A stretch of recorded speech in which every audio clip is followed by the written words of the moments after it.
Hello, everybody. Welcome. It feels like it's been a while since we've done a read stream, but it hasn't. It's just been a long, week or so. Um, and we read the first 40 pages of this on the charity stream, so I don't know why my brain does the things that it does. Hi, guys. Hello, fellow users of the internet. Hey, Adriel. Hey, Darth. Hey, Laser. Hello, everybody. Everybody watching this back in the future. Everybody watching who's not active in chat. As a person after my own heart, I am also that kind of person in chat. I don't talk to anybody when I'm on a live stream. Somebody else's live stream. I obviously talk to you guys when I'm on this live stream. So fun fact, you guys, this happens to be our 100th live stream. 100. 100 live streams. We've done it. Hey, Ellery. Hey, Austin. Hey, how are you guys? Merry almost Christmas. Merry almost Christmas to you.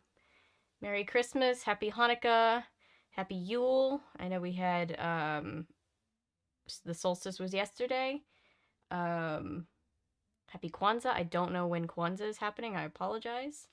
But I know it's soon. Hey, Jay.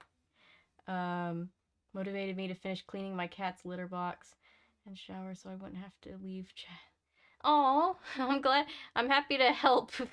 Thank you. My mom actually gave me this top. She was like, I don't want this. Do you want this? And I very much like it. So, hey, Milo. How are you? How is everybody? Can I go into this camera? Let's make sure. There we go. Everything seems to be. I feel like my camera is a little bit high up in the corner. Give me a second. I can fix that, I think. Yep. Oh, and I left the Project Hope banner up, because I figure, Hope Miss ends on the 31st, so I figure why not leave our campaign going until then, so, if anybody else wanted to donate that hasn't gotten to yet, it's there. So. Noah! It's so good to see you in chat. I've missed you. This week's D&D update will be brief, but there wasn't much that I remember since I had a really bad day at work. Oh, I'm sorry about that, Ellery. It's so weird that the holidays are already here. I know, right? Thanksgiving and Halloween wasn't that long ago. Right now, it's all joy to the world. The Lord has come, and pretty soon it will be Happy Easter. I know, right? I'm so excited to continue this book too, Darth Sidious. Was everybody... I don't know if everybody who is here currently was here on live, when we read the first 40 pages on the charity stream that we did. Even though it was bizarre, I weirdly was in the Christmas mood after your video of I Believe in Santa Claus. It was bizarre, but it also was, I will give it to them. It does make you be like, man, it do be Christmas, though. I don't know if it's just because it's so bad that it makes you want to watch a better movie for Christmas, or if it's just the presence of Santa Claus, or what, but it does have its own, sentimental moments, doesn't it? I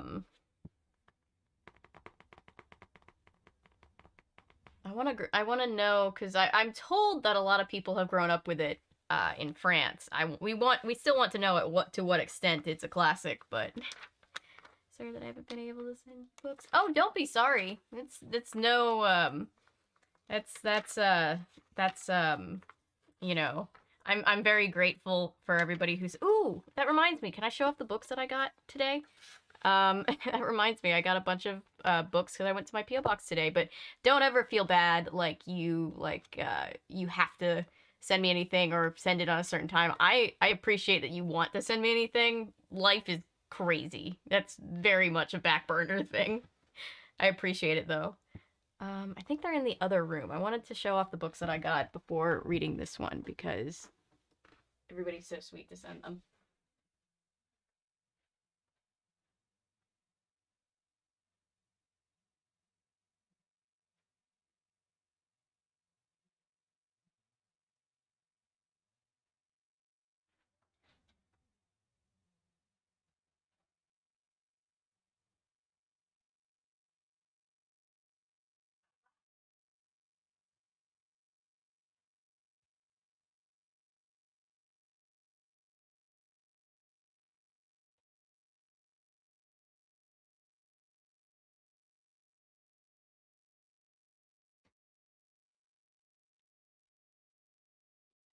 Found them. I put them in the cupboard because I was like, I forgot that I'd put them in the cupboard, and I was like, where are they?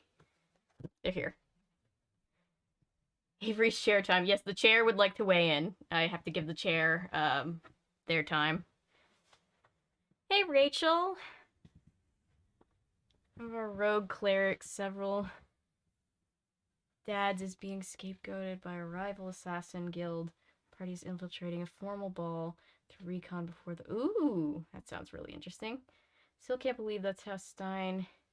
Yeah, Toonie sent me some pictures of the book. It came from Ohio, with R.L. Stine kind of answering like what gave him inspiration for a lot of his books. I don't own that one yet, but it's fascinating, and seeing your pictures was like, man, I need to remember to buy that.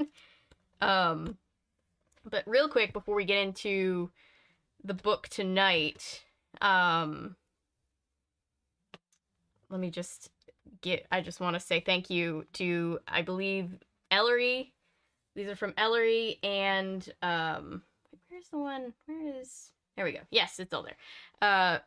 Ellery sent me this book, So You Want to Be a Wizard by Diane Duane, because of the talk of her work when we read Star Trek Corona, since I believe she wrote for the Star Trek series and was like one of the better authors. So Ellery sent me this book to read on chat. Or on stream for chat, I should say. I'm very excited. I've never gotten to read this one before. I've been hearing a lot about the winter storm. I see no such thing here in Georgia. I want 2 feet of snow for Christmas. So we're gonna get like a record cold winter, is what I'm hearing. I was kind of hoping it would snow, because tomorrow is my birthday, and I was like, oh, that'd be kind of pretty. But right now, it's mostly just, at least where I am in the city, we're basically being told to brace for being out of power, and not to drive anywhere if we can at all help it. Or I don't think it's to that extent, but just like be careful, because like icy roads and all that stuff. And so we're getting the freeze without the snow, I think. But if we get the snow, that'll be fun. Also, he stated that the book, his favorite original Goosebumps books to write, were Night of Living Dummy, Stay Out of the Basement, and Cuckoo Clock of Doom, Haunted Mask. I can see those being favorites. I mean, those are Night of the Living Dummy and Stay Out of the Basement are just unhinged. I can totally see that being a favorite of his. And then Cuckoo Clock of Doom is really good, and Haunted Mask is obviously like everybody's favorite. But yeah, so thank you to Ellery for this. You are amazing. And then Patrick, shout out to Patrick, who I don't think is here in chat yet. It's the first book in her Young Wizard series. Those books were some of my favorites. Early Teen, published in 1983. Final book series. Yeah, I was trying to see, I wasn't sure when it had been published, and I was like, 1983 fantasy, yes! I was so excited. Thank you so much. I think that's just amazing. You're so sweet. And then Patrick sent Primary Suspect by Laura Scott. Thank you, Patrick. I know you're not in chat right now, but you might watch this back later. Can we talk about this? A Nancy Drew book. It is, this one's from 2003. It's called The Werewolf in a Winter Wonderland. And the tagline is, Nancy's not afraid of a big bad wolf. So, like, we're gonna read this pretty soon. Like, before the end of the month, I will do a stream and read this. Might be able to get it all in one stream. Also, Patrick sent Nevergirl, which is a Disney book that I've never read. First in the series. Friday Night Knitting Club, which I've wanted to read and haven't gotten to yet. Bailey School Kids, which I've never owned any of, but this one's called Vampires Don't Wear Polka Dots, and I'm excited. The Empire Strikes Back novelization, and it's got a bunch of movie pictures. I loved the era of books all having movie pictures in the middle. And an American Girl doll book. It's a Molly mystery, Clues in the Shadows, which is funny because I was just talking to Daniel from the Box Cutter podcast about how American Girl dolls media needs to be talked about more. So I love So You Want to Be a Wizard, but I've never read most of the others. A Werewolf, that sounds like a great book. I'm excited. I'm really excited. It's gonna be like 16 degrees tomorrow morning. I'll be going outside for like 30 minutes in shorts and t-shirt. If you can't tell, I love cold weather. I don't love cold weather. I'm one of those people who gets very cold very easily, so I struggle with the cold weather. But hopefully I would like to see a little tiny bit of snow. I'm mostly just like concerned. I know that like a lot of like shelters and stuff in the city are preparing for people to like be able to take shelter because it's going to be very cold, but like I'm mostly just concerned. Hello, welcome to chat. We are about to read or continue reading Goosebumps Most Wanted. We the further you get into the young wizard, there's the more you can tell. She also wrote Star Trek book, the LMAO. I'm excited. I'm really excited. We usually don't get snow till January, and I think this year will be our coldest winter. Yeah. Merry early Christmas. Merry early Christmas to you. Akira, welcome. I'm going to put these books. Where am I going to put these books? I'll put them down here. They should be safe here.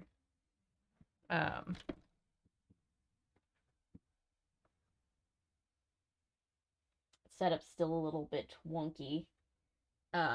Our dear computer is being shipped to New York to have its motherboard replaced. So we're still working off of a borrowed TV and a borrowed desktop computer. Still waiting for Goosebumps remake series. Oh yeah, that's coming when? Next year to Disney Plus, right? That is exciting. So we read. I just can't wait to get my new red Chuck Taylor Converse. Nice. Goosebumps book, Slappy Beware.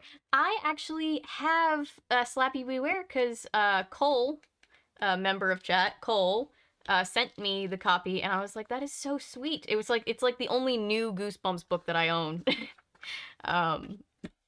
So we read 40 pages, the first 40 pages of this book, which was the prologue, and then I think the first couple chapters after the prologue on the charity live stream. Shout out again to the community for raising a ton of money. Should I reread the 40 chapters, or should I just pick up where we left off? Because I know that we have some people that weren't here last time. I'll let chat decide on that one. What crazy merch you managed to pull together. So I've been playing around. I have, after doing some research, I've decided that I think for me, Bonfire seems like a pretty reliable one. I see one for reread, which is only 40 pages, so like I don't have a problem with rereading. I can summarize, but I know that there's a lot of people here new, so yeah, we can definitely reread. Please reread them. I was not here. Okay, we can reread them. That's actually a good idea too, because then like when somebody's going to watch back the VOD, it'll all be in one place. But you might notice that we have the Project Hope sign up again. 40 pages should be reread. Good. I think that's a good idea. I just wanted to check because I was like, if I start automatically rereading it, everybody's gonna be like, Avery, we've already heard this. But I was also like, a lot of new people in chat tonight, and I didn't want anybody to feel left out. Felt bad. Yeah, Goosebumps is being removed from Netflix, which is very sad. I need to cover more Goosebumps episodes soon. What else was I going to say? Okay, we will start this book over. Let me read the back really quickly. By the way, the cover, I thought the cover was really cool. I usually try to put 2 alternate covers for the thumbnail, and the only alternate cover I could find was the I'm not entirely sure because I don't read foreign languages, but the is that the Chinese cover? It's really beautiful. I had to do a double take and be like, that's the same as this? Like that's a beautiful cover. They only kept the primetime episodes. I know, it's a real bummer. I'll track down the episodes somewhere else. And it'll be on Disney Plus, which I also have access to, so. Getting a Goosebumps series. I'm cautiously optimistic about it, knowing how kid-friendly Disney is. Yeah, it could go either way. It really... I will reserve opinions until I see it, but hopefully it'll be good. Big thanks to my dad for not telling me the fried chicken he brought home was bone-in. Oh. Bye now, buddy. Oh, no, Ellery. Oh, gosh. That sounds awful. I'm so sorry. Looking for new TV shows to cover. May I recommend the CBS show Ghosts? I will look into that for sure. I still need to cover, I think it's... Is it CBS that's redoing, Quantum Leap. I used to love Quantum Leap as a kid. Oh yeah, but we have the you might notice if you're coming into chat for the first time, we have the Project Hope banner up. We last Sunday raised, again, as you can see, $1,055 for Project Hope, who's providing crisis relief for people all around the world. For their a bunch of streamers are streaming for them for Hope Miss, which goes until the 31st. And since they haven't reached their total goal for Hope Miss yet, I figured we'd leave up this in case anybody wants to donate. Because we hit $1,000, I am making Perry of the Month calendars on with pictures of my beloved cat, who is the agent of chaos herself. So, I'm gonna pick a few people that help us donate to send a free Perry calendar to.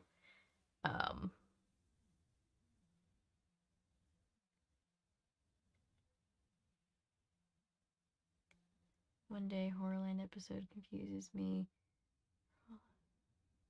Yeah, there's a lot going on in One Day at Horrorland. That was that's the most recent episode video I did, was that one.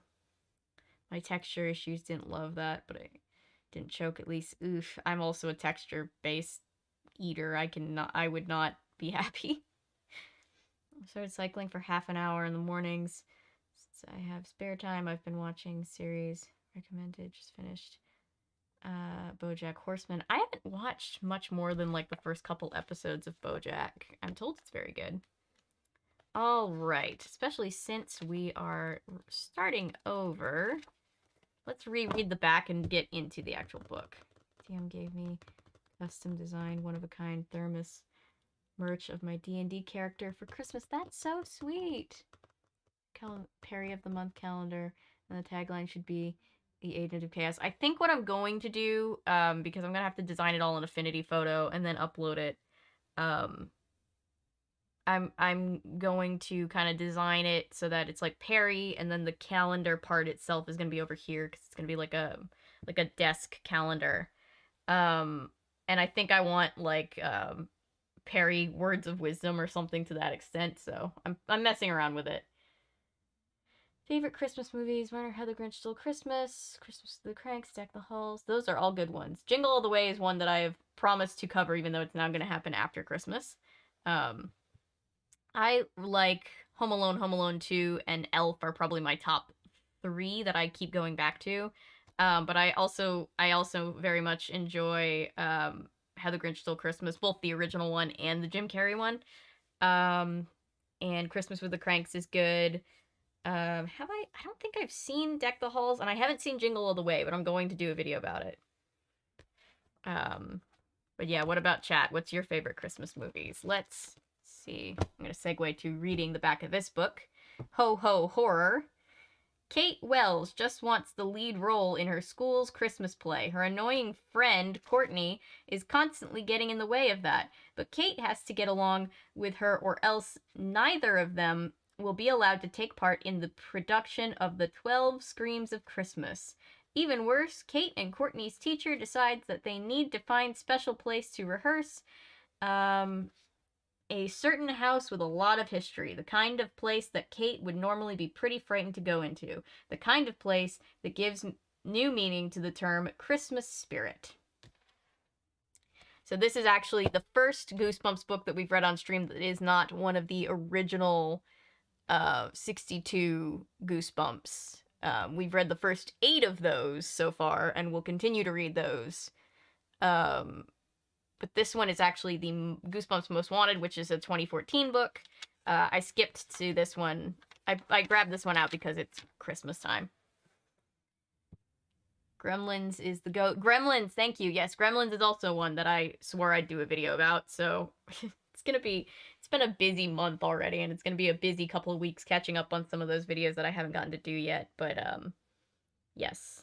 Gremlins is goat. The Whole stars Matthew Broderick and Danny DeVito. I need to see it. Only Home Alone sequels besides 2 is 3 and the other Disney Plus. They're awful. Yeah, 3. Only Home Alone 1 and 2. Only the ones with Macaulay Culkin are good. But those I will watch over and over and over again. So I play D&D was basically ended the campaign with a dragon born explaining himself to a shopkeeper who was snooping in their store. Needed a diversion to get it. Oh my gosh. Old animated Grinch. Nightmare Before Christmas. Yes. Oh, you can do Jack Frost for Groundhog's Day. Oh, that's true. I could. Thank you for reminding me of that, Toonie.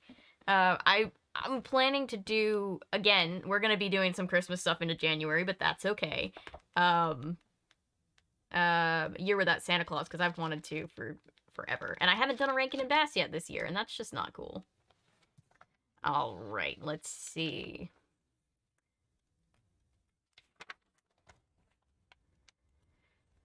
Prologue, 1882. Whoops, make sure that my chat is able to be seen. Bad Moms Christmas is good too. I know some people that worked on the Bad Moms Christmas movies.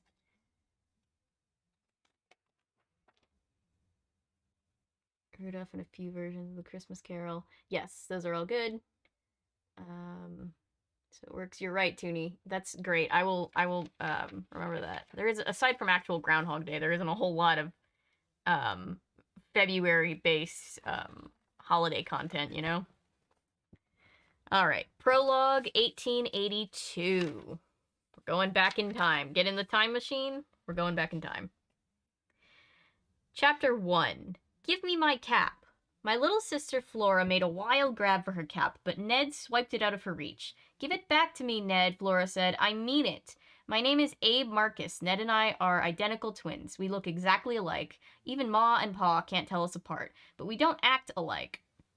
I'm the serious twin. Maybe it's because I'm 2 minutes older. Those 2 whole minutes. Ned pulled the floppy cap down on his head and took off running around the parlor. Laughing like a madman, Flora chased after him, grabbing for the bright red cap with both hands. Ned loves to tease Flora and play jokes on everyone. He's always getting into trouble and making people angry and being noisy and causing a ruckus. At our old school, Ned poured molasses in all the inkwells in our classroom desks, and no one could write a word for weeks. He was sent home by the teacher for a talk with Ma and Pa, but they were so busy getting ready for our move to this new house that he didn't have time to punish him. Ned and I are 12, and Flora is 8. She is the baby of the family. Ma says she is as spoiled as a 4-week-old buttermilk.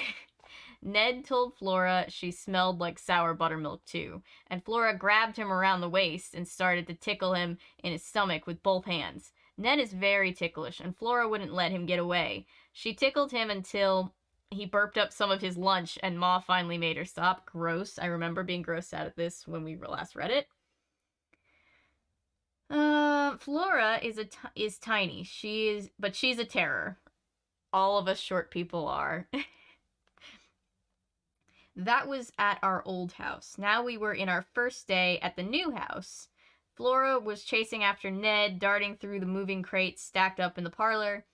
Ned started to wave the red cap in the air over his head, shouting, "It's mine now, all mine."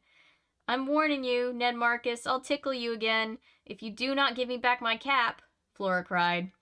I feel like we keep forgetting that we're supposed to be in 1882, and then he, like, writes things, like, not in Old English, but just, like, more, I don't even know, like, separated, like, no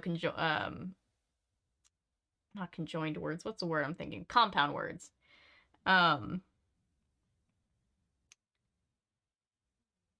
That made Ned stop. I told you, he hates being tickled. I think he'd rather have a tooth pulled. Ugh. He crinkled the cap between his hands, then he tossed it at her. Flora growled at him and jammed it down over her dark, wavy hair. All 3 of us have dark, wavy hair, but you never see Flora's hair because she wears that floppy, ragged cap all day and night, even to the dinner table. "Keep your smelly hands off my cap," Flora warned Ned. "You're just jealous because you don't have a cap, and because you and Abe have to share a room, and I have a room of my own." "Ned and I don't mind sharing," I said, "because we never had a room of our own before, remember? We had to sleep in Ma's sewing room." "My room was better than yours," Flora sneered. "I'm going to have linen curtains as soon as Ma can go into town and buy the fabric." "We don't want curtains," I said. "Curtains are for girls." Truth is, Ned and I were thrilled to move into the new house.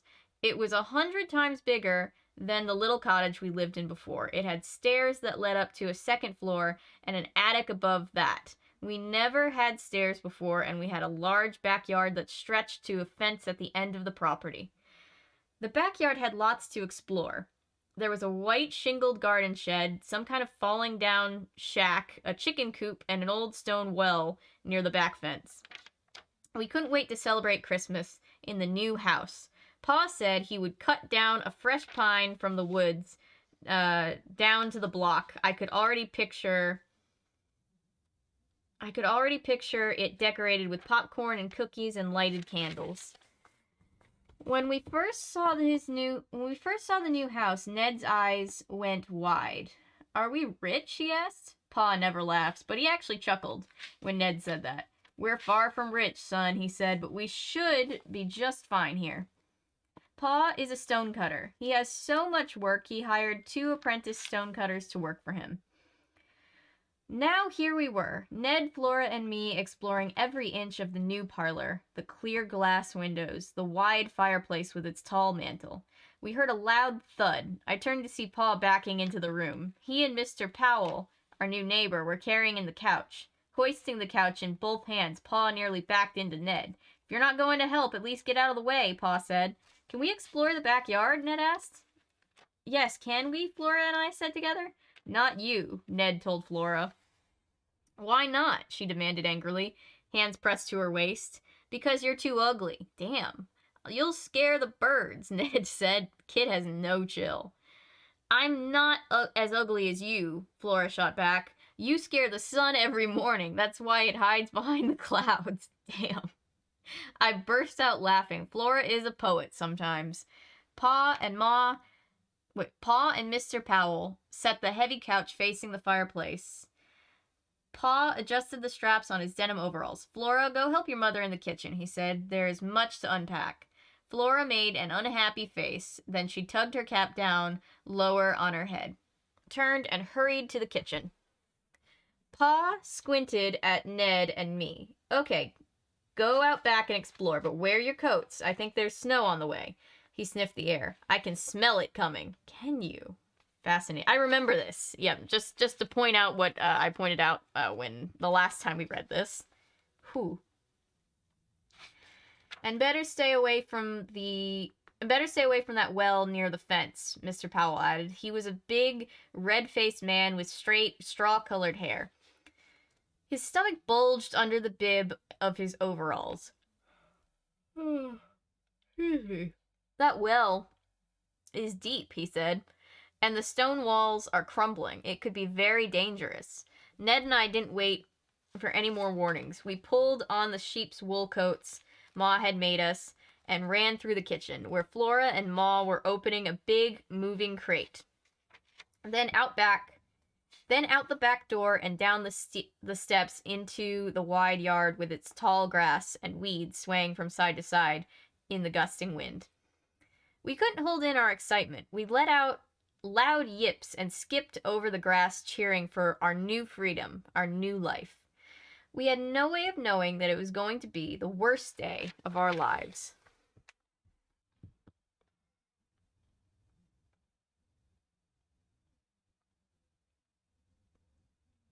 You remember that Santa Claus was my favorite Christmas special as a kid? Cold Miser has the better song? Yes, agreed. Pretty much watch romantic movies in February, like Monster-in-Law, License to Wed, and just go with it. Oh yeah, rom-coms are great, especially for like the Valentine's Day season. Ah yes, the classic molasses inkwell prank. Ah yes, it was very big in 1882. I don't really have nostalgia about any Christmas movies except for maybe some weird retroactive love for the Jim Carrey Grinch movie. Like, I don't think I watched it as a kid, so it's weird. Yeah, I get that feeling. I feel that way about some of the things we even cover on this channel. It's like, I didn't have it as a kid, but now I love it. Least believable part of this is a Victorian family moving houses, right? No one moved back in that day. This prologue is giving me Little House on the Prairie vibes. Yep. Happy holidays, everyone. Hi, Chris. Chris Tiger Harris, welcome. We are reading Goosebumps Most Wanted, 12 Screams of Christmas. We read the first 40 pages on charity stream, and then didn't read the rest. So we're just reading those 40 pages over and then reading the rest of it. And it is still, links are still attached, pinned to donate to Project Hope for anybody who wants to do that. Chapter 2, Gray Clouds. I need to sip of my drink, hang on. My throat was like, no. Gray clouds covered the afternoon sun. The air felt cold against my face. 2 fat crows perched on the fence at the back of the yard. They cawed loudly as Ned and I ran and skipped over the tall grass. We took turns hopping over a stack of firewood logs. We pulled open the door to the narrow garden shed.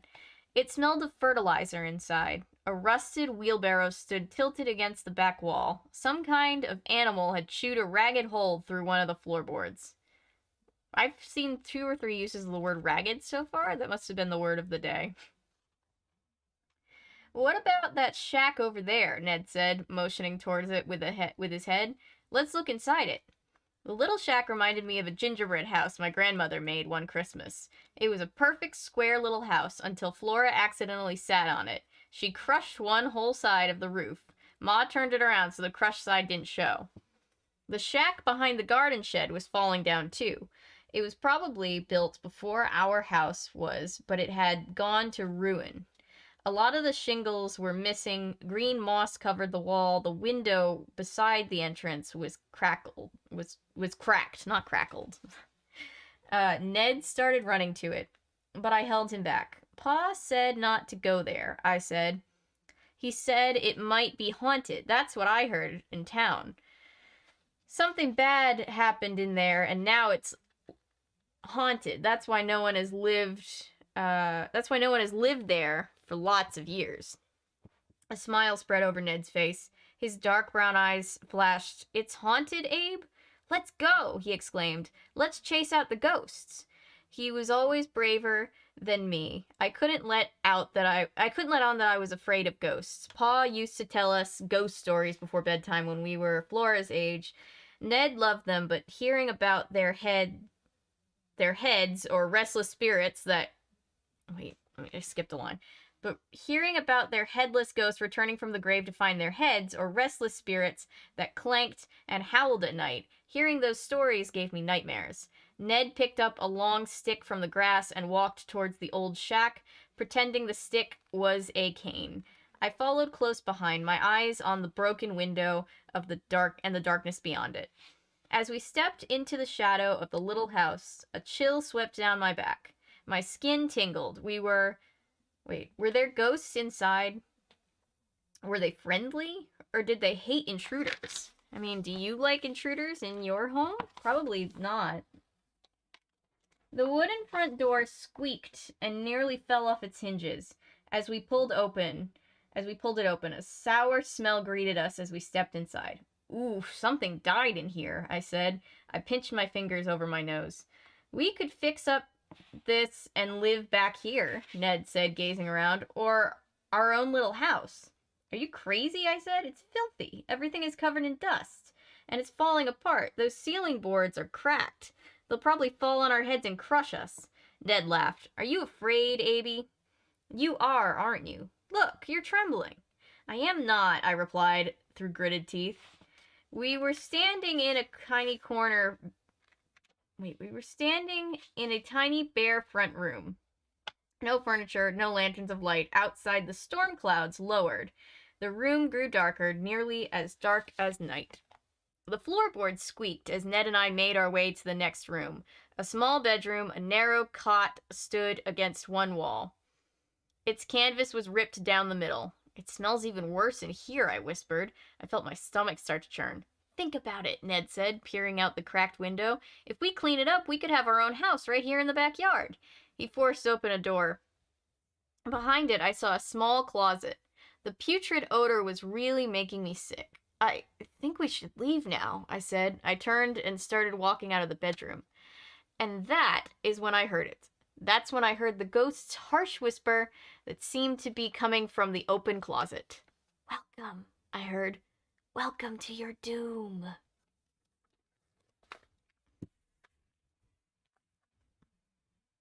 Little House on the Prairie sort of makes me mad with just how whimsical and heartfelt it is. It's like sickeningly sweet. Yeah, my grandmother loved watching old episodes of Little House.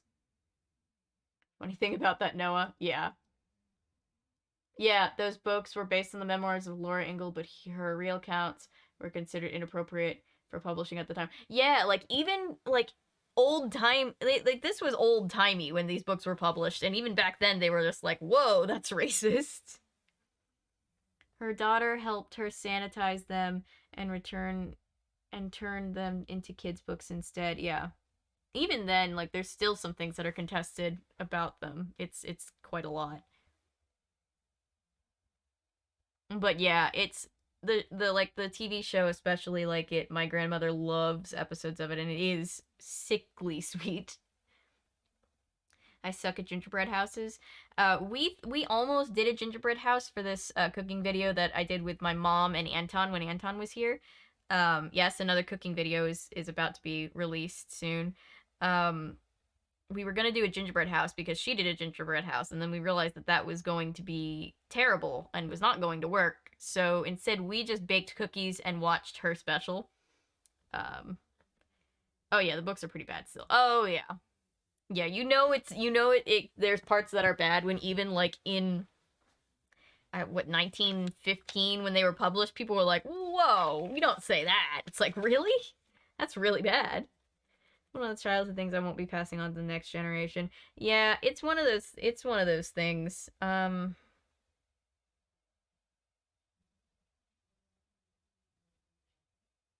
Yeah.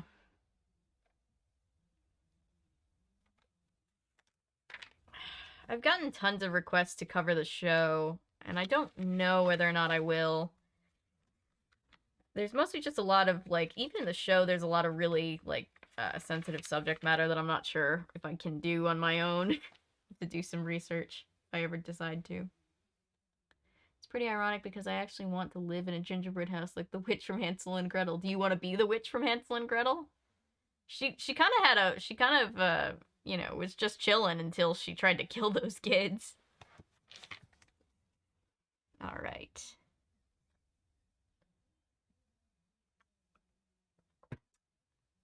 Chapter 3. No, the word burst out of me in a choked cry. I could feel a chill tighten the back of my neck. Welcome to your doom, Abe, the raspy whisper again. The raspy whisper again. Okay, that's an interesting. Okay, anyway. I turned back. My eyes searched the darkness of the tiny bedroom. Suddenly I realized what was happening. Ned, I cried. You fooled me again. He burst out of the closet laughing and slapping me hard on the back. You catch on fast, Abby. I raised my hands to wrap them around his neck and strangle him, but he danced away, still giggling. He loves scaring me, and he's very good at it. He picked up the long stick and swung it at me like a sword. Do you believe in ghosts, Abby? Of course I do, I said. Everyone believes in ghosts. I started to the front door. I wanted to get out of there, but I was turned around and found myself in another small room in back. This room had a low wooden chair with one of its legs missing and a wide dresser covered in at least an inch of dust. An oval-shaped mirror hung above the dresser. The glass was so stained and cracked I couldn't see myself in it. It's hard to believe people actually live in this shack, I said. Why do you think it's been empty so long? Ned tapped the dresser with his stick, sending up a wave of dust. Too many ghosts, I guess, he said. He started to say more, but he stopped. We both heard the sound, a loud hum. No, more of a buzzing sound. What is that? I said, tilting my head to listen harder. I think it's coming from the front room, Ned said, pointing with his stick. I stumbled over a crack in the floor as I followed him to the front. The sound rose, then fell a little like an ocean wave. Gray light washed in through a dirt-caked window. The room was bare. I spotted something high in the corner, up near the ceiling. The buzzing grew louder as Ned led the way across the room. We stared up at the large gray oval-shaped object. We stared up at the large gray oval-shaped object. It appeared to be stuck up there. What is that? Ned whispered. What is that? Ned whispered. He raised the stick and poked the middle of the object. Uh-oh, a mistake. I saw the big black insects fly out, buzzing louder. Sorry if you have insect phobia. Ned must not have seen them because he poked the nest again, and now a raging sound surrounded us as dozens of wasps. Oh, excuse me. Dozens of wasps angrily shot out and began darting in wide, crazy circles above us. Ned turned to me, a confused expression on his face, the stick still raised. Are those wasps? I think so, I replied. I'd never seen a wasp's nest before, but I'd seen drawings of them in a science book at school. As the big insects raged and swarmed and buzzed, I grabbed Ned by the shoulder. Run, I cried. I gave him a hard push. The two of us stumbled to the door. The furious sound followed us. They're chasing us, I screamed. I reached the door first and shoved it open with both hands. My shoes hit the ground running. Ned was running at my side, his eyes wide with terror.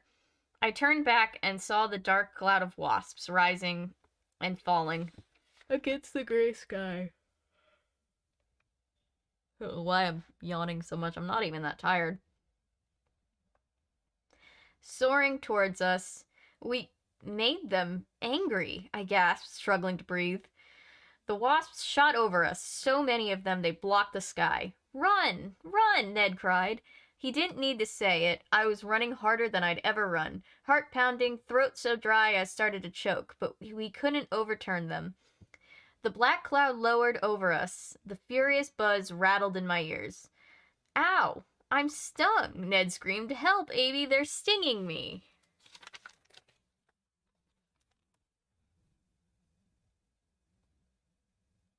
I feel the stream will largely be my hyperfixation on the Victorian era versus R.L. Stine. I feel the same way, Ellery. I didn't know we had any R.L. Stine books before starting to read this one that dealt with Victorian era. At all.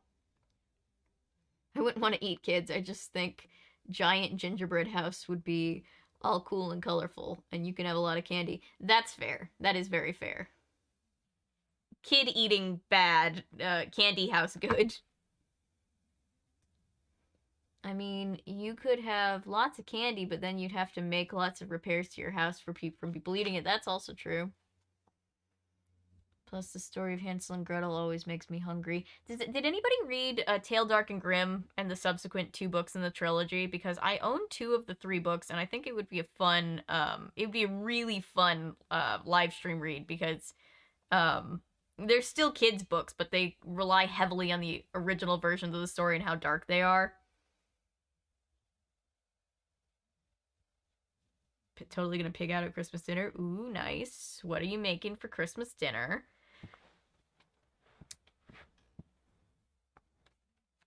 We're having brujol, I think. Not dozens of wasps.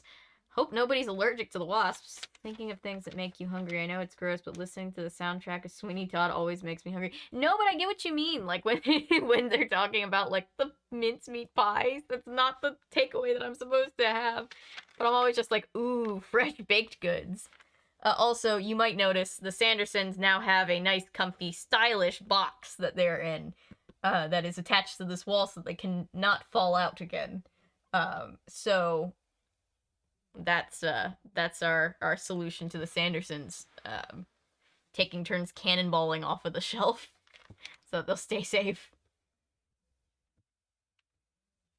Yes, I've been looking everywhere for something to contain them so they won't fall, and my mom had this and wasn't using it, so it's just like, can I just take this? Honey glazed ham, potato salad, ooh, chicken dumplings, deviled eggs, sounds great.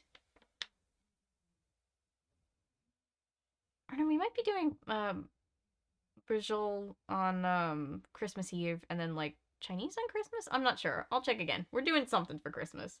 Bold of you assume anything can contain the Sanderson scissors. I mean, contain them more than the pitiful little shelf. I found candy molds for Hanukkah guilds, and now I have raspberry jam filled chocolate coins. Nice! That's amazing. That's so cool. Raspberry filled chocolate coins sounds good. I'm still planning on doing a Rugrats Hanukkah movie. It's delayed like all the other holiday stuff, but it's coming. This year was my first time I got to eat Chinese food on Christmas Day. Last year was my first time doing Chinese food on Christmas Day, too. Chapter 4. I ducked my head. Wasps attacked my back, my shoulders, my chest. I swatted at them, swinging my arms frantically. I'm stung, Ned screamed. Ow, my neck! I grabbed his shoulder and pushed him forward. Keep your head down, I rasped. The garden shed came up in front of us. I grabbed the door, heaved it open, and we fell inside. I pulled it shut, and the two of us stood there in darkness, breathing the sour odor of fertilizer, wheezing, shaking our whole bodies, shuddering. I could hear the wasps outside, hear them circling the shed. I heard their bodies bumping the wooden shed walls as if trying to force their way in. Bump, bump, bump, bump, bump. It sounded like a hailstorm, pounding the little shed. Ned and I stood there listening, trembling, afraid to make a sound. How long did it take for the angry swarm to move on? Probably a minute or two, but it seemed like days. Finally, the sound faded. We could hear the wind again, but we didn't move. Ned scratched his neck. That really hurt, he murmured. I grabbed the door handle and slowly pushed the shed door open a crack. I peeked out, ready to slam the door shut if I saw any wasps, but they had moved on. Ned and I stepped out of the shed. The nasty smell followed us. It was on our clothing, on our skin, but I didn't care about that. We had escaped 100 stings. I turned Ned around and examined his neck. He had a round red bump where the wasp had stung him. We're safe, Ned cried happily. Hey, we outsmarted those wasps. Are we clever? You bet we are. I mean, you're human children. You probably should be smarter than a wasp, but you know what? Good for you. He slapped me on the back, then he jumped onto a low stone wall that zigzagged through the yard. He started to do a Ned dance. That's what I call the crazy flapping, arm-waving, shoe-tapping dance he does. I laughed and joined him on the low wall. I can't dance the way Ned does. My arms and legs just don't fly around that way, the way his do. But I started to dance too. Does anybody remember Unisonus where Mark is like, you don't understand. He's good at this because he's like a ribbon you fly around in the air. I am a jackhammer. Shouting and laughing, the two of us did a celebration dance. A dance to celebrate escaping those swarming wasps. But the celebration didn't last long. Flora's shout broke into our laughter. Look, she cried, I can dance too. Ned and I stopped our dance. I jumped off the wall. We turned to the back of the yard, and we both started to scream in horror. No, Flora, get off there. Get off the well. Flora, jump off. Get off. Don't climb on the well. You're going to fall. That was quite a lot. Misfiring! Yay! Misfiring is able to comment and chat again.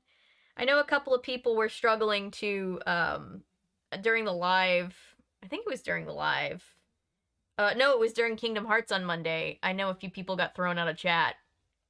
I have no idea why. I think chat just went rogue. My first Chinese food Christmas this year, as well as my dad is going to a party, and I just don't feel like spending my rare day off peopling. Yeah, that's very fair. Just stay home and cozy and watch Christmas movies. Just like a Christmas story, Christmas Chinese Christmas.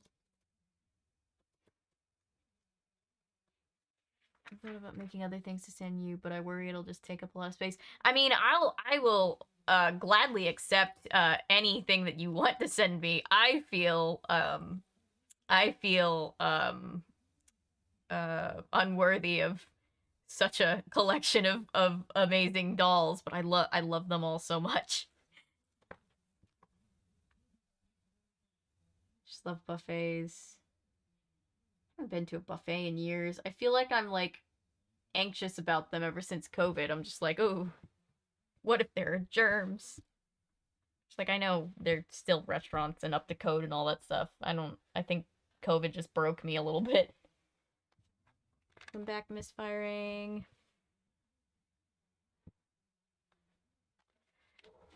I just now realized I haven't had Chinese since my birthday back in August. Ooh.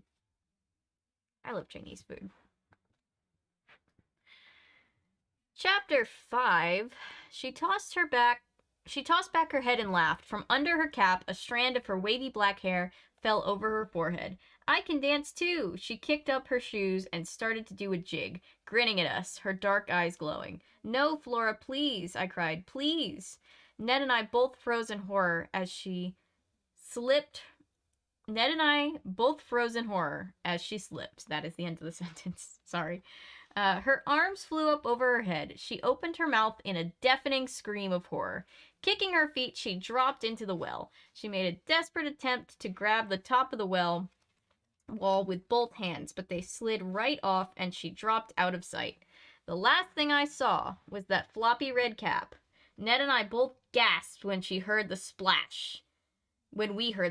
It sounded far away, deep at the bottom of the well. The most chilling sound I'd ever heard. Oh! A moan of horror escaped my open mouth. There you go, if anybody's playing bingo. We have the oh cry of horror. Ned and I flew to the well. I leaned over the edge and peered down.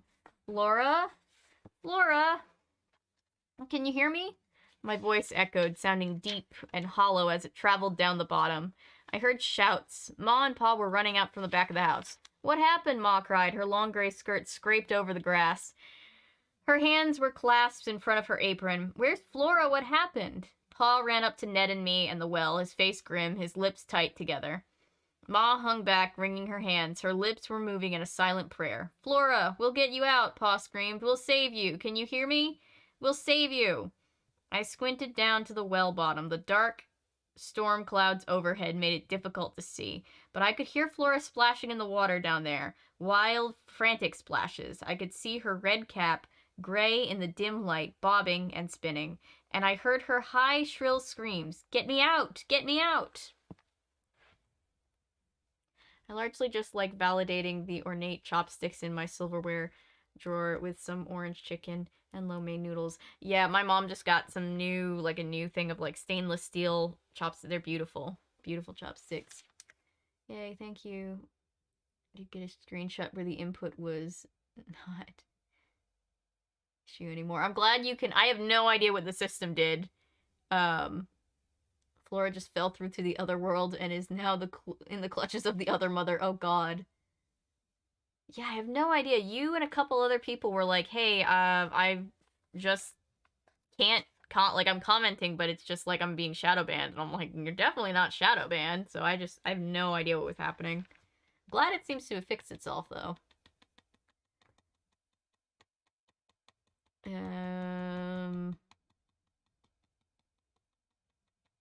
Yeah. Alright. Already almost to the place, well, more than halfway to the place where we stopped before, so I am glad that we are rereading not that much of the book.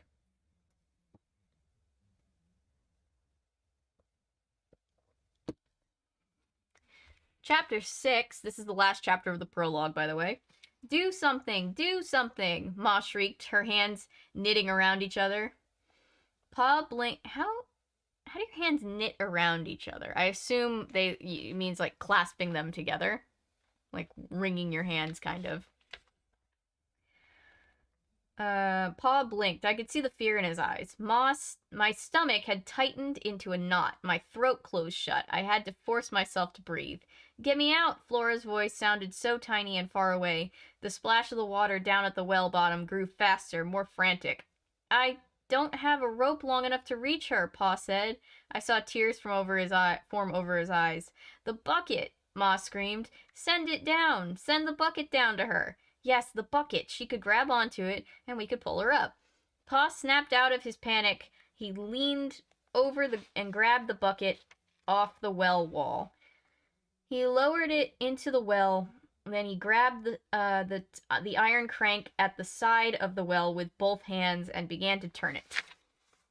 Flora, can you hear me? He called, his voice trembling. I'm sending the bucket down. Grab onto it. Get me out, Flora screamed. Hold on to the bucket. We'll pull you up, I cried.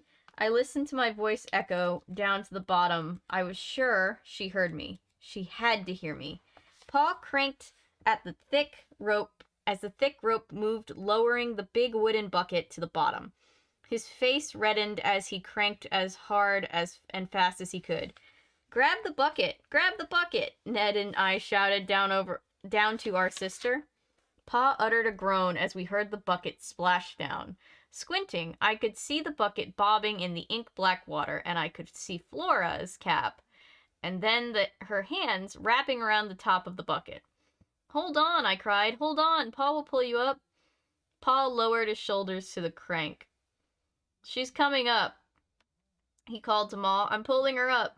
His face was bright red and tears rolled down his cheeks. He turned the crank with both hands, with both hands strained at it, tugged it as fast and hard as he could. Hold on, I called to my sister. Hold on, Flora. Pa is pulling you up. Ned let out a cheer. Flora, gripping the sides of the bucket, was halfway up. Pa cranked harder. She was sliding up. Her dress was soaked, sending a trail of water to the bottom. Hold on, you're almost here, I cried. I gasped when I heard the sharp snap. Uh-oh. I knew immediately what had happened. I saw the stub of frayed rope. I saw my sister and the bucket start to drop. The rope broke, Pa wailed. He still had his hands on the crank. The rope had snapped, and the three of us stared in silent horror as Flora plunged back down the well, hitting the water with a splash that sent up a tall wave. Do something, Ma shrieked. We don't have a long rope, Pa cried. We don't have anything to pull her up. Maybe Mr. Powell down the road. I could jump in the carriage, and there's no time.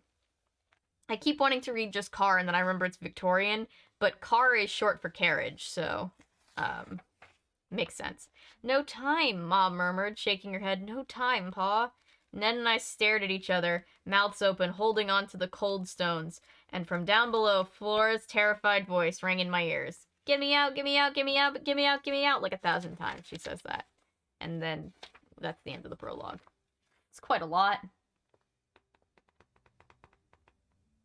And then I came back and intentionally talked to myself for an hour or so. Oh no, I'm so sorry.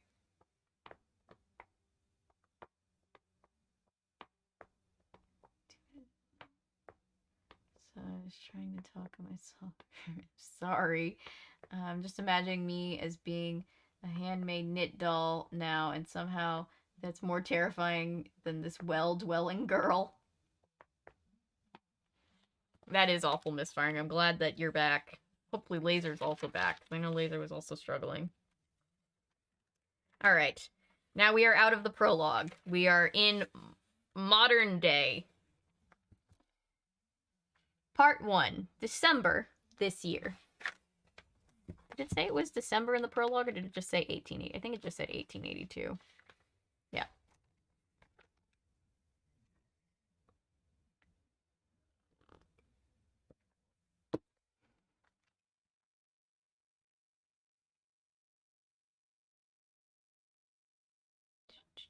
Okay. Making sure everything's still running. Feel the need to do a check every now and then. Oh yeah, I need a we should definitely have some merch available that's like technical difficulties or like ghost tech YouTuber or something like that. Technical ghost technical YouTuber I think would be kind of funny. Chapter 7. Okay, I was late, it happens, but I didn't want to be late this afternoon. I knew my friend Jack Hopper was waiting at my house. He was doing me a favor, helping me rehearse, and I needed the help. I really wanted to get this part in the middle school Christmas play. But sometime, fate is cruel. I wrote that on my Facebook page a few weeks ago. 2014. Watch for all the 2014 isms.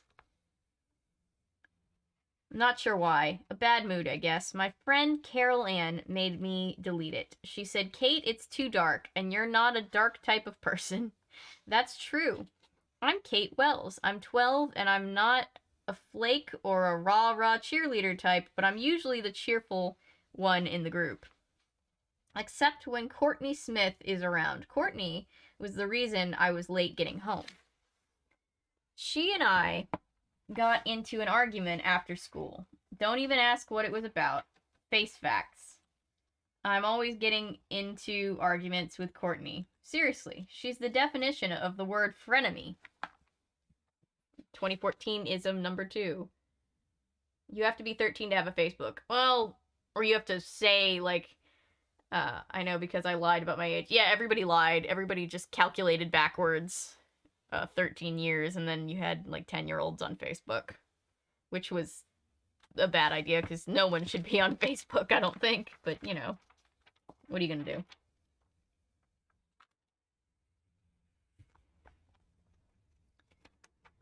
Well, Mrs. Wells, good old Mrs. Wait, let me try that again. Well, Mrs. Wentz, good old Mrs. Wentz with her good posture and short blonde highlighted hair, an orange lipstick that doesn't suit her at all. Damn. She doesn't like to see her 6th graders fighting in the hall. Actually, I like Mrs. Wentz, despite her lipstick and her weird laugh that sounds like she's puking. Oof, poor Mrs. Wentz. But she stomped into the hall and separated Courtney and me, and when we couldn't remember what we were arguing about, she made us stay after school to think about it. Of all days to be late, my house is pretty far from school, but Mom doesn't like to drive in snow, so I had to walk. Ah, we have more stellar parenting. The ground was covered with 4 or 5 inches of snow, and the wind had blown drifts along the curb nearly up to my knees. It was the first snowfall for my new Ugg boots. That's Facebook or 2014 reference number 3.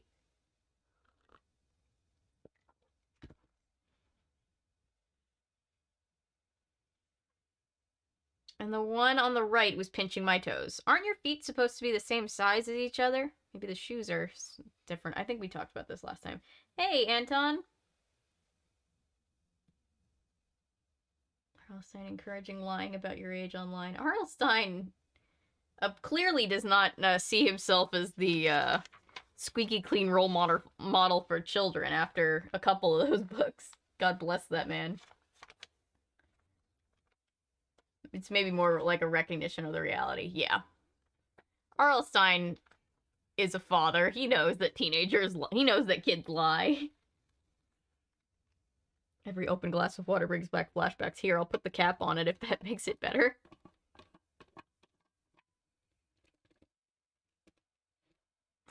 There. Where was I? The sun was out, the snow had ended that morning, but the wind was lifting sheets of snow off the ground and swirling them around me. My parka was covered in tiny snowflakes. I kept rubbing my nose because it was numb from the cold. The play auditions were scheduled for after dinner at the school. It was already 4 o'clock. Not much time to rehearse with Jack. I decided to take the shortcut home.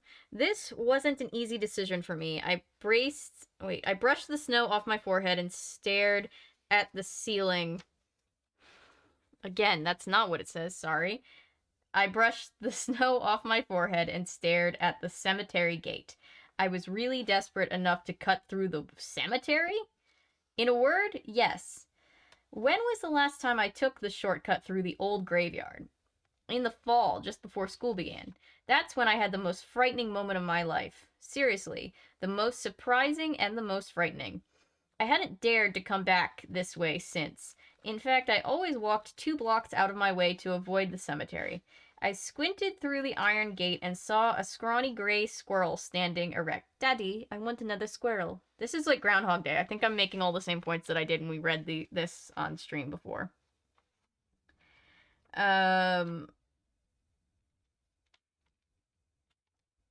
Erect as Mrs. Wentz on a snowbank staring back at me. His tail stood up straight. He didn't move a muscle. Did he think I couldn't see him? Don't ever play hide and seek, I called to him. You stink at it. Oh my god, my sister is going to die in a well, to man, I'm just too nice for this role in our play. I know, right? Speaking of snow, anyone else in North America bracing for the coming or currently experiencing the storm? Yeah, we're being told that we might lose power for like 3 days here in Atlanta. I don't know if we'll actually get any snow, but we're supposed to at least get like crazy winds. Twitter locked her out of her account when she was like 19 or 20. She reset her birthday on Twitter after having lied about her age at first so she could have one younger. That's funny. That sent him scampering over the snow. I watched him till he vanished behind a tilted gravestone. Tilted Gravestone. Great name for a band.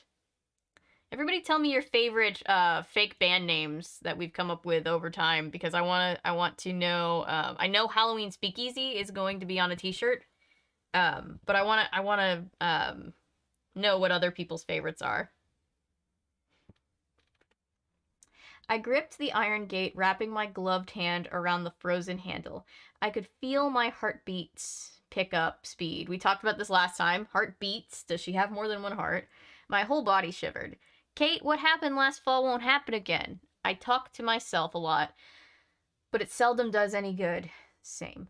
I'm a tense kid. Same. I know it, but I have a good reason to be tense. The gate was stuck in a snowdrift. I kicked the snow away, then tugged with all my strength. Finally, I swung it open wide enough for me to slip inside. It won't happen this time. It won't. I took a deep breath and sidestepped into the graveyard. It took me a while to find the path through the graves. The snow rose and fell in hills and valleys. The gravestones had tufts of snow on their top as if thick white hair had grown there. The snow crunching under my boots, I wanted to walk fast but kept slipping and almost losing my balance. The wind had been blowing, swirling the snow, but it suddenly stopped as if someone had flipped a switch and turned it off.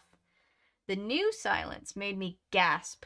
Now the only sounds were my shallow breaths puffing up white steam in front of me and the steady crunch of my new boots on the snowy path.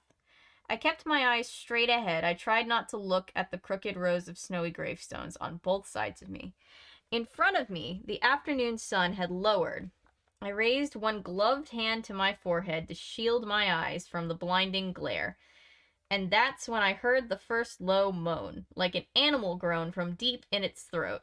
At first, I pretended I didn't hear it. I'm just picturing when Perry, like when she, well, Perry doesn't growl that much, but like if you take away like her favorite toy and she's like, this is mine. That's what I'm picturing.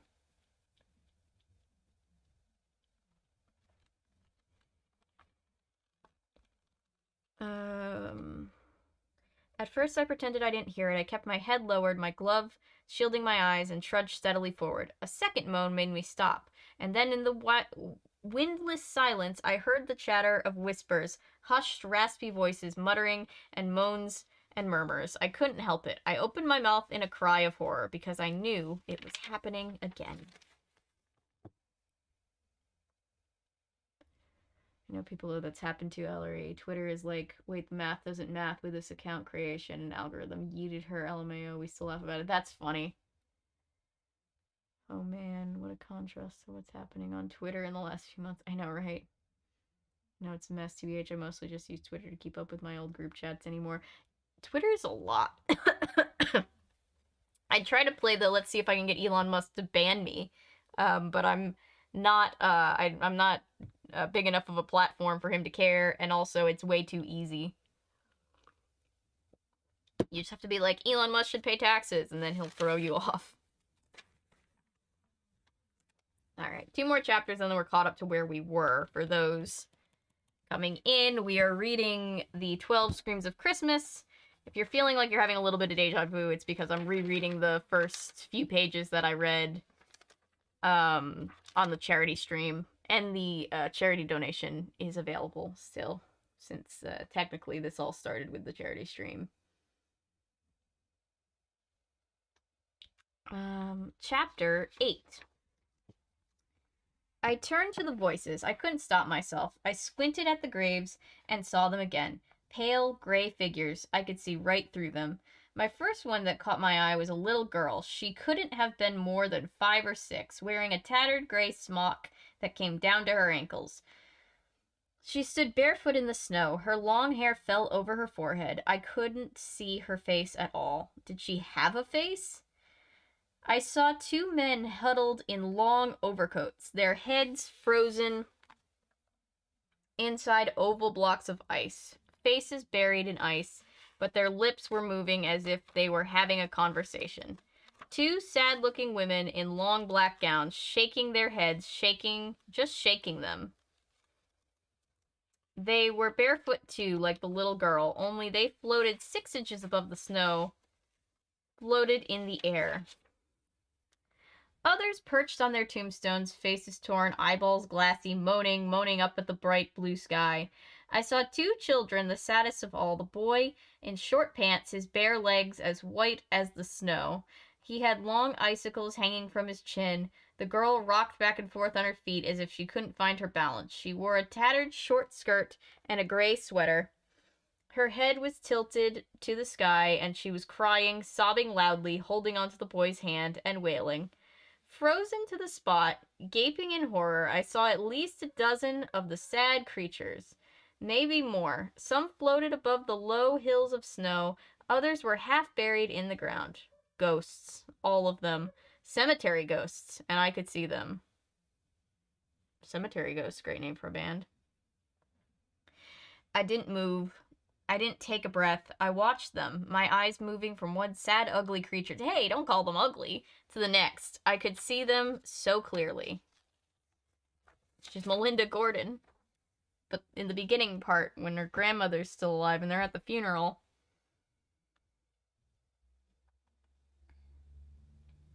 And I realized that I could no longer ignore my special power. I could no longer pretend that I was just a normal 6th grade girl. I could no longer ignore the frightening truth. I can see ghosts. It happened before.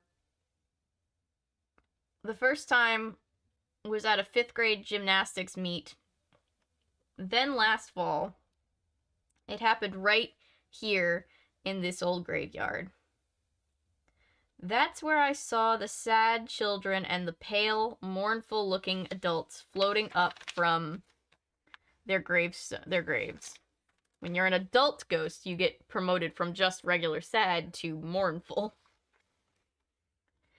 Huddling together, murmuring and whispering, chattering to each other. I tried to shut it from my mind. I pretended it didn't happen, and I stayed away from the graveyard. I never came near it. Why? Because I didn't want to be weird. I didn't want the kids at school to laugh at me and tease me and get on my case. Too late for that. Courtney and some other kids already call me Ghost Girl. Why? My friends made a movie called Ghost Girl. I got to help them on it. I just thought of that. Sorry. Very random. It's a long story. It started in the 5th grade overnight last spring. I have a feeling it's because you can see ghosts. Is that not why? I never should have told them what I saw there that night. I should have known that no one would believe me. I should have known they would tease me and laugh at me and never let me forget it. Ghost Girl. Well, I was definitely seeing ghosts now, shivering in the middle of a graveyard. The wind picked up again. It appeared to blow right through the ghosts huddled near the graves. They shook and shivered like me. I let out a sharp cry when I realized they had all turned away from each other. Now they had their sad, sunken eyes on me. They stared in silence, even the little kids. I could see them and they could see me. My whole body tingled, not from the cold. I prepared myself to run. Would my legs work? Was I frozen to the spot on the snow-covered path? I heard whispers over the howl of the wind. She can see us. She is watching us. What does she want? Why is she here? A tall bearded man in a black overcoat, 10 sizes too big for him, the sleeves nearly down to the ground, took a silent step toward me. His eyes were wide and glassy. He staggered, stiff-legged. Stay away, please, stay away. I fought. I spoke the words, but I only thought them. My brain was frozen. I suddenly felt so helpless. I wanted to move. I wanted to turn and run, but my legs wouldn't cooperate. I stood there, trembling as the tall bearded ghost staggered toward me, and he stretched out his arms. And as he moved, he stretched out his arms, stretching them out stiffly, as if reaching for me. His hands were big and bony, almost like skeleton hands. Gosh, sorry, guys.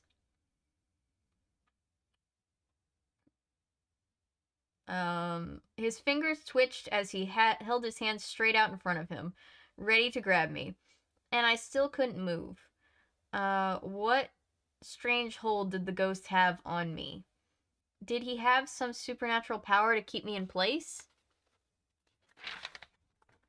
As he drew nearer, I could hear him grunting, low grunts like a pig makes when it's eating. Huh. Gronk, gronk, gronk. The ugly sound sent chills down my spine. Move, Kate, run. Move, bitch, get out of the way. Sorry. My brain is doing the same thing and hitting all the same beats that it did when we read this last time, so.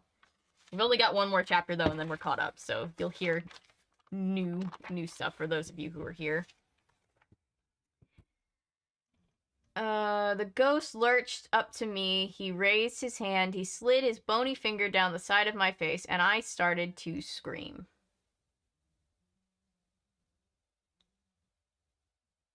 Elon Musk goes, "We need to truly have free speech," but then turns right around and fires and bans anyone who says anything rude. Not even rude about him, just like, hey, Elon Musk should pay taxes because he's a billionaire, and billionaires should pay taxes, and then he just bans you. It's like, you really are the savior of free speech. Thank you, Elon Musk. Just talk to the ghosts. They just want to talk about their unfinished business, probably, maybe. I know, right? Just talk to the ghosts. They're probably very nice if you give them a chance, just like everybody else. I mean, if they were like a failed fisherman, they could have been unfished business. Ghost pervert. Oh, God. Oh, no, you're right. Alright, one more chapter before we're all caught up. Okay, that's creepy. Now you can be afraid of the bad touch ghost. Yes, you can be afraid of that one. You can be upset and afraid of people that invade your personal space, whether they're dead or not. But the other ones are probably fine. Kate, what's wrong? Huh? I jumped at the voice as the voice rang out in the swirling cemetery winds. Kate? The tall, bearded ghost vanished. They all had vanished, disappeared into the piles of cold, white snow. I spun around. Jack? He wore a maroon hoodie over his faded jeans, a black leather jacket. His boots tossed back snow as he ran up to me. He pulled back the hood, revealing his straight, copper-colored hair. The sun made his blue eyes glow. Jack, what are you doing here? My voice came out, shrill and high. Trying to find you, he said. Are you okay? Why did you scream? I didn't want to tell him the truth. He didn't believe me last spring, and he wouldn't believe me now. I, got some ice cream in my boots. I lied. No biggie, dude. He brushed snow off his shoulder. You sure you're not seeing ghosts again? I shook my head. Why would I see ghosts in a graveyard? That's the last place I'd look. It's also the last place I'd hang out if I was a ghost. You're weird, he said. Then he added, in a good way. Oh, best compliment I had all day, I said. I raised my gloved fist and we bumped knuckles. We started to walk toward my house. I kept glancing back. The ghosts didn't return. How did you know to find me here? I asked. He pulled the hood over his head. I went to school. I thought maybe you were there. I ran into Carol Ann. She said she thought she knew you walking. She said she thought she saw you walking in this direction. Courtney made me late, I explained. She started an argument with me, and we were shouting at each other a little. You know how it goes with Courtney. And guess who comes by? Mrs. Wentz. She doesn't like shouting. She kept us there for almost an hour. Where's Courtney? Jack asked. Who cares? I said. He chuckled. We reached the gate on the other side. Jack grabbed the latch and pushed the gate open. I could see my house at the end of the block. I turned back one last time. The graveyard stood empty, the snow swirling down the rows of gravestones. No ghosts. I still shivered.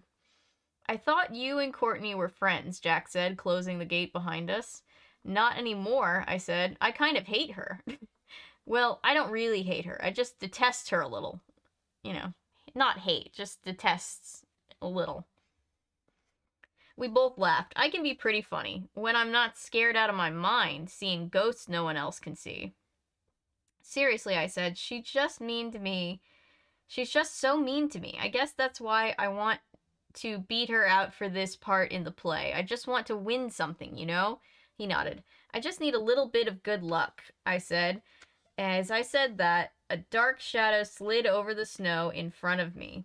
It took my eyes a few seconds to focus and see that it was a large black cat. Its yellow eyes glowed as it stared up at me. It pulled back its lips, baring its fangs, and hissed. I grabbed Jack's arm. What's wrong? He asked. That cat, I said. It hissed at me. Jack squinted into the snow in front of us. Cat? What cat? Are you freaking out or something? I sucked in a sharp breath. Jack couldn't see the black cat. That meant the cat was dead. Rest in peace, ghost cat. A ghost. It hissed again. Its eyes were locked on mine. Just a shadow, I said to Jack. I would be a little bit hissy if I was dead, too. The sun glare off the snow is so bright. Guess I'm seeing things. He nodded and kept walking. The black cat vanished behind a snowdrift. I realized I was shivering. I had just said I needed some good luck, and that the ghostly black cat appeared. Did that mean I was about to have bad luck? And we are caught up. This is all that we read. That was not very much of the book. But we are now caught up with what we read on charity streams. So...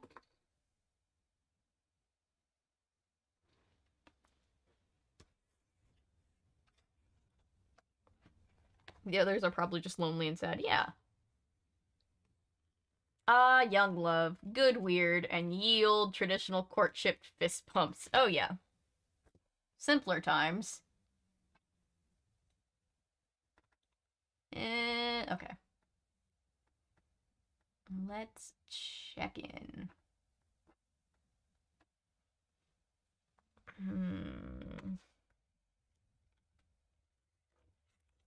I'm gonna eat some of my orange chocolate. Shout out to Paulo. This is the Portuguese candy that Paulo sent. My whole family loves this candy, by the way.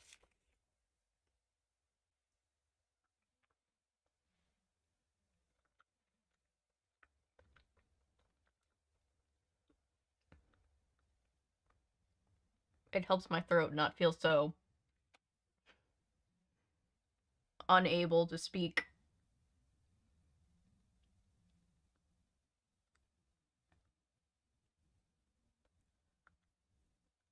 Got any plans for your birthday tomorrow? So I was gonna go to Build-A-Bear with a friend. And then, because it's so cold, and they're like, you might lose power, and we don't know how icy the roads are gonna be, we're kind of just planning to stay in. We'll probably just chill and watch some Christmas movies and do stuff like that. So yeah. I might, get my mom to, my mom does, piercings. I might get her to do, a nose piercing for me. We're just gonna chill, probably.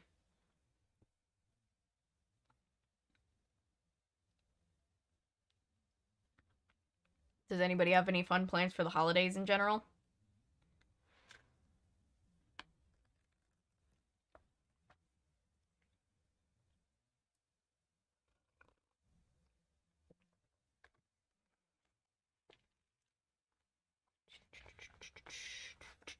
Okay. It was piercing on one side. Yeah, so I used to have this pierced right here.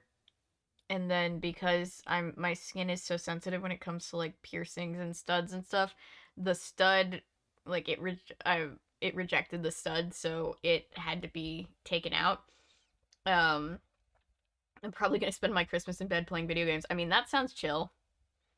That sounds really chill. I feel like we've all just been running so hard. It's like we all just need a day to breathe more than anything.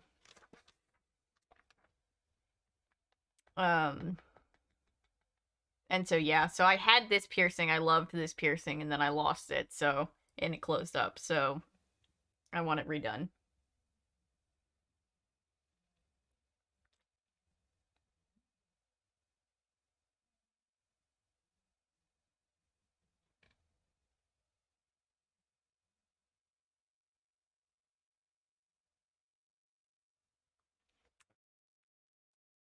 Yeah, honestly, I have oh, that's right. I have a doctor's appointment at like 9:30. It's virtual, but I have a doctor's appointment to refill meds tomorrow morning, so I get meds for my birthday. Chilling with the fam for Christmas. Yes, same. Just chilling. All right, chapter 10. A ghost. There's a ghost in the house, I cried. Doesn't anyone care? Jack shook his head. You don't sound frightened enough. I laughed. It was kind of funny, since I've had a lot of experiences with ghosts and screaming. We were in my den rehearsing for the play tryouts. First we had warmed ourselves with steaming mugs of hot cocoa. Then we had closed ourselves in the den to act out the brother and sister roles in the script.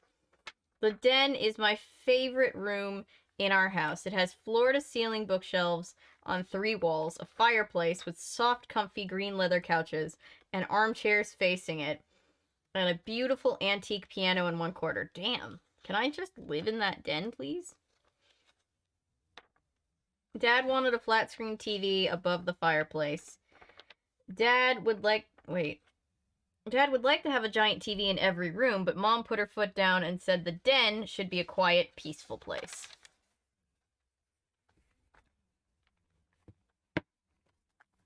I tried the line again, making my voice more shaky. A ghost! There's a ghost in the house! Doesn't anyone care? Jack frowned. Not frightened enough, Kate, he repeated. I think you need to scream. I mean, you and I are all alone in this old house and we've just seen a ghost on the stairs. Then you should scream too, I said. Boys don't scream, he said. That's not how that works. Everybody screams. They do in horror movies, I replied. No way, Jack said. I'm not going to scream here. Look at the script. It doesn't say I should scream. What are you two arguing about? My mother strode into the den carrying a bowl of nacho chips. She took a chip, then set the bowl on the coffee table in front of the couch. My mom is the kind of person who can eat just one chip. When she was in her 20s, she was a fashion model in New York. She's still thin and as pretty as a model, with big blue eyes and a dramatic helmet of short blonde hair, high cheekbones, and perfect smooth skin. I know what people think when they see the two of us together. They think, what a shame Kate looks like her father instead of her mother. Ow! Jesus, I feel bad for her, their dad. Or am I being a little crazy? Well, Mom said. She nibbled at the nacho chip, making it last. We're not arguing, I said. We're rehearsing. I waved the script in the air. We have tryouts after dinner for the 12 Screams of Christmas. That's the name of the book. Remember? I told you about it. It's Mr. Piccolo's Christmas play. She chewed some more. So far, she'd only eaten half the chip. Jack grabbed a handful of them and began jamming them into his mouth, crunching loudly. Mr. Piccolo, right? Mom said. He's your music teacher. What a perfect name for a music teacher. Oh, like Piccolo. Or no. That was Fife in Belle's Enchanted. The Christmas Beauty and the Beast that we covered. I rolled my eyes. He was a Piccolo. His name wasn't Piccolo. I rolled my eyes. Good one. No one ever thought of that before, Mom. She made a face at me. Kate, were you born sarcastic? I was. No, I took a class, I said. That made Mom and Jack laugh. I told you, I'm pretty funny. Tell me about the play, Mom said, finally finishing her chip. Mr. P wrote it, I said. It's got all these songs in it. And it's supposed to be scary, Jack said, reaching for another handful of nacho chips. Mom blinked. Huh? A scary Christmas play? You mean like Dickens' A Christmas Carol? Kind of, Jack said. It's about a family who moves into a haunted house on Christmas Eve. Fun fact, I've talked about this a bunch before, but it used to be tradition back in the day to tell ghost stories on Christmas because longest night of the year and all that. It just kind of went with the season and then fell out of fashion when Christmas became more glitzy and modern, I guess. So, I just got here, but I have a theory. I'd love to hear your theory. So I think we should bring back telling scary ghost stories for Christmas time. Work has been a lot, so who among us doesn't love a slightly creepy Victorian Christmas?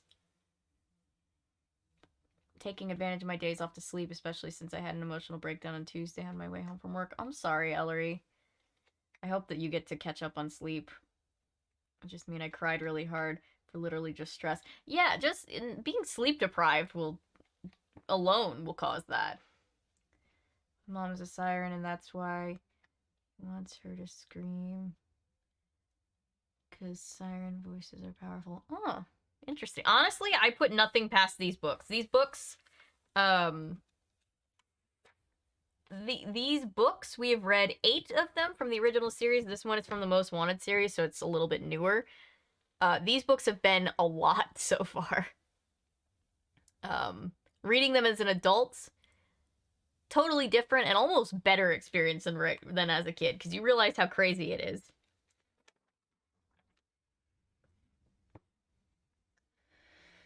The house is haunted by a ghost family who used to live there, but they had a terrible tragedy that ruined their lives, and now they want to celebrate Christmas and keep the new family there forever. Mom had turned her eyes on me. It's a ghost story, she said. Kate, you know you have a thing about ghosts. Are you sure you want to be in this play?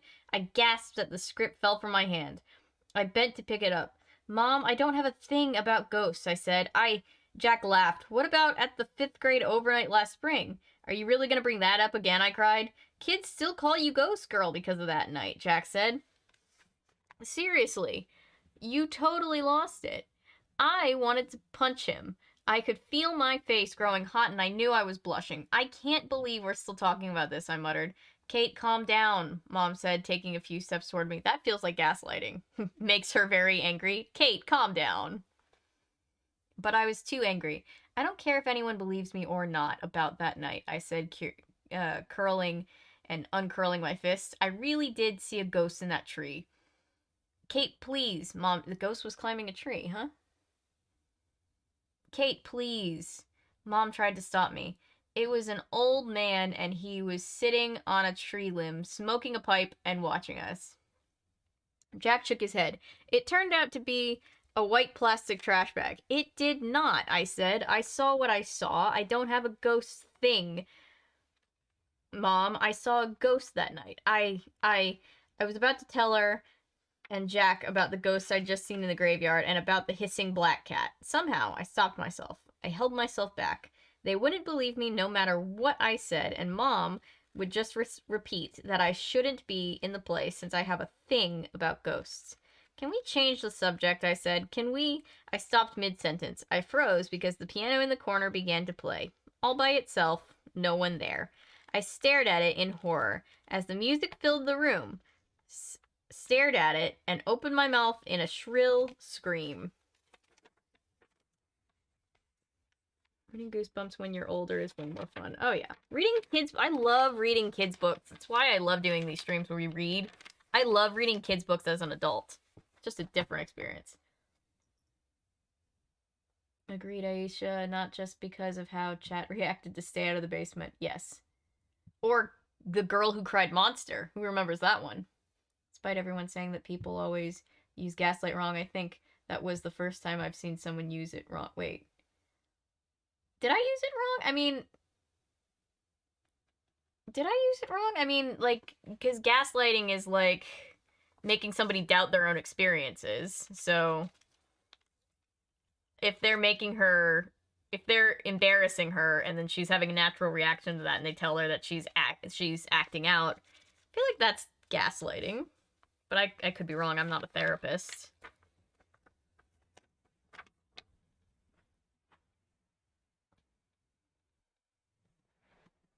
Can I also just say I love the short... I missed when we were reading Star Trek Corona, the short chapters that came with Goosebump books. Some of the chapters were short in Corona, but some were very much not, and they just went on and on and on.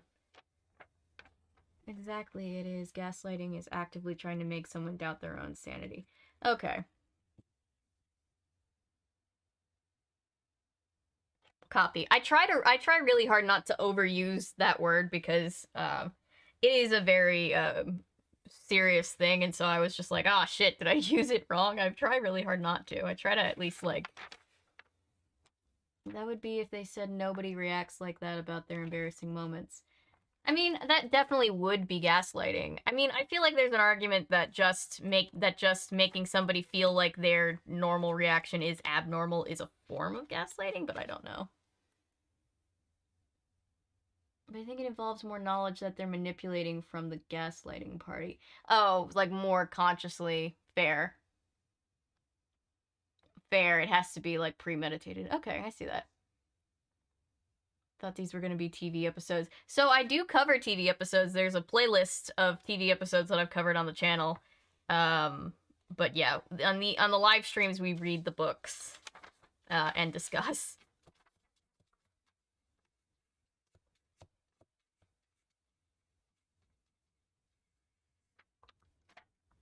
Okay, chapter 11. Kate, what's wrong with you? Mom cried. She spun away from she spun away from me and hurried to the piano. That's my ringtone, she said. She picked up what? She picked up her phone from the piano and held it toward me. See, it's not a piano, it's my phone. God damn it, R.L. Stine. Yeah, it's more about doubt of reality than invalidating emotions, like invalidating reality. Yeah, I get that.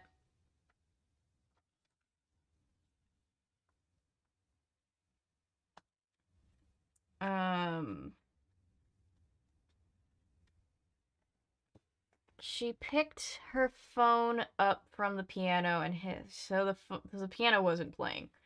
She gave me one more concerned look, then she raised the phone to her ear and walked out of the den, talking with someone. Jake was watching me from the couch. Did I feel embarrassed? Did I feel like a total moron? 3 guesses. I wanted to follow Mom out of the room and shout at her. Of course I have a thing about ghosts because I can see ghosts. But what was the point of that? I raised a finger to my lips. Don't say a word, Jack. Don't say a word about the piano here. Okay, he said. He made a zipping motion over his mouth. I glanced at the silver clock on the mantel. Can we get back to the script? Jack took another handful of chips. The bowl was nearly empty. Didn't you say Courtney would come over and rehearse with us? Oh, right. Guess I forgot to invite her. He frowned at me. How come you and Courtney are so messed up? I thought you were good friends. You've known her since kindergarten, right? I rolled my eyes. Don't rub it in. Didn't we already have this conversation? It feels like we're having the same conversation again. Jack shrugged. I just don't understand. She's always on my case, I said. She's the one who started calling me Ghost Girl. She's never forgiven me for making us lose that state gymnastic meet. You mean last year, when you thought you saw another ghost? I smacked the rolled up script across his leg. I don't want to talk about it. I fell off the balance beam, remember? I could have broken my neck, but no one cared about that. They were only upset because I lost the match for the team. Because you thought you saw a ghost in the bleachers, Jack said. Whatever. I really wanted to stop this ghost talk. I liked Jack. I didn't want him to think I was loony. Courtney thinks she's so much better than me, I said. And now here we are, trying out for the same part in the Christmas play. I let out... Oop! Something happened to this page. Bless it. I let out a sigh. I just have to win for once. Just once. Jack scratched his head. I think you're taking it all too seriously. I rolled my eyes. Well, thanks for your support. Does he have a crush on Courtney? I wondered. Let's practice screaming, I said. That will impress Mr. P. We have to scream like we're terrified out of our shoes. Okay, Kate, you go first. I took a deep breath and opened my mouth in a shrill scream. I cut it off and made a choking sound as I saw the figure float into the den. A girl, all white. Her face, her arms, her flowing dress, her hair fell to her shoulders. White. White as snow. She didn't appear to see Jack and me. She floated past the piano, and her pale arms raised at her sides floated silently, easily. I jumped to my feet from my chair, holding my breath, my eyes on the ghostly girl.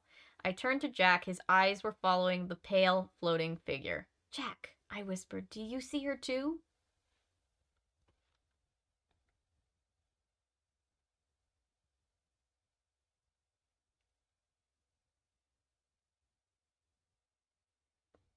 I see the list of order best films. I switched two things around. Copy, Toonie, thank you. Something that's odd to me about this one is that I feel like they don't normally mention adults this much if they can center things on the kids. So I think the mom has to be magical. I mean, they talk about the parents to showcase how bad they are at being parents. But yeah, the parents usually take a backseat unless they're evil or something. Which is very possible. We don't know anything about the mom. We don't know if we can trust the mom yet.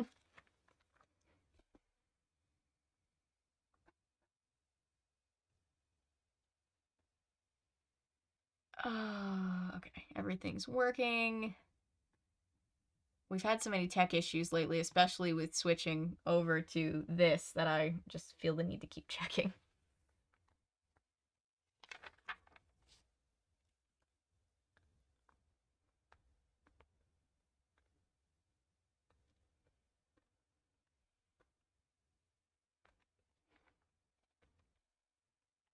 Sorry, I'm chewing my candy. Give me a second.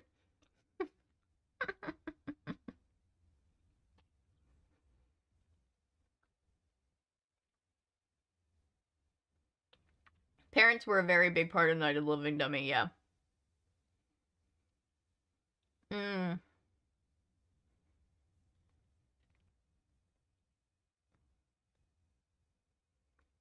But yeah, in like Stay Out of the Basement and Girl Who Cried Monster, without giving any spoilers, the parents had more of a purpose than just being horrible parents, even though they were horrible parents. Hi, Tony. Beware, you're in for a scare. Words are hard. Oh, tell me about it. The fact that anybody listens to me read when I struggle to... I'm getting better. I've certainly gotten better since I started reading these live a few months ago, but who do I struggle sometimes? Chapter 12. The ghostly girl laughed. You like my ghost makeup? I made you scream, didn't I? Courtney, I cried. How? Your mom let me in, she said. Her long white gown flowed around her as she crossed the room to us. I thought I'd give you a little surprise, Courtney laughed again. The ghost girl, you look terrified. I wasn't screaming because of you, I stammered. My heart was still pounding in my chest. Jack and I were rehearsing, practicing our screams. Courtney dropped down on the couch next to Jack. Her face was caked with white makeup, and now I could see that she was wearing a white wig. She was white from head to shoes, except for her light brown eyes. She smiled at Jack. My sister Chloe's friend is a makeup artist. Look at me. It took over 2 hours to do this. Seriously, think Mr. P will be impressed? I slapped the rolled up script against my palm. It's not really fair, I said. Mr. P didn't tell us to come to the tryouts tonight in costume. I wanted to do a little extra, Courtney said. She brushed the end of the white wig behind her white shoulders. She turned to Jack. You know, since the gymnastics team bombed out, thanks to Kate, I decided I wanted to be an actress. I'm serious. That's why I really want to get this part in the play. She was talking only to Jack as if I wasn't in the room. He stared at her but didn't reply. I didn't know what to say. Courtney knew that she and I were competing for the same part. So So was my friend Carol Ann. Did she really think she could steal the part by showing up in ghost makeup? You two go ahead, she said. I don't need to rehearse. I've got the part down. She tapped her temple with a pale white finger. It's all in here. I bit my bottom lip. I fought to keep my anger down. She thinks she has already won the part, I thought. She thinks it's a done deal. Well, I'm going to surprise her. I'm going to be the winner. I'll do anything with that to win that part. Anything. This is probably not going to go anywhere good. We have a whole 6-page chapter.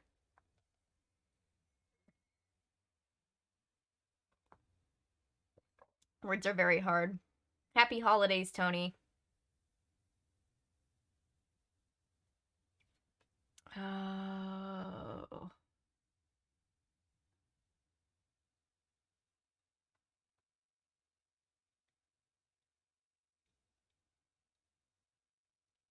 Do do do do do do do. Okay.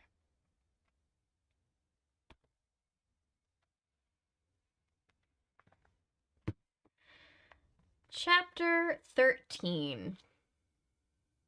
Welcome back, Laser. I'm glad you guys got back to chat.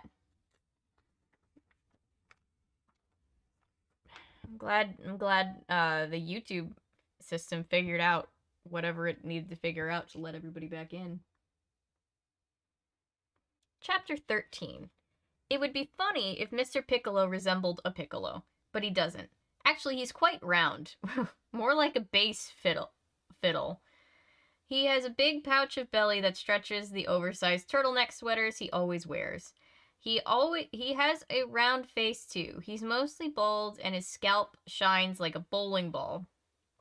He wears square eyeglasses, which are always sliding down his long, straight nose. He peers at you over his glasses with his little sparrow eyes.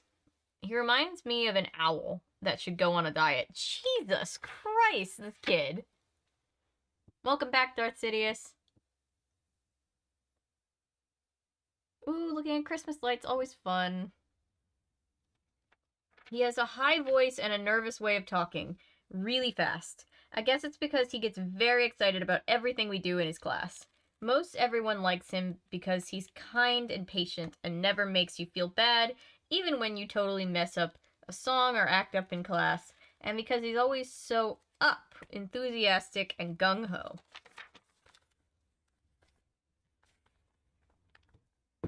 He greeted us at the auditorium door as we trooped in for the tryouts. I counted at least 20 kids, mostly from our music class, but some from the 7th and 8th grade, too. The snow had stopped, but the temperature had dropped into the teens. We tossed our winter coats and parkas and hoodies onto chairs at the back of the auditorium, and we kicked up the snow off of our boots before following Mr. P up to the front. I hugged myself to stop my shivers. I had layers on, but I should have worn a hoodie, a heavier sweater. Down the long aisle, some kids were grouped around Courtney, admiring her ghost makeup and costume. I looked around. She was the only one in costume. Across the aisle, my friend Carol Ann flashed me a thumbs up, and I returned it. Break a leg, I called to her. She shook her head hard, brushing snow from her coppery, curly hair. It was cold in the auditorium. I hoped it would be warmer on stage. People, Mr. P called, clapping his hands. People, follow me. Let's take a seat on the stage. He bounced down the aisle. It looked like he had a beach ball under his yellow turtleneck. Mean, don't say that. He snapped his fingers and walked. As he walked, he always had some kind of rhythm going. The energy of this character, I'm picturing Jeff Goldblum, even though he's not described as looking like Jeff Goldblum. He sat down on a canvas director's chair and waited for us to get seated in front of him on the stage. I wanted to sit next to Jack, but Courtney plopped down between us. The auditorium was dimly lit, but the stage lights were on. Kids were chattering and laughing, but I stayed quiet. I kept going over the lines for the tryout. I didn't know them by heart. I had the script rolled up in my backpack. Mr. P raised his hands to get everyone quiet. The bright stage lights made his glasses gleam like silver. He shielded his eyes with one hand. Before we start tryouts, he said, maybe you'll all like to hear a true ghost story. It happened right here in this auditorium. Did any of you know this auditorium is haunted? Before anyone could answer, Courtney spoke up. Don't freak out, Kate. Maybe you should cover her ears. Courtney's getting on my nerves. That got everyone laughing. I guess they all knew how I lost it last spring at the overnight. I could feel myself blushing. I pretended to laugh as if she'd made a terrific joke. Then I gave Courtney a playful shove, only I didn't mean it to be playful. Mr. P leaned forward in his canvas chair. This story happened more than 80 years ago, he said. A boy named Cliff went to this school. Cliff was a sickly boy, very frail, in a very bad health, but his dream was to be in the school play. Mr. P shoved his glasses up on his nose, like so. His eyes swept over us. I guess he was making sure we were paying attention. Does anybody else who wears glasses, whenever anybody mentions glasses or it's like mentioned in a book, you all of a sudden become very aware of the feeling of your own glasses on your face? Don't freak out, Kate. Words to live by. Feels like the name of an album from like the 2000s. We definitely were. The auditorium was silent except for the hum from the furnace vents along the wall.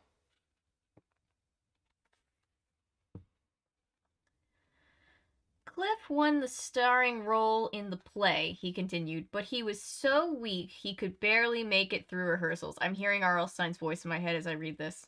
The doctor said Cliff shouldn't be in the play. They said he was too frail and sick. But Cliff argued with his doctors. He said being the star of the play was his biggest dream, and he wouldn't quit for any reason. Mr. P pushed his glasses up again. He shifted his weight in the narrow chair. The play was given right here on this stage, he continued, and guess what? Cliff was amazing in it. He gave a wonderful, powerful performance as if he wasn't sick at all. It was like the performance had given him new strength, new life. It was a triumph in every way. When it ended, the audience cheered and clapped and made Cliff take a second bow. Mr. P cleared his throat.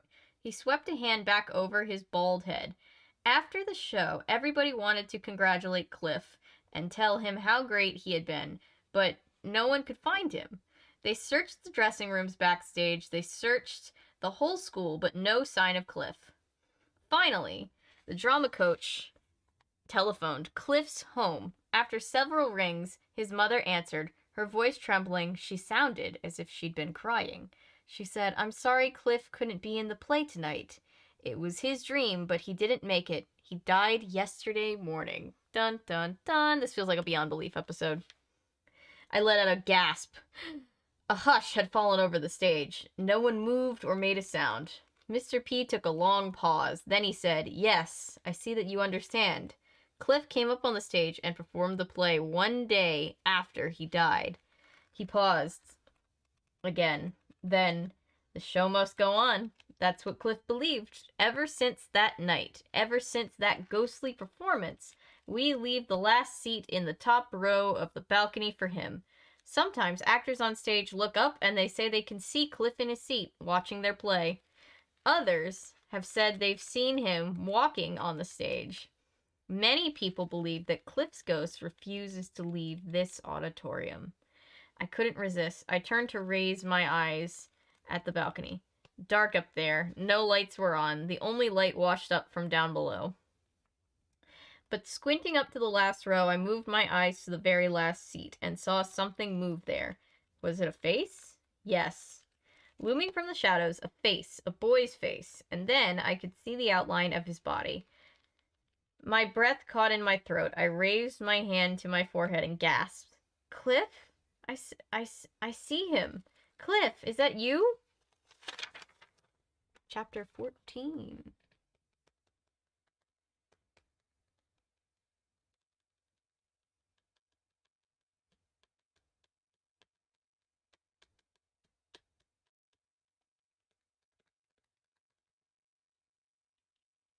I believe EP means episode. I believe.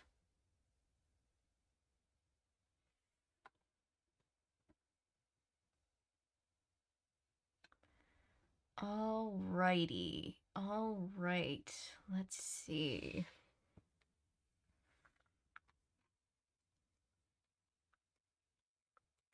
Oh, can I tell my creepy ghost story from being in Charleston, South Carolina? Charleston, South Carolina, like every other place in the South, has, like, every building has a ghost story tied to it. Because, like, that's just the way it works here. Like, every building is said to be haunted by somebody. But they have, like, this historic theater in Charleston that's supposedly haunted by, like, John Wilkes Booth's father, who was, like, a frustrated, horrible actor who, like, almost killed somebody. Ran in the family. And they were like, he's always, we went on this, like, haunted tour, and they were like, he doesn't like, when people take videos in the balcony area up in the box, like, up in the theater. Like, he thinks it's disrespectful, and we were like, okay. So the next day, we went into the theater, and we were like, I was vlogging, so I was walking all around and taking all this video all through the entranceway and in the halls and down in the main atrium and down in the main sitting area in the playhouse. And then when I watched it back the next day, because we had gone up to the balcony and we were, like, jokingly being like, hi, whatever his name is, don't do that, don't challenge ghosts. But we were just kind of like, hey, man, like, whatever. And then when we got back to the hotel that night, all the footage came out great except for just that one video that was taken on the balcony. Nowhere else in the building, just the balcony was corrupted. Don't know why. I was just like, oh, you got me.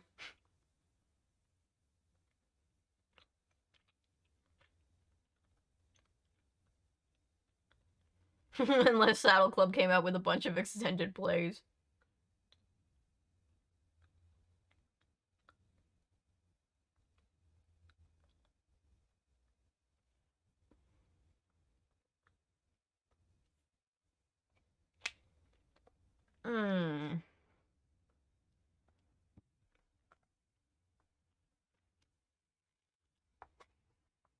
Heard a lot of ghosts be described. So far, we have not heard who this is on the front cover. I live for the moment in every Goosebumps book where the front cover is explained. And technically, I think we never got it in Monster Blood, because I don't think the monster ever came down the stairs like that.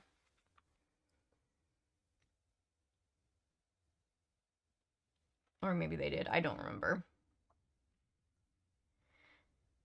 No, it's me, Paco. The voice rang down from the top of the balcony. I sucked in a breath. Laughter burst out all around me. The laughter echoed off the walls in the empty auditorium. Everyone was laughing, even Mr. P. Way to go, ghost girl. Courtney slapped me hard on the back. Poor kid. I wanted to hide. I wanted to die. Oh, goodness. This poor kid. I wanted to fall off the stage and disappear through the floor below. I'd never been so embarrassed. My face was blazing hot. My hands started to shake. It was just a ghost story Mr. P made up, and I fell for it. Of course, there was a good reason for that, but still, I looked so stupid. Mr. P slid off the chair and stood waiting for everyone to settle down. When they finally stopped hooting and laughing at me, he waved a hand up at Paco. For those of you who don't know, Mr. P said, Paco is a 7th grader. He is one of the tech squad for our play. He'll be in charge of sound and lighting. Kate will be on the ghost squad, Courtney chimed in. It wasn't very funny, but kids started laughing at me all over again. Okay, get off the stage, people, Mr. P said, shooing us with both hands. Oh, I hear the cuckoo clock going off downstairs. That means it's 9 o'clock. I want you to take seats in the auditorium till I call you up for your tryouts. We'll do the tryouts for Livy, the sister, first. We all started to the steps at the side of the stage. Jack stepped up beside me. He patted my shoulder. Don't let Courtney get you upset. You'll do an awesome audition. I shrugged. Whatever. I started down the steps. Behind us, Mr. P stopped Courtney at the edge of the stage. I'm very impressed with your costume, I heard him say. and the excellent makeup job. I appreciate your extra effort, Courtney. Why don't you stay up here? You can be the first to be the first audition. Another victory for my friend Courtney. It was nothing but win-win-win for her tonight. And for me, suck it up, Kate, I told myself. Stop feeling sorry for yourself. Jack is right. You'll do a killer audition. So the cuckoo clock is somewhat fixed, Anton. Sometimes he cuckoos and sometimes he doesn't. I'm not sure how he chooses when he's gonna cuckoo, but he started cuckooing sometimes.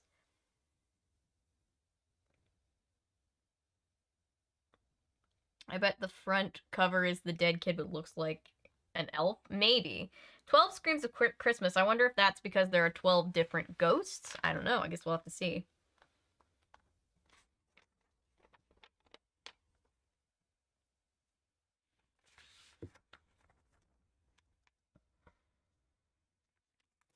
Okay.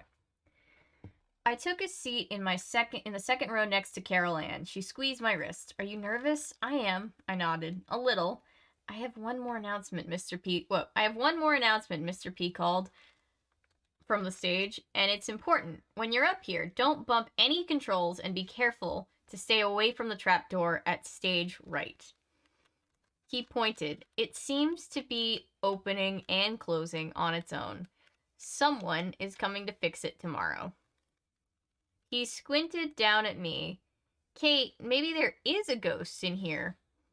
And then he said, would you do me a favor? Would you go downstairs to my office and bring up my clipboard? I left it on my desk. They have a tech ghost. No problem, I said, jumping up. I squeezed my way to the aisle past Carol Ann and some other kids and started to the exit at the back of the auditorium. I heard Mr. P call Jack to the stage to audition with Courtney.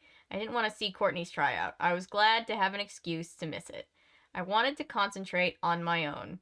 As I walked, I went over Libby's lines and for the 100th time. It was a little after 8 o'clock. Through the school doors, I could see a bright half moon high in the sky. The moonlight poured across the hall floor, making it glow in an eerie blue color. Ooh. It's the Tech Ghost origin story! Looks like they need the Texorcist. That's one piece of merch that I do need to get working on, is Texorcist merch. The school was deserted. Half the lights in the hall were turned off.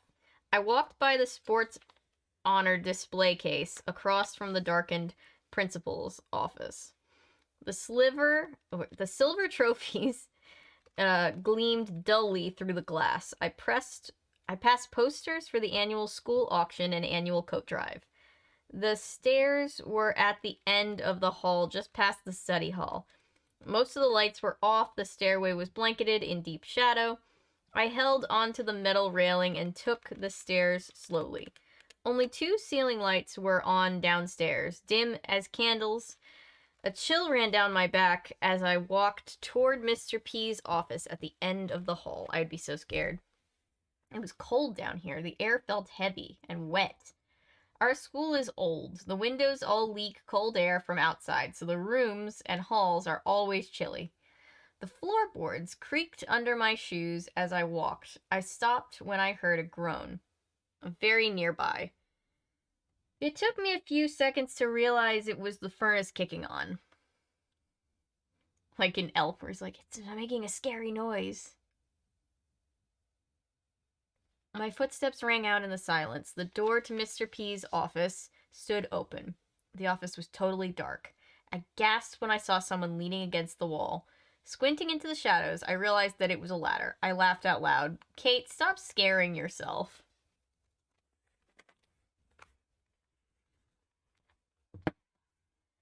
I stepped into Mr. P's office and fumbled on the wall for the light switch. I felt a chill at the back of my neck. Why was I so tense? Probably because of the tryout. The ceiling light flashed on and I gazed around the office. I saw the clipboard on the side of the desk. As I leaned to pick it up, something caught my eye. It was a sheet of notebook paper with a handwritten list on it. It seemed to be a cast list with the names of all the characters in the play on it. Next to their names, I saw scribbled kids' names. Next to Gerald, the brother in the play, I saw Jack's name, and next to Livy, my hand shook as I brought the paper closer. Next to Livy, the lead sister, I saw Courtney's name with the question mark after it. Had Mr. P already cast the play? Had he decided who got the parts before tryouts? My eye went down to the bottom of the page. My name was there, along with Carol Ann and 3 other kids. Did that mean he thought we could possibly win parts, or did that mean we were out? He would never decide everything before we had a chance to try out, I told myself. That would be unfair. Mr. P is always the most fair teacher in the school. I set the paper down on the desktop. My eyes roamed around the office, looking for anything else that might be interesting. He had a photograph of a yellow and black cat framed on his desk and a stack of sheet music. We love a cat, Dad. In front of it. The window ledge held several big pots containing prickly-looking cactus plants. I realized I was spending too much time here. I picked up the clipboard, started to the door, then stopped. Hey, the office door was closed. I didn't remember closing it. Squeezing the clipboard in my hand, I stared at the door. Solid wood painted navy blue. The hall was very breezy. Did the wind push the door closed? I stepped to the door and wrapped my hand around the brass doorknob. I turned it and pushed. Whoa! The door didn't budge. I tried it again, twisted the doorknob the other direction. Pushed hard, then pulled. A chill ran down my back. Hey, somebody! I shouted. Somebody! The door was definitely locked. Someone had locked me in. Wonderful. Hashtag Spencer the Texorcist. Yes. We have a story at my old school about little Timmy, a ghost of a kid who was killed by a former drama teacher. If I remember the story correctly, he causes the second show curse. Interesting. Or something goes wrong during the second show.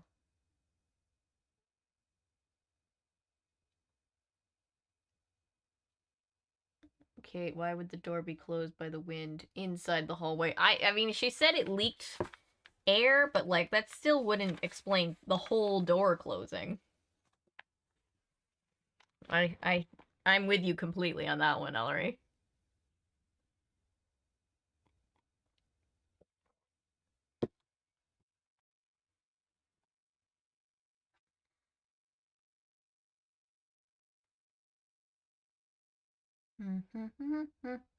Okay.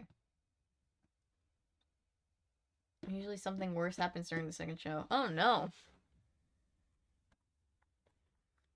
Haunting stuff is funny when it's just like, oh, messing with the lights. When it's like, oh, somebody gets hurt? That sucks. Chapter 15. I pounded my fist on the door. Hey! Who's there? I shouted. Let me out! Somebody, let me out! I pressed my ear to the door and listened. Silence in the hall. The door didn't lock itself. I knew. Hey, let me out! I screamed. I dropped the clipboard and pounded the door with both fists. No answer. I stood there, breathing hard, my heart racing. The school was empty. No one else was down here. No one could hear me. I crossed my arms in front of me and started to pace back and forth across the small office. Who locked me in here? I stopped in front of the window. I had an idea. If I moved the cactus plants aside, maybe I could push the window open and escape. I picked up the pot in the middle of the window ledge and set it down on the floor. Whoa! The tall cactus rested in a bed of stones. The thing weighed a ton. I shoved the next cactus plant to the side, careful not to get stuck on its spiky thorns. I'd made enough room to climb out, if I could shove the window open far enough. I bent and grabbed the bottom with both hands. I tugged. I let out a groan. As my muscles strained, it didn't move. I tried again. I could get the window to budge. Wait, hang on. I couldn't get the window to budge. A lot of the old windows in the school had been painted shut or were just stuck. I gave it one more try, then backed away. A sigh escaped my throat. It seemed like a good plan, but the window just wouldn't move. I crossed to the door and pounded some more. Is anyone there? Can anyone hear me? Silence. I tried the door one more time. Then I spun away from it and dropped into Mr. P's brown leather desk chair. Someone will come for me soon, I told myself. They'll miss me, they'll see that I'm not back, and they'll come for me. I put my elbows on the desk and propped my head in my hands and waited, staring at the round clock above the door. 5 minutes past 10. It was like one of my greatest fears, like being locked away somewhere. They have to notice that I didn't come back with the clipboard. 15 minutes pause. 15 minutes passed, sorry. I started to pace back and forth again. This is ridiculous, I said out loud. Then I had another idea. How stupid can you be, Kate? I cried. My cell phone. I'll text Jack to come and get me. I grabbed at my jeans pocket. Wait, my phone was in my backpack. My backpack was upstairs in the auditorium. Standing in the middle of the room, R.L. Stine remembered that all of a sudden he's writing for an audience that has cell phones, so he now has to explain why they don't have them on them. Standing in the middle of the room, I heard someone jiggle the door. I gasped in relief. Finally, I cried and called out. Get the key, the door is locked. A few seconds later, the door swung open. Jack blinked at me, his face twisted in surprise. You're still here? Of course I'm still here, I said. I was locked in. What took you so long to come down here? He squinted at me. Mr. P sent me down for his clipboard. We thought you left. Excuse me? I cried. Courtney told everyone you weren't feeling well and you went home. What? But she went... Oh, I'm so confused. Okay.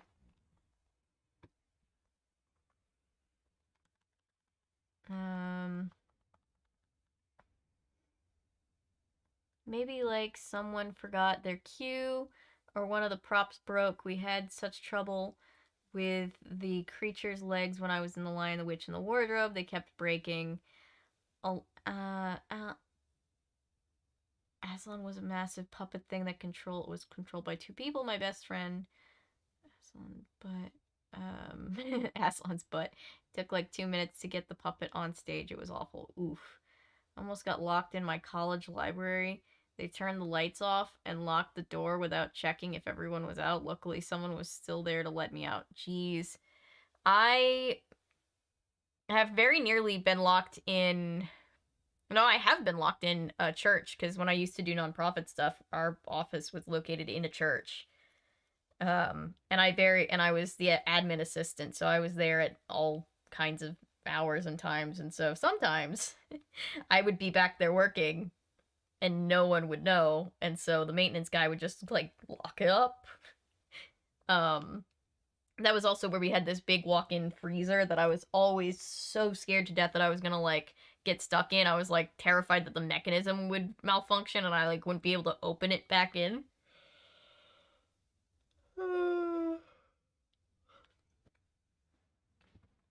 Everyone's costumes except the White Witches were terrible. Oof.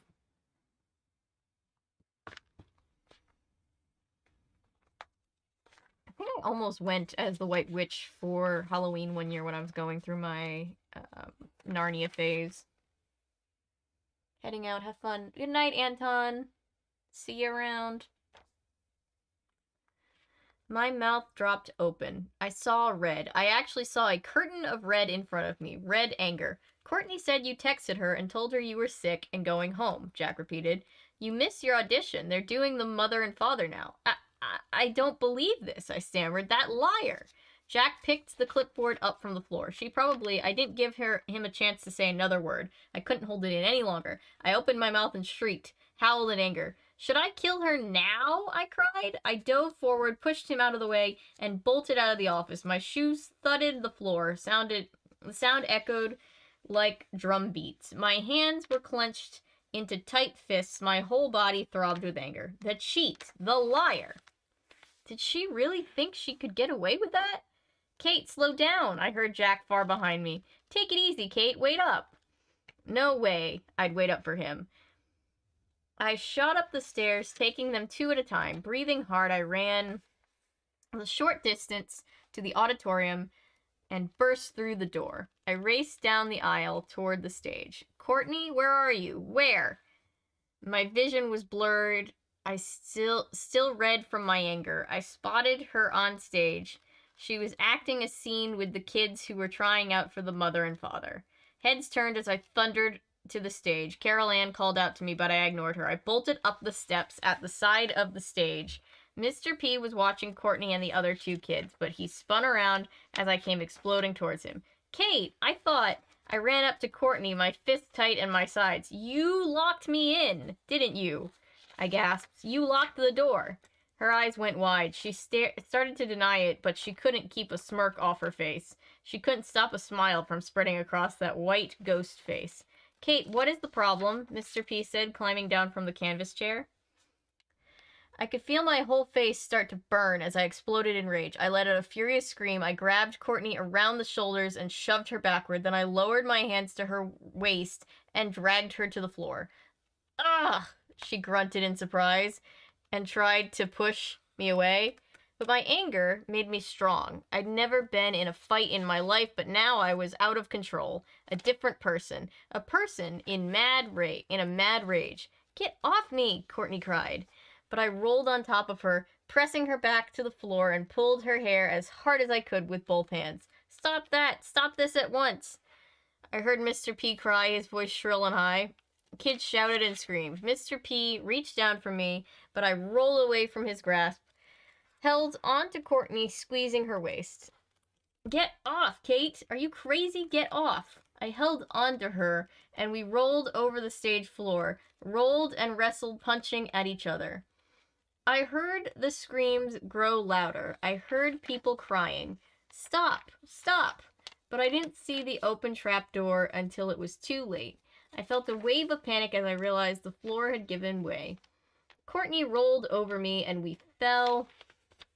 No! I screamed as we dropped into darkness. We fell, holding on to each other. Fell fast and hit the bottom hard.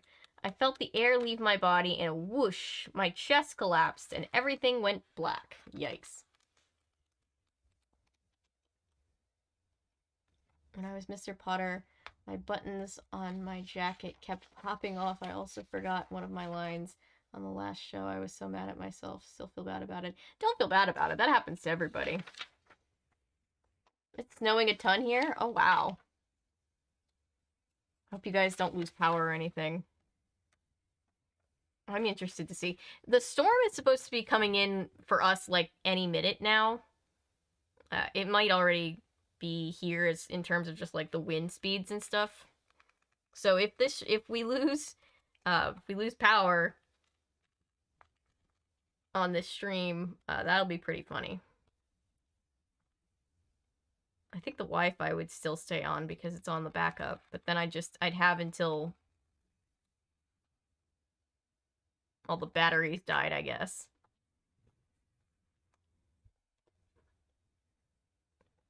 I saw the plow truck traveling and gathering. I live in Atlanta. We don't have plow truck. We have like 2, I think, in the entire city. We might have a couple more than that, but it's like almost none because we never get snow. I remember during It's a Wonderful Life, pretty much the entire cast got COVID over Thanksgiving, and we had to do rehearsals online. We're eating like 21 mozzarella sticks during rehearsals. Good times. I was in drama school when COVID hit, and so I had to finish out my class courses online, which wasn't bad for some, but then like you got to like doing the improv class, and it's like, oh, this is awful on Zoom. But it did make me very prepared for anything. Surprisingly cold for me, given I live vaguely near Phoenix. Interesting, yeah. I was wondering. It's kind of just, I think everybody's feeling that cold snap. Jack Frost is wild.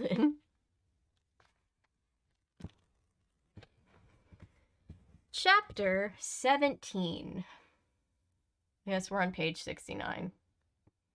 Even though I had stopped falling, I could feel myself sinking into a deep blackness. I could feel myself being pulled down as if I was being swallowed by the cold darkness. Slowly, I forced my eyes open. My head throbbed, pain shot up and down my whole body. I struggled to raise myself up. Sorry, I'm not going to sing Josh Groban. It just made me think of the song. It felt as if the darkness so heavy was pushing me down. I blinked several times trying to clear my head, but my temples pulsed with pain. Finally, I saw Courtney hunched beside me. Her hair fell over her face. Where are we? My voice came out in a whisper. She brushed the white wig back with both hands. I don't know. Somewhere in the basement? Stay out of the basement, guys. It's gonna be Plant Zaddy. Courtney climbed to her feet. She straightened her long white ghost skirt. Then she brushed back her hair again. I raised a hand for her to help me up, but she turned away from me. She began walking into the blue-black darkness. Courtney, wait, I called, still in a whisper. Where are you going? She didn't answer. She kept walking, the skirt scraping the floor. It was fading as if stepping into a thick fog. Courtney, wait up. I can't see you, I called, finally finding my voice. Oh, there, okay. The first time I thought to actually whisper before it told me. You've ruined everything, ghost girl, she called back. You've done it again, just like the gymnastics meet. You've ruined everything. But Courtney, she vanished. I gazed into the blackness all around. Silence. I stood up. There's got to be a way out of this basement. I took a step, then another. If I could find the wall, I could follow it till I came to a stairway. And then another thought entered my mind. They all saw Courtney and me fall through the trapdoor. Why hasn't anyone come down to rescue us? Stumbling in the darkness, I found the wall, I pressed my palm against it. It felt cool and smooth. Slowly, I began to walk, sliding my hand along the wall. I turned a corner. The blackness lifted a little. The basement opened into a milky gray light. I kept my hand on the wall, but started to walk a little faster. Suddenly, I realized I wasn't alone. I stopped and squinted into the gray glare. Someone stood up ahead in the middle of the hall. Hey, I called out, my voice echoing down the corridor. Did you come to help us? No answer. I took a few steps forward, slowly. He came into focus. Paco, the boy from up in the last row of the balcony. Paco? I cried, walking quickly. I'm glad to see you. I'm kind of lost, and I stopped with a sharp intake of breath. As he came closer, I saw that he wasn't standing on the floor. His shoes, they floated 3 or 4 inches in the air. He stood with his hands at his waist, dark eyes glowing, floating above the floor without moving. You really are a ghost, I stammered. His straight black hair fell over his eyes as he nodded. Yes, I am, Kate. His voice was soft, breathy like a whisper of wind. He brushed back his hair. His eyes burned into mine. What are you doing here? What are you doing down here? What do you want? I said. I turned my head to avoid his stare. It felt like a hot beam invading my brain. He reached out a hand. You'll see. Come with me. I took a step back. His stare was frightening me. But he floated closer and grabbed my hand. Come with me, he repeated in that breathy whisper. I don't want to, I screamed. I struggled to free my hand, but his grip was too strong. Let go, I cried. I don't want to go with you. I don't want to come with you. Where are you taking me? Let go. Never go to the secondary location. That's what she was thinking.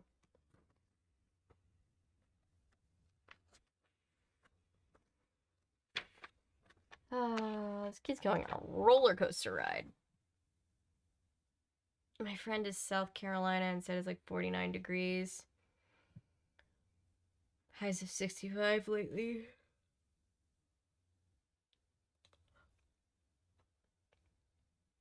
Guy that played George is super thin. We had another online in-person rehearsal. He wasn't there, so we used like the camera teachers. Wait.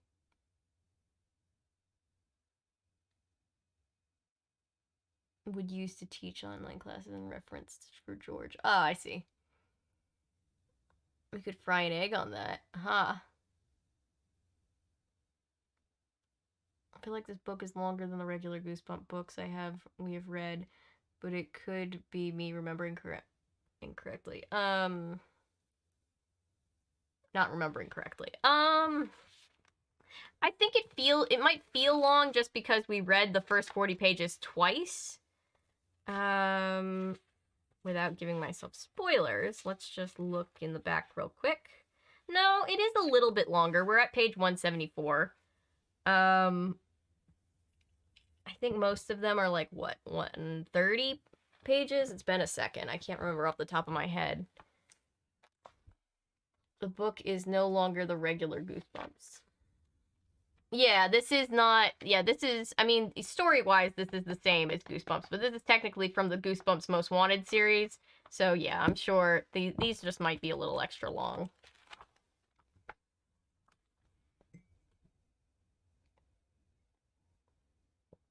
How we feeling about it so far, guys? In a good way. Yeah. How we feeling about it so far, guys? So far, I like the just kind of, like, creepy ghost story vibes in this one. Nothing too overly dramatic. My favorite Goosebumps are the ones that have to do with just, like, good old-fashioned ghost stories. Or, like, Curse of the Mummy was also good. Really, all of them have had their own strong suits, except for Monster Blood. I really didn't like Monster Blood. I feel like stuff is happening unlike what happened in Monster Blood. Yes. Monster Blood was easily the weakest out of all of them that we've read so far, and God help me, there are so many Monster Blood books. We're gonna have to read so many more of them. We're not have when's Monster Blood 2? How far do we have until we have to deal with Monster Blood 2? Here's Monster Blood 3. Monster Blood 2 is book 18, so we've got like 10 more books in the regular series before we have to get there. So we've got some time.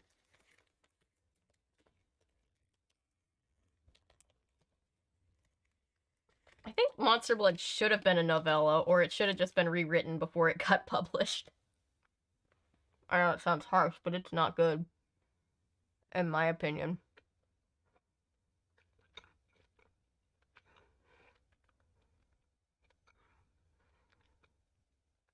I think this is our 30th book that we've read on stream, guys.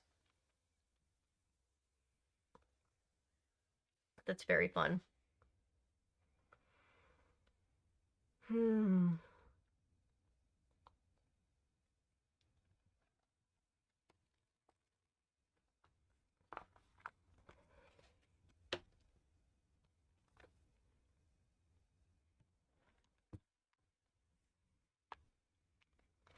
Chapter 18.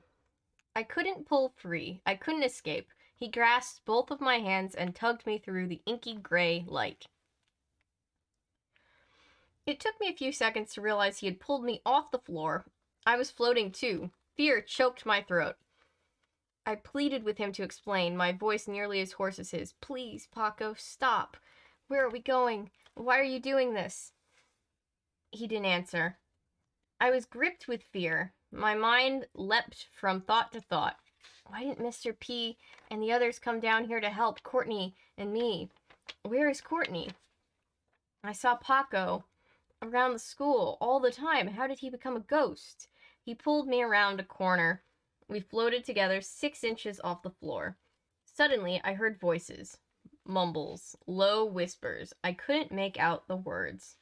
The murmurs circled me. I twisted and turned and tried to see who was speaking. Bright lights flashed on. Oh, I cried out as I saw faces, dozens of faces. Paco and I were in the middle as a second oh in fear. Oh, she did. Paco and I were in the middle of a large room jammed with people. He let go of me. My eyes gazed from face to face. I knew at once there was something wrong with them. The faces appeared to shimmer in Faces appeared to shimmer in and out of the light. Their skin was yellow and stretched tight. Their eyes were glassy and rolled crazily in their heads. Oof. I saw children in tattered clothes, stained rags, old men, their chins wobbling up and down, but no sound came out. Women with long, scraggly strands of hair falling from bald, rutted heads. Oof. Ghosts. Paco, I whispered, huddling close to him. These people are ghosts. He nodded. He motioned with one hand. Kate, you stared at them in the cemetery. I swallowed. What? You stared at them. You disturbed them. He brought his pale face close to mine. You disturbed them a lot. His words sent a shiver down my back. I don't understand, I stammered. Why are they here? Did they follow me to school? What do they want? It took him a while to answer. The ghosts pressed in closer, tightening their circle around Paco and me. I could smell them now, smell the decay of their clothes, the stale odor of their skin. Their eyes were all locked on me, unblinking, wide-eyed stares, mouths hanging open. What do they want? Tell me, I screamed. Kate, they want you to audition, Paco said finally. Huh? I blinked. I felt another cold shiver. They want you to sing, Paco said. Sing the 12 Screams of Christmas song from the play. No, I whispered. Get me away from here, Paco. I won't do it. I won't. The ghosts began to murmur. Some shook their heads. Some jumped up and down. Oh, look, Paco said. You're making them angry, Kate. The ghosts moved even closer. They practically bumped up against me now. The odor was overwhelming. Their mouths jabbered up and down. Their cold stares made me shut my eyes. You have to do it, Kate, Paco insisted. If you want to get back upstairs, you have to sing for them. Go ahead now. All around me, the ghosts began to chant. Sing, sing, sing, sing.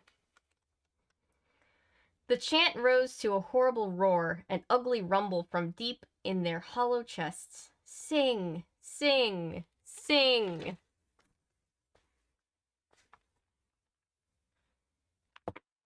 Okay, I cried. Okay, please, stop. The chanting cut off instantly. I turned to Paco, my heart pounding. If I sing for them, will I be able to go back to the others? Will you show me how to go back upstairs?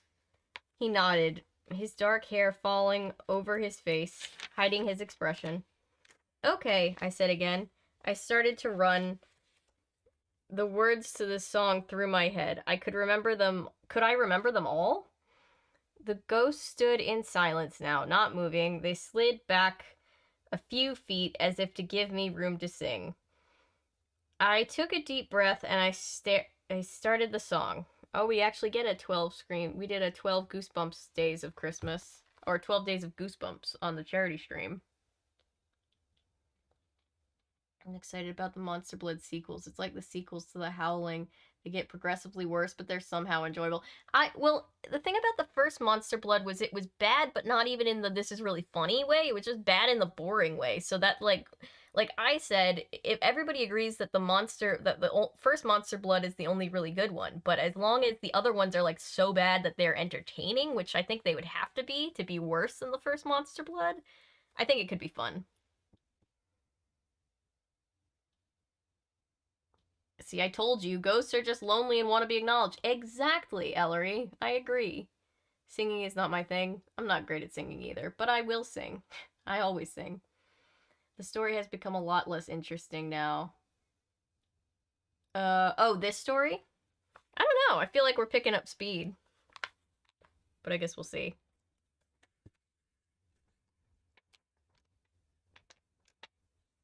Does everyone know how Stine came up with Monster Blood? Oh yeah, that's an interesting story. I'll let Toonie tell in chat. Alright. I took a deep breath and I started the song. Wait, is that where I was? Hang on. Yeah, the ghost stood back in silence, not moving. They slid back a few feet. As the ghost stood in silence, not moving, they slid back a few feet as if to give me room to sing. I took a deep breath and I started the song. Wait, because...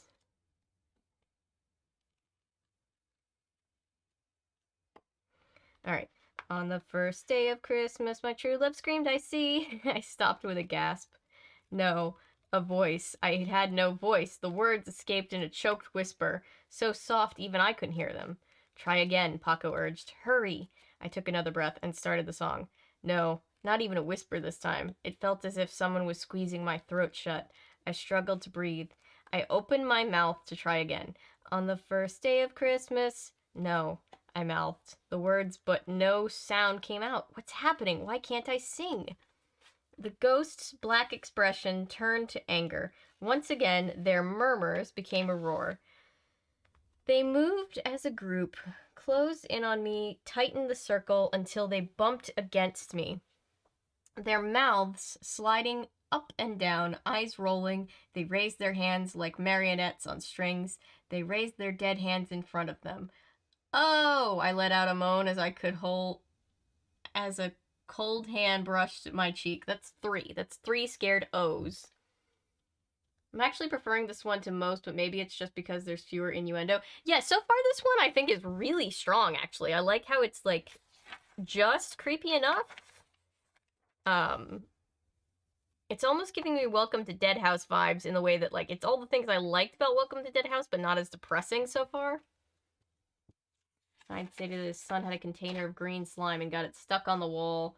They couldn't get it off, and that gave him the idea for the first Monster Blood book. Yeah, you showed me that picture. I think that's really interesting. Were you saying it about anyone else? I mean, there was that one bad touch ghost, but we don't talk about him. Yeah, we don't talk about Bruno. We don't talk about Fight Club. We don't talk about the touch ghost.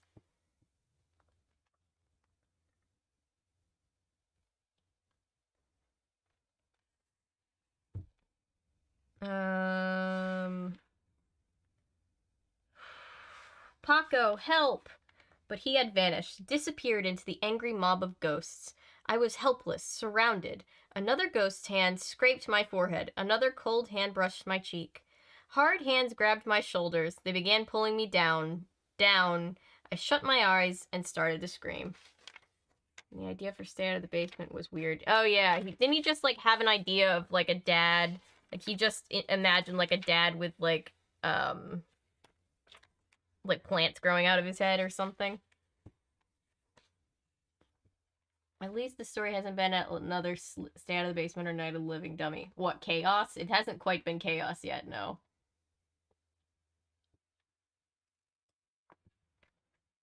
Okay.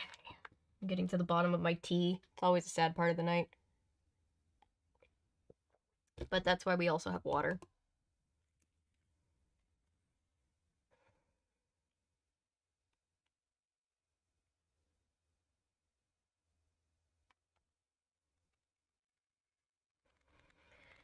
Chapter 19. I think meant horny, not chaotic. Yeah, that is true. Those are the two. So far, the book has not been horny, which I'm glad for. When we're reading children's books, you would be shocked if we tried to tell people how many times these books turned horny, wouldn't we? Wouldn't they? Not chaos, just overrun with constant innuendos. Yeah, you right. Okay. There's like a little red stain on the back of this book, like on the side, on the corner here. And I'm hoping it's like just paint and not somebody's blood, because that would be unfortunate. He started questioning how were the leaves and who was the father. Was he turning into the plant or was he a plant? Right.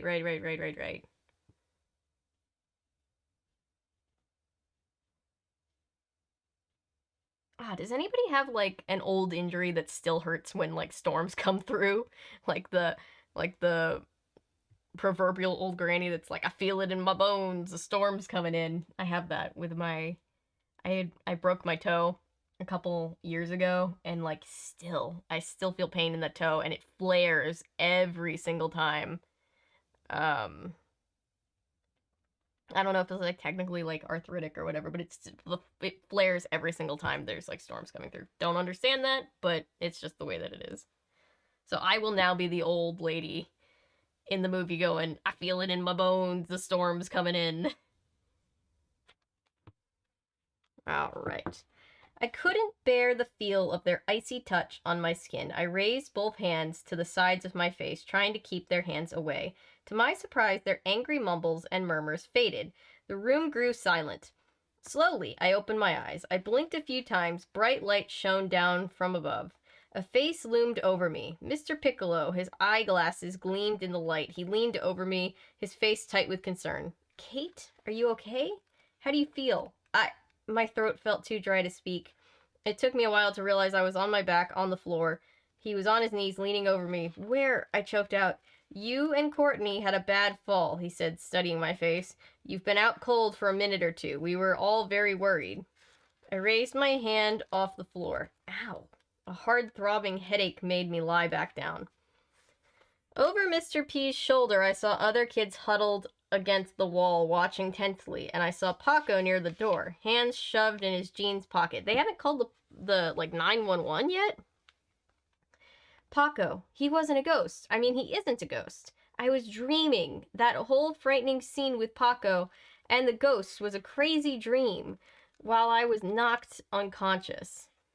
Mr. P's... I don't think she's lucky enough for that to be the case. Mr. P's bald head glowed under the ceiling lights. He frowned at me. Do you feel strong enough to sit up? I think so, I said. You just had to sit back down because of your blinding headache. He grabbed my shoulders and helped me into a sitting position. Okay? Okay, I said. I was still trying to force that ghost scene from my mind. No broken bones, Mr. P asked? I mean, she doesn't know for sure. I mean, unless she's, severely in pain. I tested my arms, my legs. I think I'm okay. That trapdoor shouldn't have been open, he said, shaking his head. Luckily, you didn't fall very far. How is Courtney? I asked. That's not falling very far. Damn. She appeared beside Mr. P. Her white wig was disheveled, and some of the white ghost makeup had smeared off her cheeks. I'm okay, she said. Luckily, I landed on top of you. Thanks for breaking my fall. Chalk up another win for Courtney. Anytime, I said. I was starting to feel better. I climbed to my knees, then stood up. Where are we? In the basement under the stage, Mr. P said. Let's go back upstairs, people. I wiped the sweat off his forehead. Or he wiped... That would have been weird if she had done it. He wiped the sweat off his forehead with a hand. With a handkerchief. Oh my god, brain, stop guessing what the words are. I could see he was very relieved that Courtney and I weren't hurt. He motioned... He's like, I don't want these parents suing me. He motioned for the others to follow the hall to the stairs, but he held Courtney and me back. Courtney tried to fix her hair. I knew I must look a mess, but I didn't care. I had no broken bones, and there weren't any ugly ghosts forcing me to... Don't call them ugly, forcing me to sing. I'm very disappointed in both of you, Mr. P said, mopping his forehead some more. Disappointed and surprised. It was her fault, Courtney started. But Mr. P raised his hand and cut her off. That was the kind of fighting that could get you girls suspended from school, he said. I'm not going to do that, but I'm not giving you the part you want in the Christmas play either. We both stared at him. You mean? I started. I mean, I've given the part of Livy to the lead sister to Carol Ann. No way, Courtney cried. I remained silent. My brain was spinning around. I was glad Courtney didn't get the part, but I felt bad that I had totally lost it. Totally lost my temper and acted like a wild animal. You two can be in the chorus, Mr. P said, if you promise to get along and not start any more fights. She and I mumbled, okay. He stared at us till we shook hands. As soon as he was out of the room, Courtney turned to me, her eyes blazing angrily. This is all your fault. You ruined it for both of us. My fault? I didn't lock you in Mr. P's office, I snapped. I had a strong urge to grab her by the neck and shake her till her head fell off. Uh-oh, Kate, get control. But how could I not hate Courtney? As soon as she saw Jack upstairs in the auditorium, she started to limp as if she'd hurt herself in the fall. Ugh. He hurried over to help her walk down the aisle. Watching her lean on him, another wave of anger swept over me. Courtney knows I like Jack. She's faking that limp to get his attention. She likes Jack. And Courtney likes Jack. and they all were playing siblings. That's kind of awkward. Like, there's a lot of actors in real life who met because they were cast to play siblings and then they started dating. I always wondered what that conversation's like. Okay, it was a bad night. I wasn't going to have a starring role, I was only going to be in the chorus. I could handle that, and I guess now I'd have the time to deal with my other problems. Namely, how could I get the kids to stop teasing me and calling me Ghost Girl? And how could I stop Courtney from ruining my life? Of course, I didn't realize that I had much bigger problems ahead. I had no way of knowing that I was about to enter a haunted world and might never see the school, my parents, or my friends again. About to enter a haunted world? You mean she's not already in the haunted world? What? Hey, Hale, how are you? Haven't seen you in here in a little while. Or, no, that's not true. You were at the charity stream. I think I just feel like I haven't streamed in a while. We're making pretty good time in this book. I think it's just because this one interests me particularly.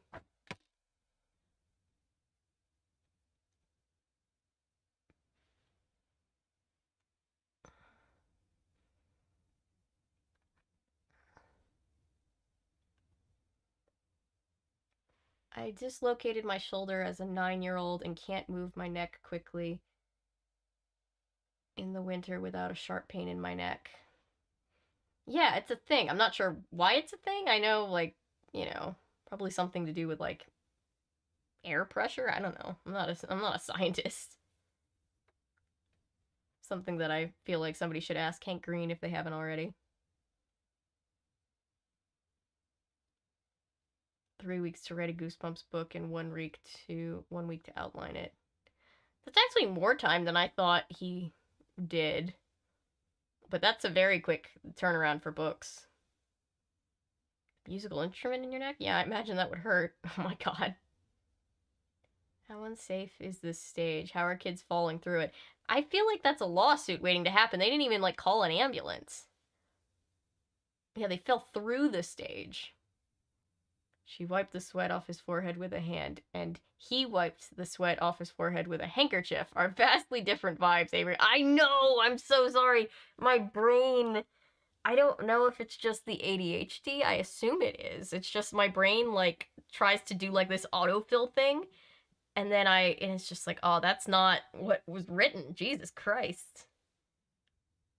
I missed a couple streams, I think. I'm visiting family for the next couple weeks. Oh, that's fun. Also, he said he'd never gotten an idea from a dream. And what a shame. I would love to wake up one morning with an idea in my head, but my dreams are very boring and almost never scary. I have heard him say that. I think that's very funny.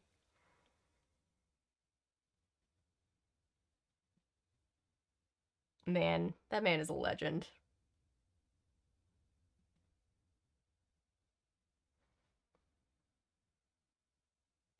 Do do do do do do do do.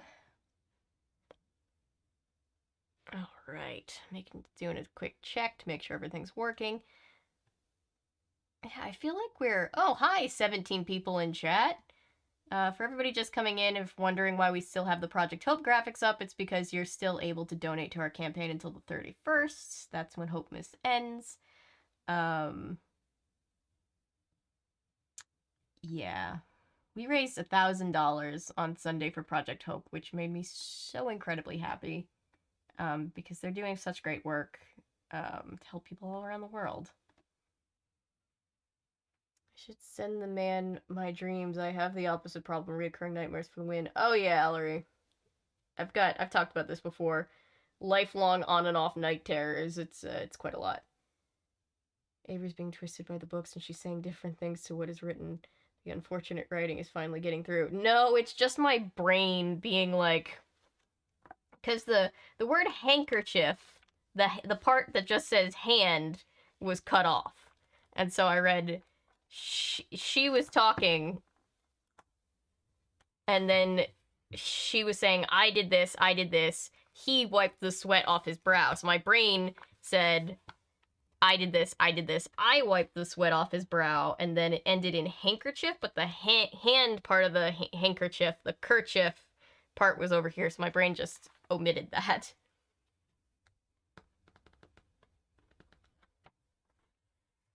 I'm gonna try this one, the passion fruit chocolate. Let me know what snackies you have and what you're drinking. I've got tea and Portuguese chocolate and water, and I'm very happy. Woo!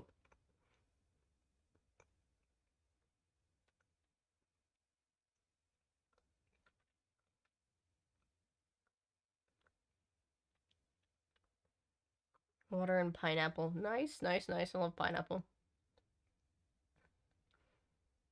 The forehead wiped the sweat off whose brow?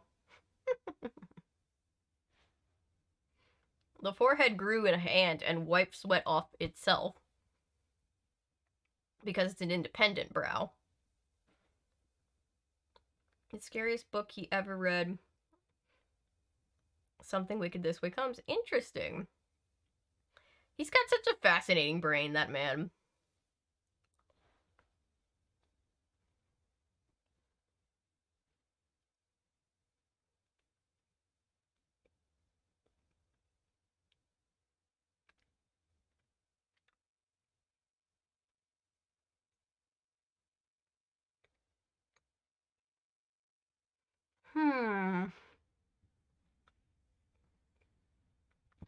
Sort of caramel chocolate brittle earlier. I should probably make some food. Lunch was a while ago. Yeah, go get food. Avery realized this book wasn't horny enough for Goosebumps, so her brain had to insert it somehow. No! No, God. Not around the innocent children characters. Yeah, Disney did make a Something Wicked This Way Comes movie. It's been on the list of things to do.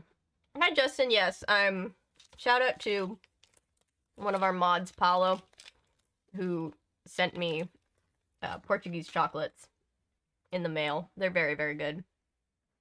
Right now I'm having the passion fruit milk chocolate. And this one was an orange one that I already ate. And I have tea and water. And we're reading Goosebumps Most Wanted.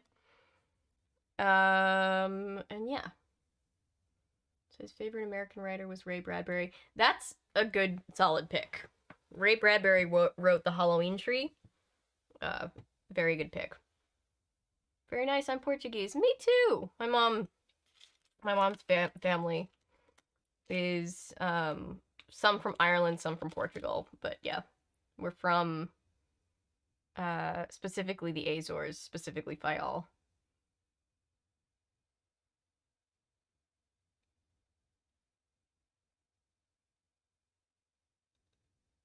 Noah agrees with I thought about your brain being twisted because of these books. No, I'm just tired. And ADHD. Doesn't the United States do more fruit in chocolate? It's so underrated. It's so good. I know. Like, does anybody else? I don't know if this is just well, I know other people do it, but it's not really a big thing as far as like my other people who are American like myself. We were the only people I knew, unlike the block, that had like the like oranges are a big thing at Christmas time. And so the orange chocolate just gives me so much nostalgia thinking about those like chocolate orange wedges that we would all get in our stockings. Stephen King's books. I love their little rivalry that the two of them have. From Dublin, my mom is most known name in Dublin. Very nice. Yeah. Yeah, my mom, she always talks about before she was married, she was a Conway. Very common, very common Irish name. And then the Portuguese side of the family, that name is that's the Silva family, also very common name in Portugal. So And now our last name is Vandenhouten. Not a very common name anywhere. The chocolate orange wedges are so good. Yes, that's exactly what this tastes like. This orange. This, this milk chocolate orange, Regina bar tastes exactly like that. It's very good. One of my parents' neighbors used to make fruitcake for everyone. Christmas TBH. Store-bought fruitcake sucks, but this one was so funny. I've always had a feeling that, like, fruitcake is something that if you make just the right way, it's very good. He also explained why he writes books that don't end. I do always love that the books always end on something happening. Although Curse of the Mummy's Tomb went like it was going to end that way, and then it didn't, and I have to feel like Return of the Mummy, I almost feel like something is going to be alluded to happening there, because he never just ends books normally. God damn, this man has written so many books.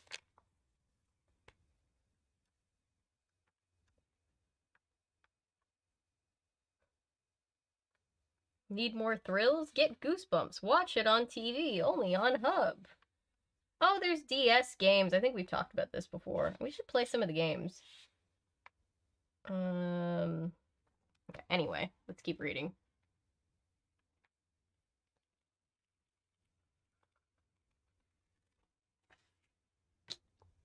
Yeah, no, my next door neighbors, they brought over, they're really into baking, and they had made homemade Thin Mints, which are so good. I now want to try to make these, even though I know mine aren't going to be nearly as good. Oh my god, they were so good. And then also dulce de leche cake, which is so good. Gina bar. They put the evil queen in a chocolate bar. Well, that's comeuppance for her, I guess.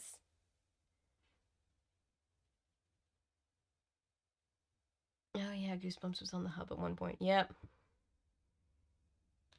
I think it's interesting that out of all of the episodes, the two that they choose to showcase the cover art for are Ghost Beach, which was a fine episode, but then Attack of the Mutant, which was...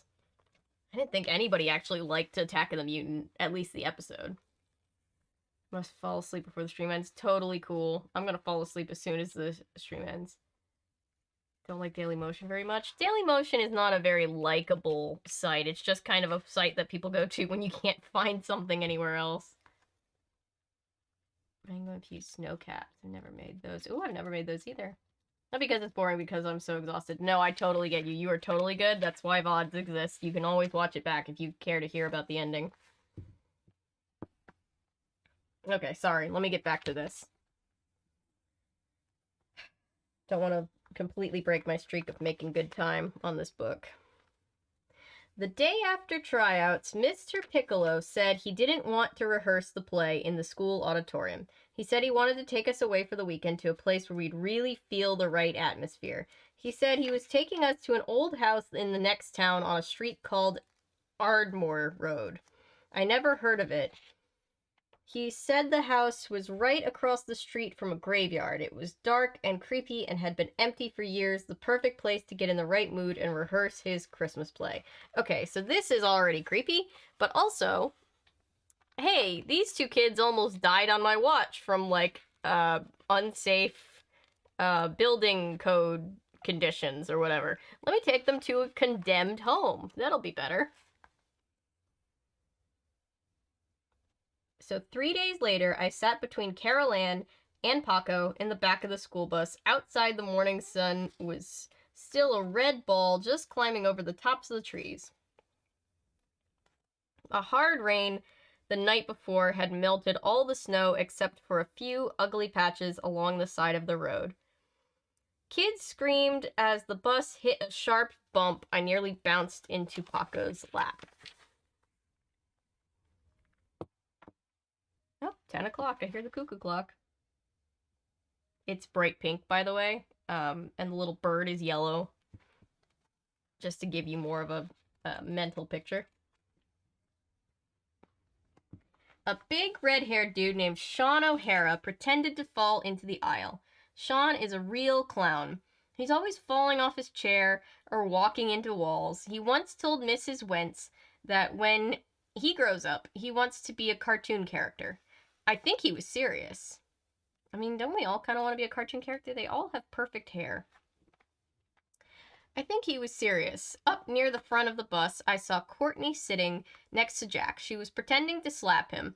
She tickled him and shoved him toward the window. Ugh.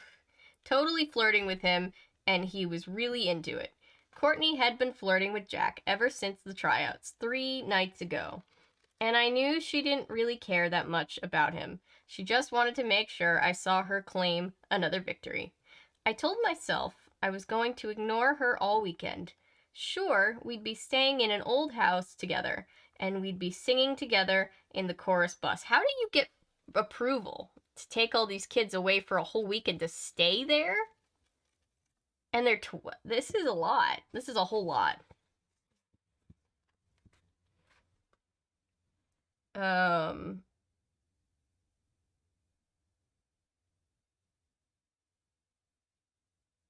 We'd be singing together in the chorus, but I vowed I wouldn't let anything she said or did annoy me. No way I was going to lose it this weekend. Carol Ann looked awesome. She's totally the hottest looking girl in our class and the nicest. She has her silky blonde hair tied behind her head in a tight ponytail. Under her down parka, she wore a cowl-necked blue ski sweater that matched her eyes, and she had a short black skirt over black tights and black Ugg boots.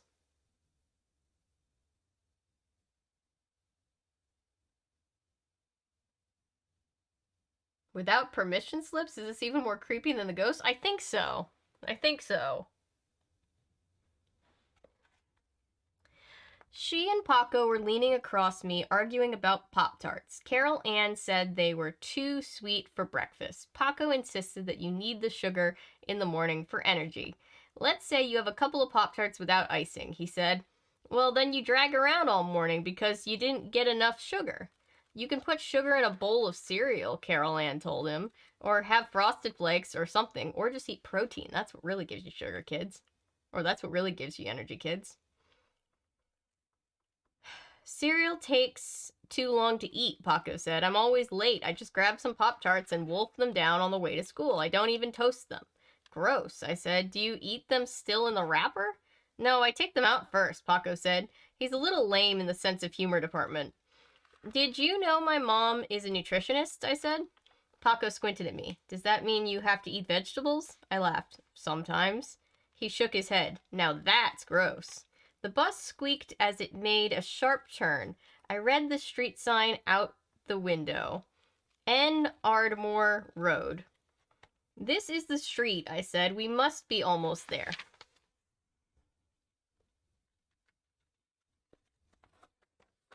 Peak 2000. Yeah, this book is from 2014. Can you tell? I wonder if there's a semi-long... This is not a long chapter, but it's longer than the chapters we've had so far. Do you think they'll have Pop-Tarts? Paco asked, grinning. Could you shut up about Pop-Tarts? Carol Ann said. No, I can't. The house we're staying in is supposed to be old and run down and spooky, I said, trying to change the subject. Perfect, Carol Ann said. We'll feel like we're living inside Mr. P's play. That's the idea, I said.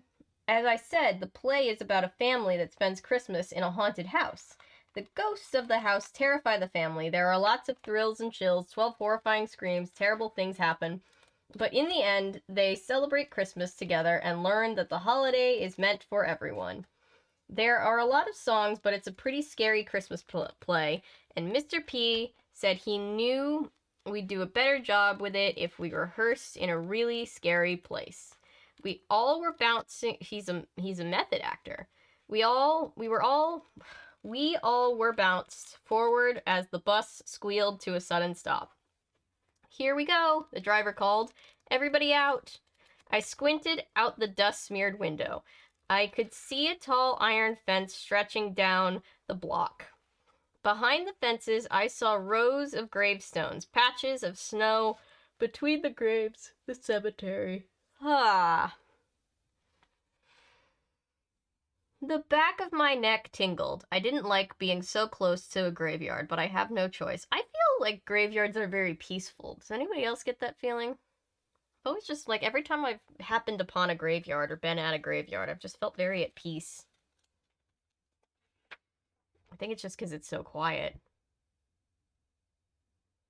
I turned and gazed out the window across the aisle. Past the small, square front yard, a tall gray house filled the bus window. I could see a broken awning over a wide front stoop, the black shutters tilting at dark windows. Up front, Courtney turned to me. See any ghosts yet, ghost girl?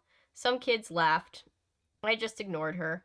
I followed Paco and Carol Ann out of the bus. Just as we stepped onto the ground, the sun slid behind the clouds. The sky faded in a deep gray, making the old house appear even more dark and frightening. Welcome to the haunted house, a voice called. Give up all hope, ye who enter here. It felt like my voice sounded too hopeful for the give up all hope line.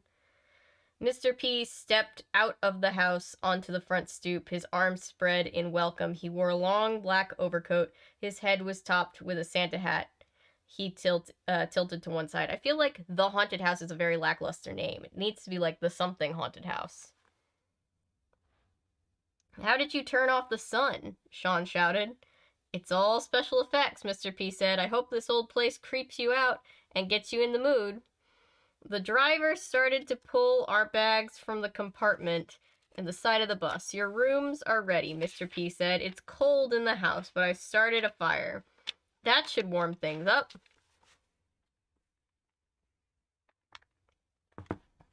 The air felt cold. The sun stayed hidden behind a wall of clouds. I pulled my hood up and zipped my parka to the top. Then I picked up the canvas bag my mom had helped me pack and carried it to the house.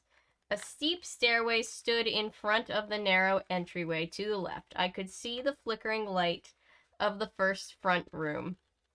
fire in the front room. I shivered. The air felt colder inside the house than outside. Carol Ann rubbed her nose. We're going to freeze, she said. Look, I can see my breath. Mr. P appeared behind us. I'm working on starting up the furnace, he said, rubbing his hands, trying to warm them. It hasn't been used in a long time, but we'll get the house nice and toasty. He led the way up to the steep stairs. The old floorboards creaked and groaned. The wood banister was loose and wobbled from side to side as I slid my hand along it. Careful, Mr. P warned. Some of the stairs are rotting. Hold on to the banister.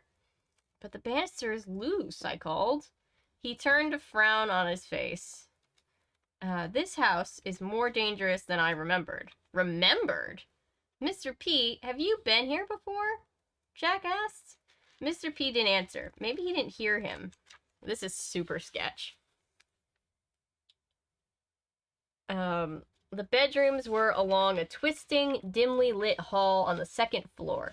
The wallpaper was torn and peeling. Dark paintings covered the walls, so dark I couldn't see what was on them. A tall vase wilted dead flowers stood on a table against the wall. Mr. P assigned Courtney, Carol Ann, and me the first bedroom. It was a big square room with a furry carpet on the floor. 3 cots had been placed against the walls.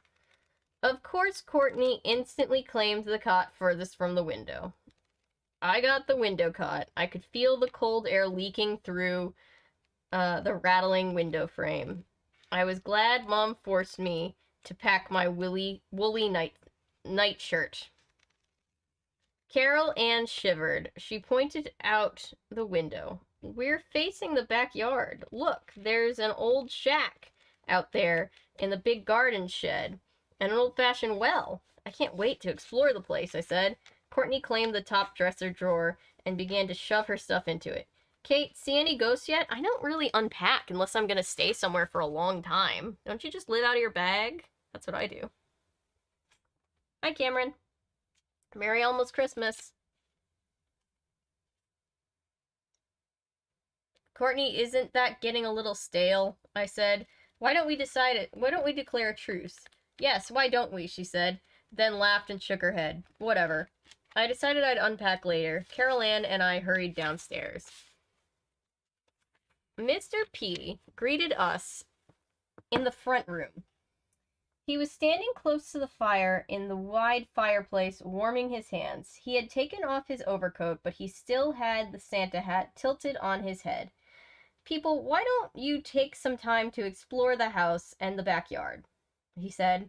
I think you'll find it very interesting. We'll start our rehearsals after lunch. I saw Jack and Sean wander down the hall toward the kitchen. Some other kids followed them. I decided to explore the backyard instead. Carol Ann followed me through a side door and around to the back. The sun had come out, but the sky was still a pale gray. Shadows from the tall trees in the yard appeared to crawl over the ground, which was bare except for clumps of low weeds. We gazed at the small guest house. Part of the roof had collapsed and tilted against the side of the house. The shack and the shed stood side by side, paint peeling. A bare tree branch lay on the ground beneath the fat old tree it had fallen from. I'm trying to picture what this looks like back in the day, Carol Ann said. I mean, when everything was fresh and new. I turned and saw Courtney coming around the side of the house. Let's keep walking, I said. I don't want her to catch up. Carol Ann scrunched up her face. What's up with you and Courtney? What's her problem? I shrugged. Who knows? Our shoes crunched over the hard ground. Carol Ann walked up to one of the sheds and tugged open the door. She screamed as a dozen mice came scurrying out. I laughed. It's only mice, but I wasn't expecting a stampede, she said. I kept walking towards the back fence. I had my eye on the old-fashioned stone well in front of me. It had a little pointed roof above it. I took out my phone and snapped a photo of it. I suddenly felt drawn to the well, as if it was pulling me toward it. Why did I have this strange feeling about it? My skin began to tingle. My legs felt heavy. A feeling of dread swept over me. Why was I frightened of this old well? Part of me wanted to back away, get as far away from the well as I could, but part of me felt a force pulling me closer to examine it. I stepped up to the wall and grabbed the top with both hands. Some of the stones had crumbled off. A section of the wall across from me had broken. There were no stones on the ground. They had probably fallen into the well. I leaned against the stone wall. The stones were cold and powdery. Is there still water in the bottom? My whole body tingled. I had such a... Wait, is there still water at the bottom? My whole body tingled. I had such a weird feeling about this well. Something was wrong here, terribly wrong. But I couldn't pull back. I couldn't resist. I had to see what was at the bottom. I leaned over the wall and peered down. I heard the crumbling sound beneath me. Too late. Too late. The wall gave way. It fell apart and I toppled forward. I let out a shrill scream as I started to fall headfirst down the well.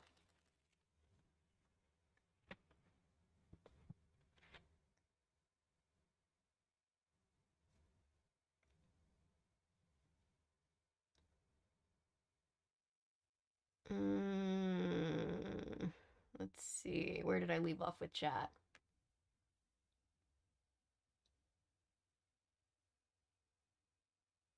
I used to make a ton of gingerbread cookies around Christmas. One year I think I made 8 batches.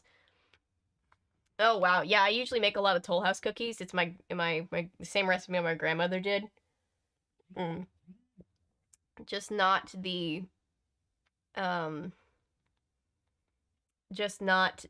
walnuts because I'm allergic, but I remember one time vividly. I remember my grandmother, we had gone to the beach, and my grandmother had packed a second suitcase that we didn't realize until we got there. The whole suitcase was just full of Toll House cookies. It was kind of iconic.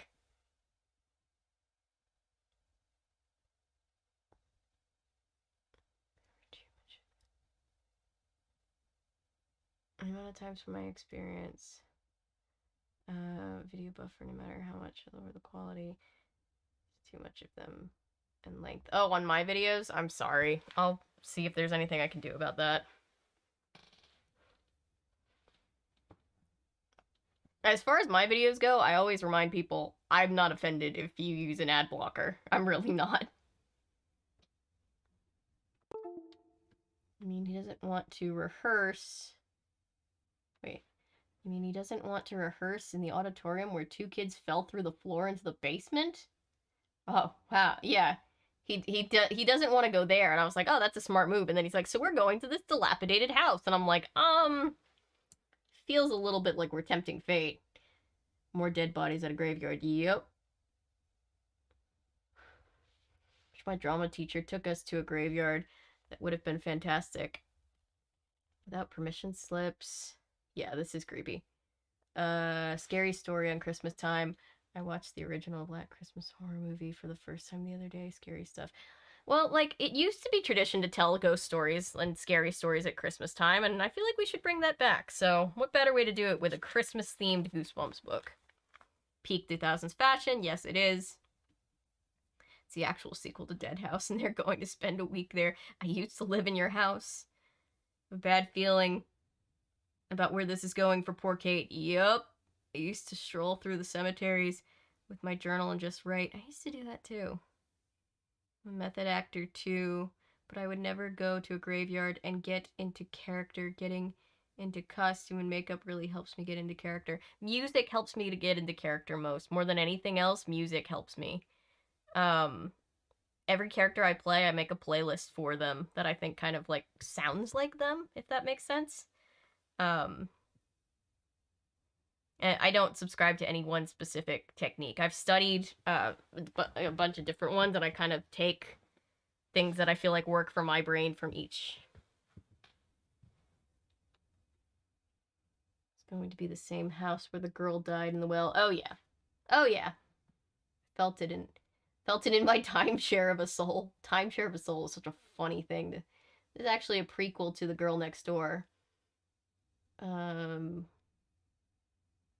Is it actually? We haven't read The Girl Next Door yet. We're getting close to that one. Oh, we're just speculating. It really could be. It does read like it. Super sketch, yeah.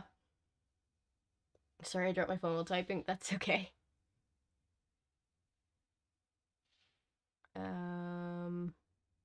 Sketchy adults in a Goosebump book. Seems like we're on track. Yup. I love how the mom was just like, I don't want to drive in the snow. My kid gets to walk home in the snow. She's like, geez, mom, thanks.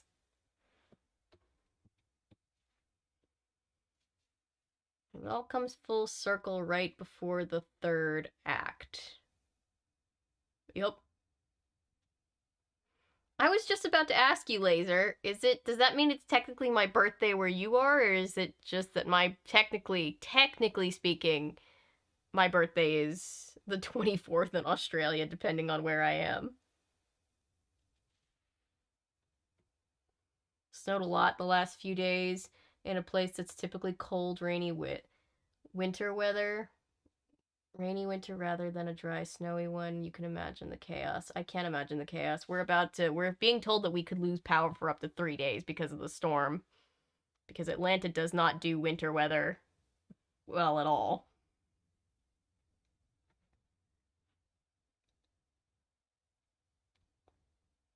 Um,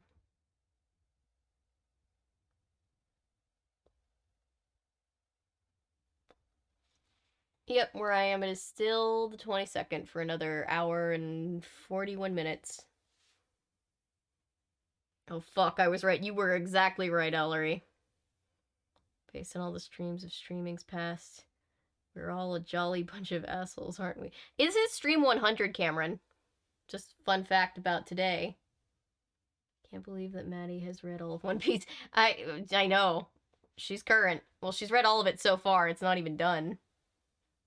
R.I.P. main character, the ghost of Lucy or whoever the ghost was, is pulling her to the well. Oh, the Flora, the little sister? Probably. But she had a bad feeling about it, so I feel like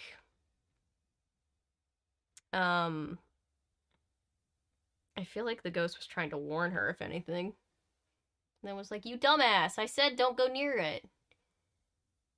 Yay, she's going to Andalasia like the girl in the prologue. Yeah. Would you do Christmas at the beach or the snow? I mean, here, because it's a winter holiday here, snow is more like the aesthetic. Um, not typically a beach person, but I do have a snowman ornament that my cousin sent me one year that is a snowman made out of sand, and he's like a little beach snowman. And she sent it to me because it was always my dream to go to Hawaii, which I still have never been to Hawaii. Cookies are one of the best desserts because you can have them at any time. Yes, you can. They make a great snack. Oh, about Daily Motion, not YouTube. Okay, cool. Copy, copy. Yeah, my birthday is tomorrow, the 23rd.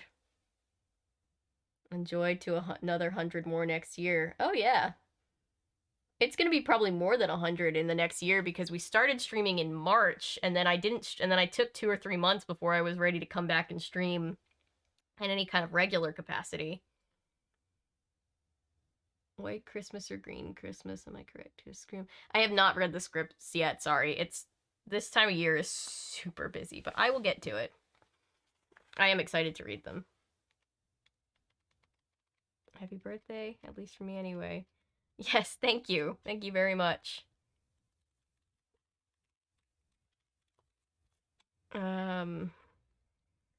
I know my mom jokes with me because apparently I was born on the 23rd and then I guess I was brought home on Christmas Day in the middle of like a big blizzard. And so it's just like, ah, yes, it sounds like a Hallmark movie heroine. I wonder when my Hallmark goes home and meets a lumberjack is gonna happen. Yeah, I have less than 2 hours where I am before the 23rd. I might actually still be on stream depending on how fast I can finish this book when it's technically my birthday. So, thank you guys for the happy birthday wishes. You guys are all sweet. All right, let's get back to this book. See if I don't think Kate's gonna die with this much time left on the book, but I am very concerned for Kate, just in general.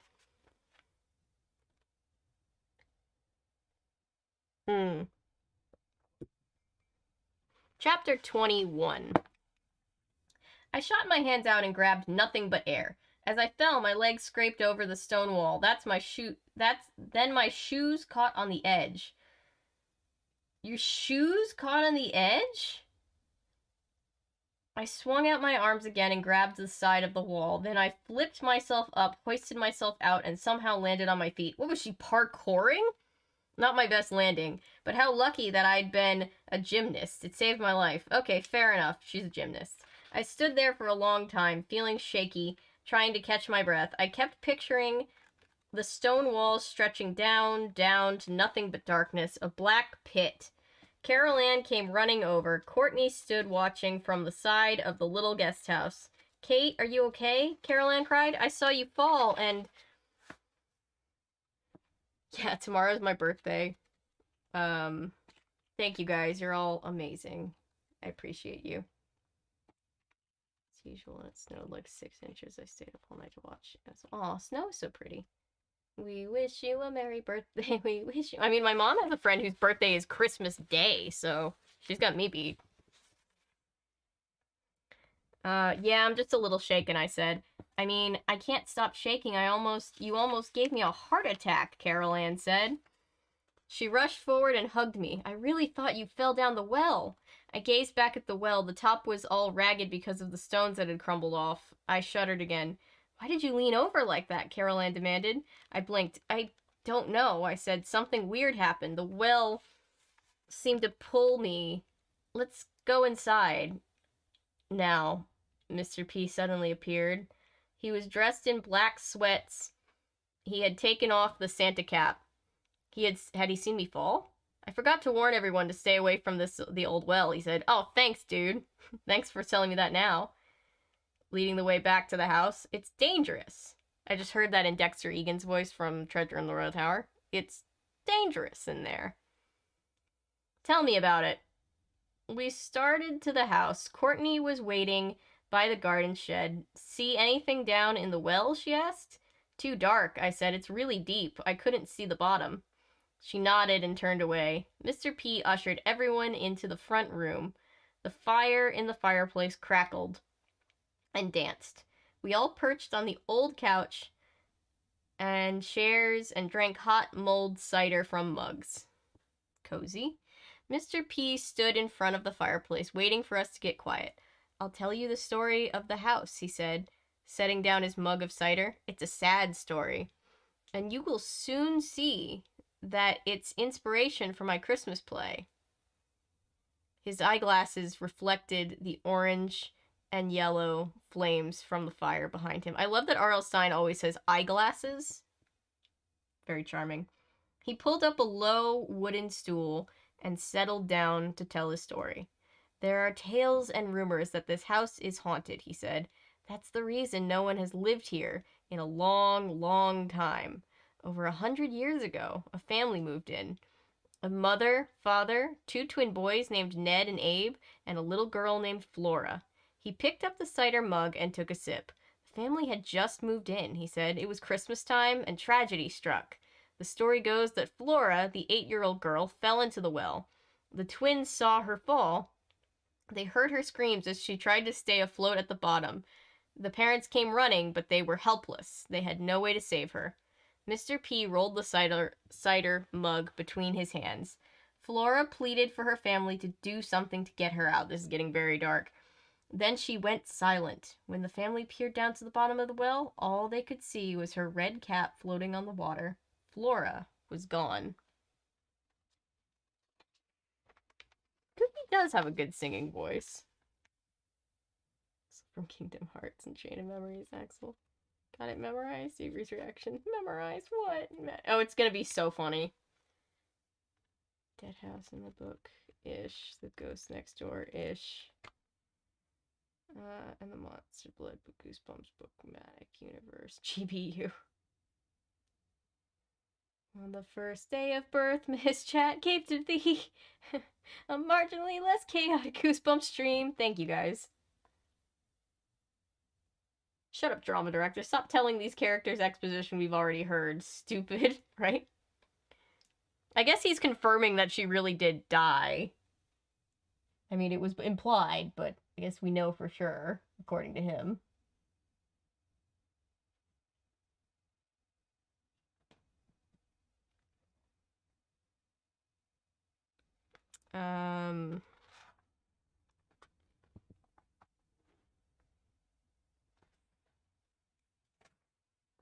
It was gone. Okay. Every time we stop at the beginning of the page, I always feel like I've lost my place, but I haven't. The story goes that the family has haunted this house ever since. They appear only at Christmas time, waiting for someone to bring the little girl back so they can celebrate the holiday as they used to. A hush fell over the room. The only sound was the crackle and pop of the fire. Sean broke the silence. Mr. P, are you making this all up? He asked. Mr. P shook his head. He raised his right hand as if swearing. It is a true story, Sean, he said. It's been handed down in my family for generations. You see, that family, those people who lived in the house, were my ancestors. Probably my great-great-great-great-grandparents. So that's where you got the idea for the play, Paco asked. So that's where you got the idea for the play, Paco asked? That was not the right inflection. Mr. P nodded. Yes, but of course, I gave it a happy ending, because it's a Christmas play. I figured out a way to bring Flora up from the well and make everyone have a happy Christmas. So is this house really haunted? Jack asked. Did you really bring us all to a haunted house where angry ghosts live? It's almost Christmas. When do the ghosts come out? Sean said. Mr. P snickered. Do you guys seriously believe in ghosts? Kate does, Courtney chimed in. Kate sees ghosts everywhere. She's probably watching some ghosts right now. Shut up, I said. The words just slipped out. I wanted to bite my tongue, but I promised I wouldn't get into any fights with Courtney. Courtney made an ugly face at me. Mr. P ignored us both. Mr. P ignored us both. No, I don't believe in ghosts, people, he said. I think maybe the story of the girl falling down the well is true, but I don't believe that the ghost family still lives here.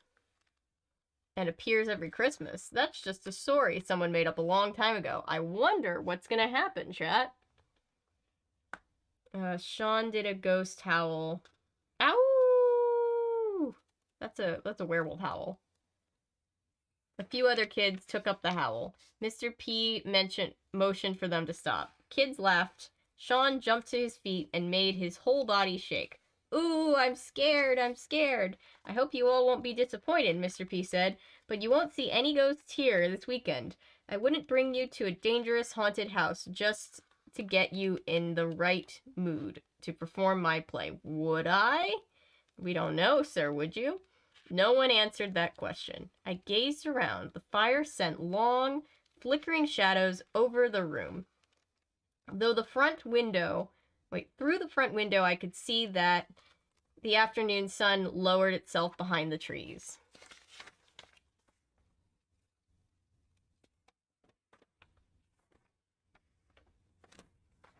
What's happening?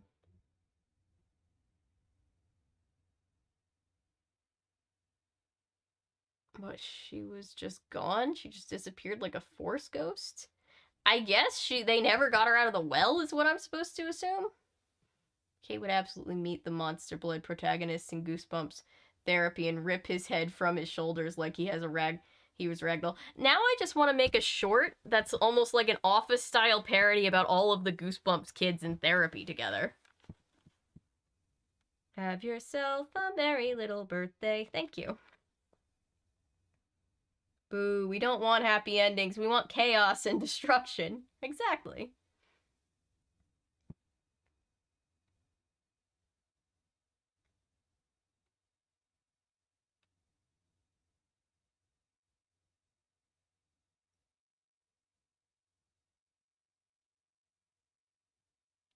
Why Christmas time specifically? Did the kid die on Christmas? It was apparently Christmas time, yeah. Of course they don't still live there, Mr. P. They're ghosts. Yeah, they're dead there.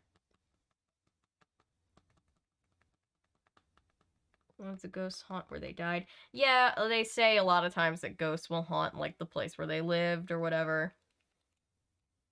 No, I don't claim to be an expert. I feel like I guess it makes sense for ghosts to stick around where they have unfinished business, but I would want to go to somewhere that I didn't have a terrible memory of as a ghost, but maybe you don't have a choice as a ghost. These are the ghost questions we ask ourselves. Mr. P hoisted himself up from the low stool. He tugged his big sweatshirt down over his belly and clapped his hands together. Time to get to work, people. I want to rehearse the play from the opening song. He glanced from face to face. How many of you have memorized your parts?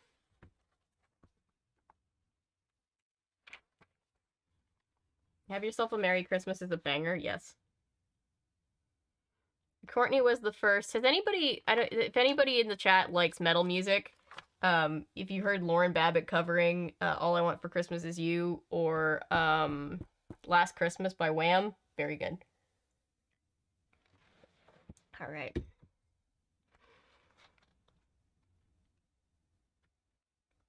Courtney was the first to raise her hand. A few other kids raised hands too. Well, I need you to memorize, memorize, memorize, Mr. P said. By the end of the week, and I don't want anyone using their scripts. He lined everyone up in front of the fire. To start the play, all the actors had to stand in a line and sing the 12 Screams of Christmas song. The 4 kids in the chorus are off to the side. We sing too. I took my place between Courtney and a boy named DeCarlos. DeCarlos is tall and lanky with dark skin, big brown eyes, and an awesome friendly smile. He's the best singer of all of us, but he's totally shy, and when he tried out for the father role, he mumbled the words and no one could hear him, so Mr. P put him in the chorus. Crisp, people, Mr. P shouted. That's the words of the day. That's the word of the day. When you sing the song, think crisp. Sing the words crisply. Keep the tempo up, okay? Let's try it all the way through. He gave a signal and we all began to sing. All right, chat. Can chat see this? Feel free to sing along with me. Last Christmas is definitely classic. Ghost and someone had made a play about how I died, I'd honestly be pretty offended. if there were musical numbers about my demise. I would too. I mean, personally, just speaking from me personally, I think it depends on how good if I get like a banger about how I died, then I might be able to look past the callousness.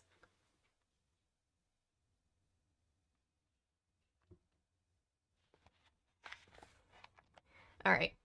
On the first, isn't it funny that we made up a Goosebumps 12 Days of Christmas and there is one in the book? I mean, it's called 12 Screams, but that's funny. Somebody coming into my room? No, somebody's walking into a different room. Crisp Mr. P. Bacon.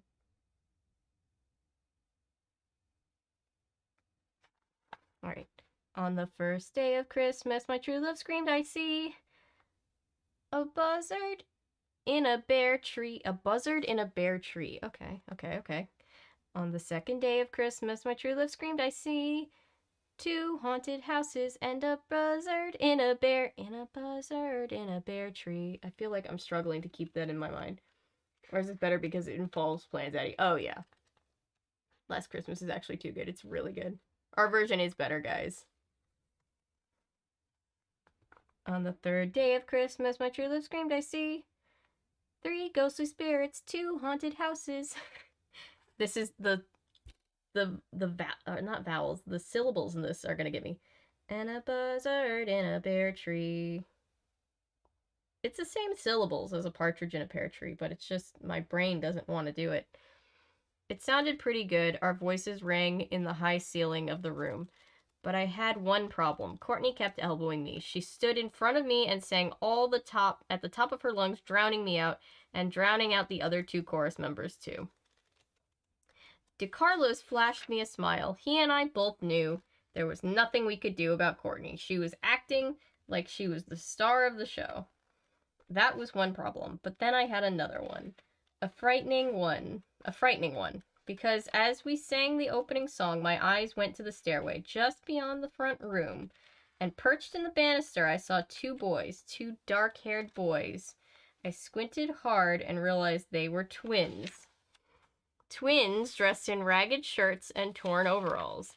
They leaned on the banister and watched us sing. Okay, so all of the kids died?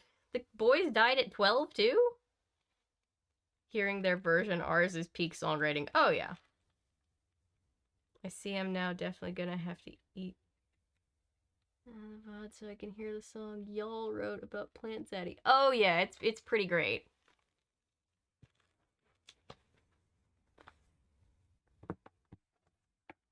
They leaned on the banister and watched us sing. I poked to Carlos and motioned to the stairs with my eye.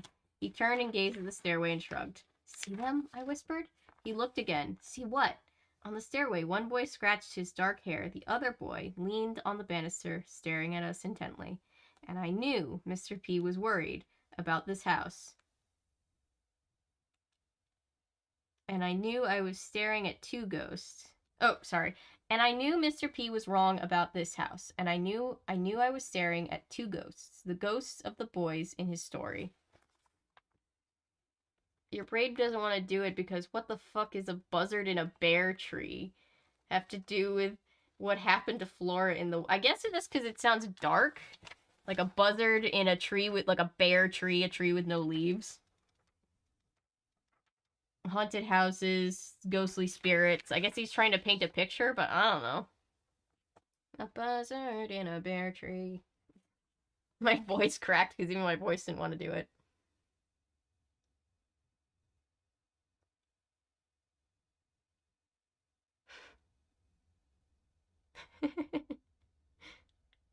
How can you eat a VOD? I knew what you meant, Hale.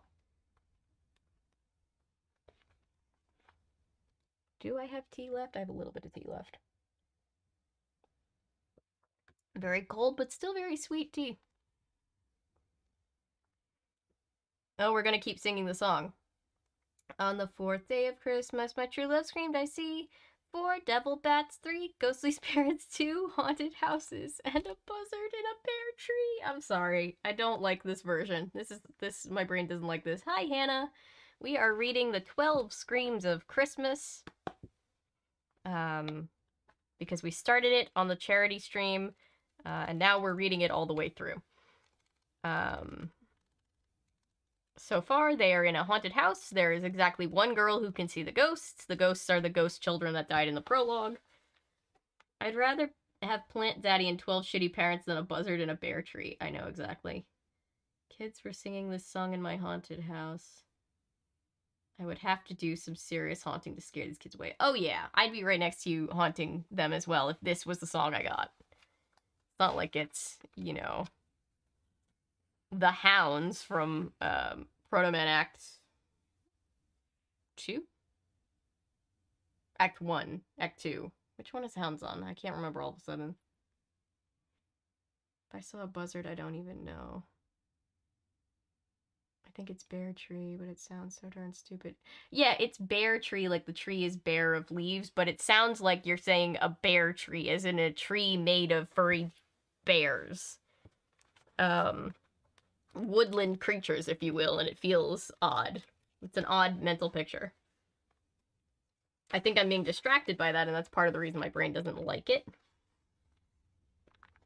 Wait, what? Dead Kids Again? Oh, Dead Kids Again. Yeah, for sure. This, worth noting, this Goosebumps book happens to not be from the original run of Goosebumps. They're all the same. R.L. Stine is just still writing Goosebumps, and he just does them in different kind of batches. This is Goosebumps Most Wanted, so it came out in 2014. It's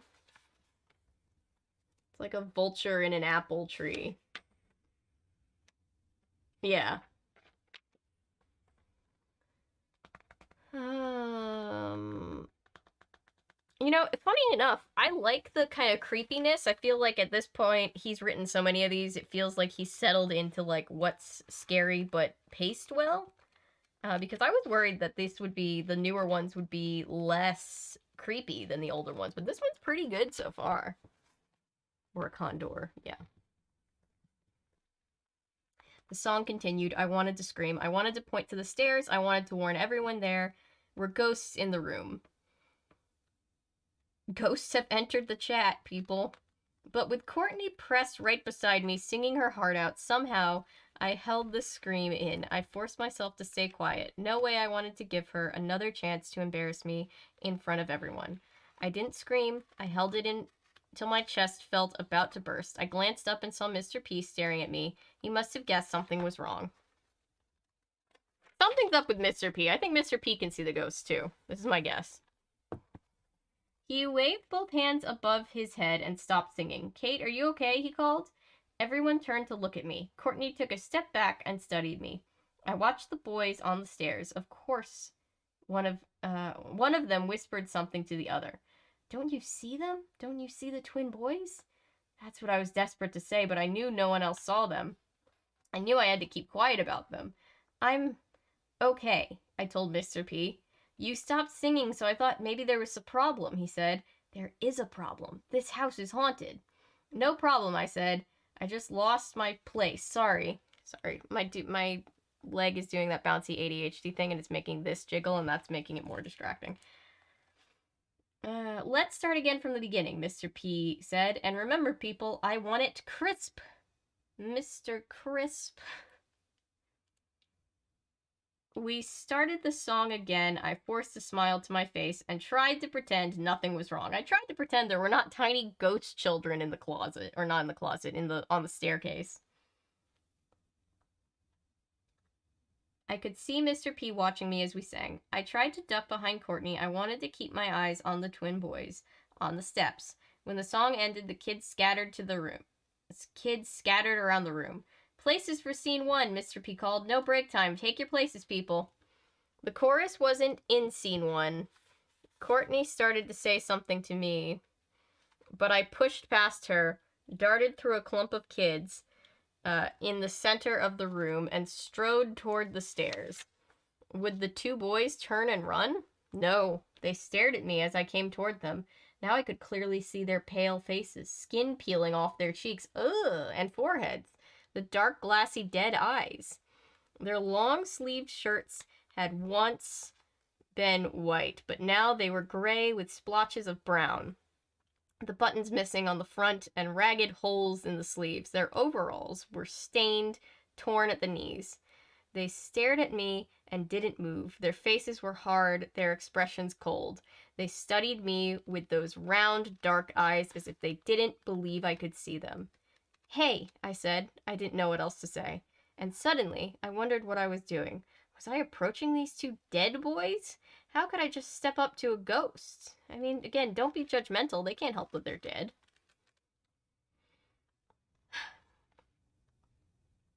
A shock of fear made my whole body shudder. They've been dead for over 100 years. You can't just walk up and say hi. Sure you can. I froze a few feet from the staircase. They shifted their weight and slid their hands along the wooden banister. They kept their eyes on me as if giving me the evil eye. The evil eye. A staring match. I stood there shaking, but not believing I could see them. Not believing I could see them so closely. Not believing I could stand so close to two ghosts from long ago. And then one of them spoke in a harsh whisper. We'll be back, Flora. I gasped. Did I hear him right? I'm not Flora, I stammered. He and his brother vanished, disappearing before my eyes. But the whisper lingered. We'll be back. Flora's family absolutely has the right to possess, haunt, or generally traumatize everyone who dares sing this song in their house, yes. R.L. Stine, leave the writing to yourself and the Goosebumps songwriting to us. Thank you kindly. I came up with it on the spot, and it's better than ever. And then everyone started adding things, and it's still... Oh, yeah. I think Mr. P is either a ghost or can see the ghost. Yeah. Everyone can see Mr. P, so I don't know if he would be a ghost, but honestly, weirder things have happened. But yeah, I definitely think he's privy to the ghosts. Maybe he's taking them out there because it's all an excuse because he needs Kate to be able to scout out the ghosts. I'm talking about our 12 Days of Goosebumps, yes. They were singing this song at my house, I would just throw them down the well. Mr. P, is something wrong? Kate, technically it's not a lie if I blame the lyrics. Yeah. Super sketch, super sketch. Okay. Why go to the ghost kids? So she can see ghosts. She's having a little bit of a Haley Joel Osment in Sixth Sense moment, and she's just kind of like tired of not getting answers, I guess, on why she can see ghosts, I think. She's basically just tired. On the 10th day of Christmas. It's like the Haunted Mansion movie where Master Gracie thinks the living person is his fiance and it's creepy. Yeah. Poor Gracie. But then he gets his real fiance back, but then he also kisses her while she's still possessing the other non-fiance, so figure that one out. But the ghost thinks she's their sibling. Yup.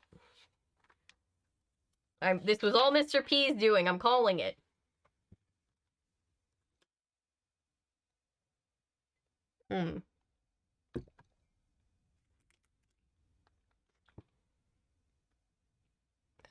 After dinner, Carol Ann, Courtney, and I were upstairs in our room. The wind rattled the window above my cot. I felt gusts of cold air as I sat and gazed down at the backyard. I'll have to sleep with my sweatshirt over my nightshirt, otherwise I'll freeze. Across the room, Courtney was sprawled on her back on her cot, texting someone on her phone. Weird to read a Goosebumps book where they're texting. Not used to that yet.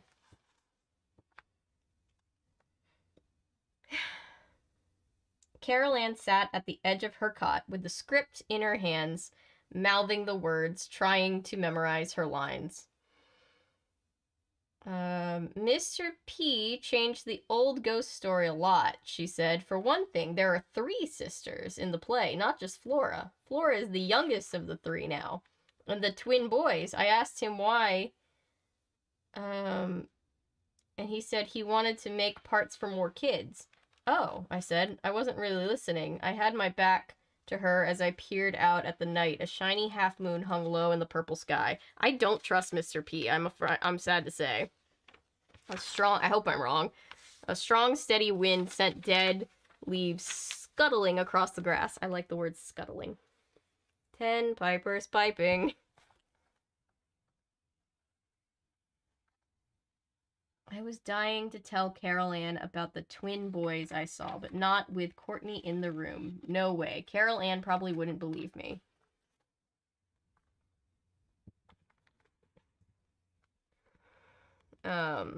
But she wouldn't tease and torture me about it. I wish the chorus had more to do, Courtney said. We only have 3 songs. How boring is that? At least you don't have to learn pages and pages of lines, Carol Ann said. I'm playing Livy, and Livy never shuts up. She just keeps talking and talking. We've all been there. I'm just like, why does my character say so many things? Courtney said something, but I didn't hear it. I was concentrating on sounds I heard. They seemed to be coming from the yard below. Voices? Whispers? I leaned into the drafty window and struggled to hear.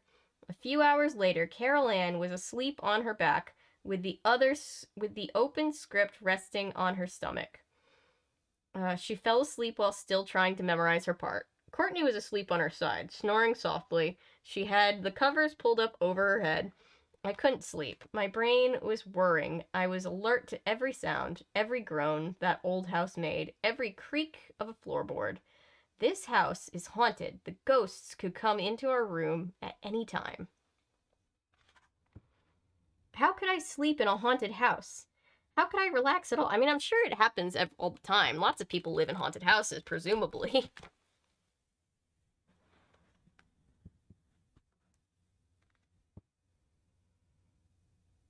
How could I relax at all knowing that I was the only one who could see them? I sat up on my cot and gazed out the window. I tugged my sweatshirt tight. The cold seeped from outside. The half moon was high in the sky now. It sent a pale light over the entire yard. All was still. The wind had stopped. I stared down at the little guest house, silent and dark. The old well at the back of the yard caught my eye. The moonlight appeared to make the stone wall shine. I shuddered, remembering my close call to the afternoon, how I nearly plunged headfirst into the bottom. I hugged myself, partly from the cold, partly from my frightening thoughts. Oh. I stared at the old stone well, and I felt the pull again. Something drawing me to that well. Something urging me to go out there. Something very strange. Just a feeling. A strong urge to stand up and sneak down the stairs and go out the back door. Okay, so somebody is trying to get her to jump in the well. Go out to the well. You must go to the well. And as I sat on the cot, hugging myself tightly, gazing down, feeling the strong pull of the well, like gravity, as I sat hunched there, I suddenly heard a whispered voice. A soft whisper, but so clear, so perfectly clear. Help me. Please, help me. Please, help me. Struggling to catch my breath, I jumped to my feet and scrambled into my clothes. Yikes. Getting enchanted flashback. That's what everybody's saying.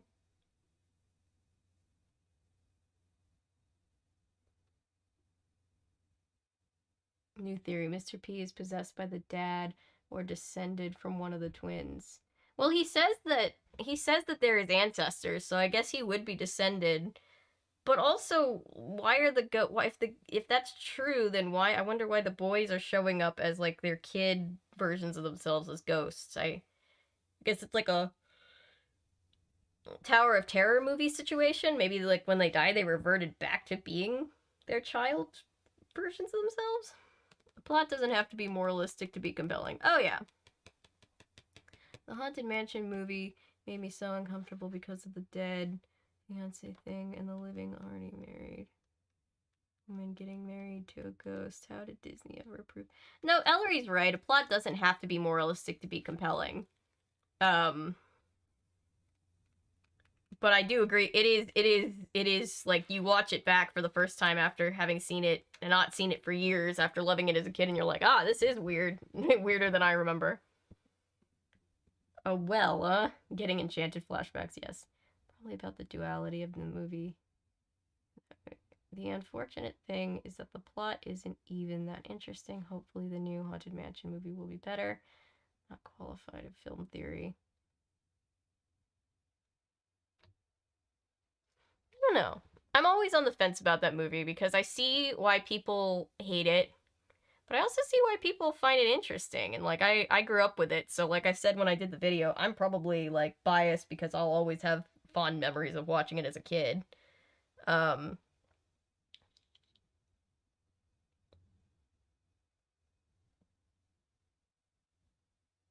but yeah, I don't know. I definitely think there was a lot good about it.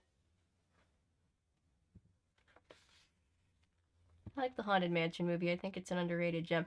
It's definitely it gives me very Casper the Friendly Ghost vibes, right? It's the same type of movie. It's a movie that you can kind of put on every Halloween. Um and I still maintain that Eddie Murphy was funny in it. I don't know why everybody hates Eddie Murphy in that movie because he was like one of my favorite parts about that movie.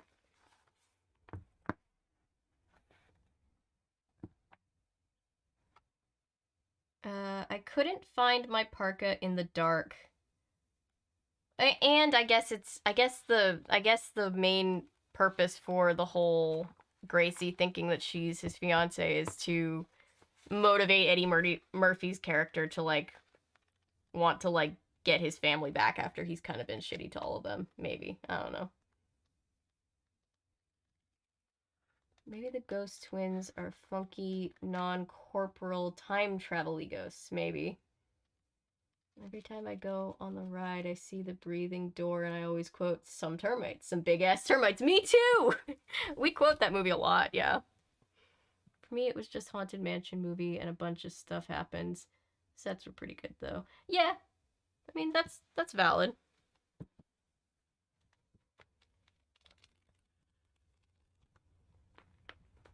I couldn't find my This is chapter 24, by the way.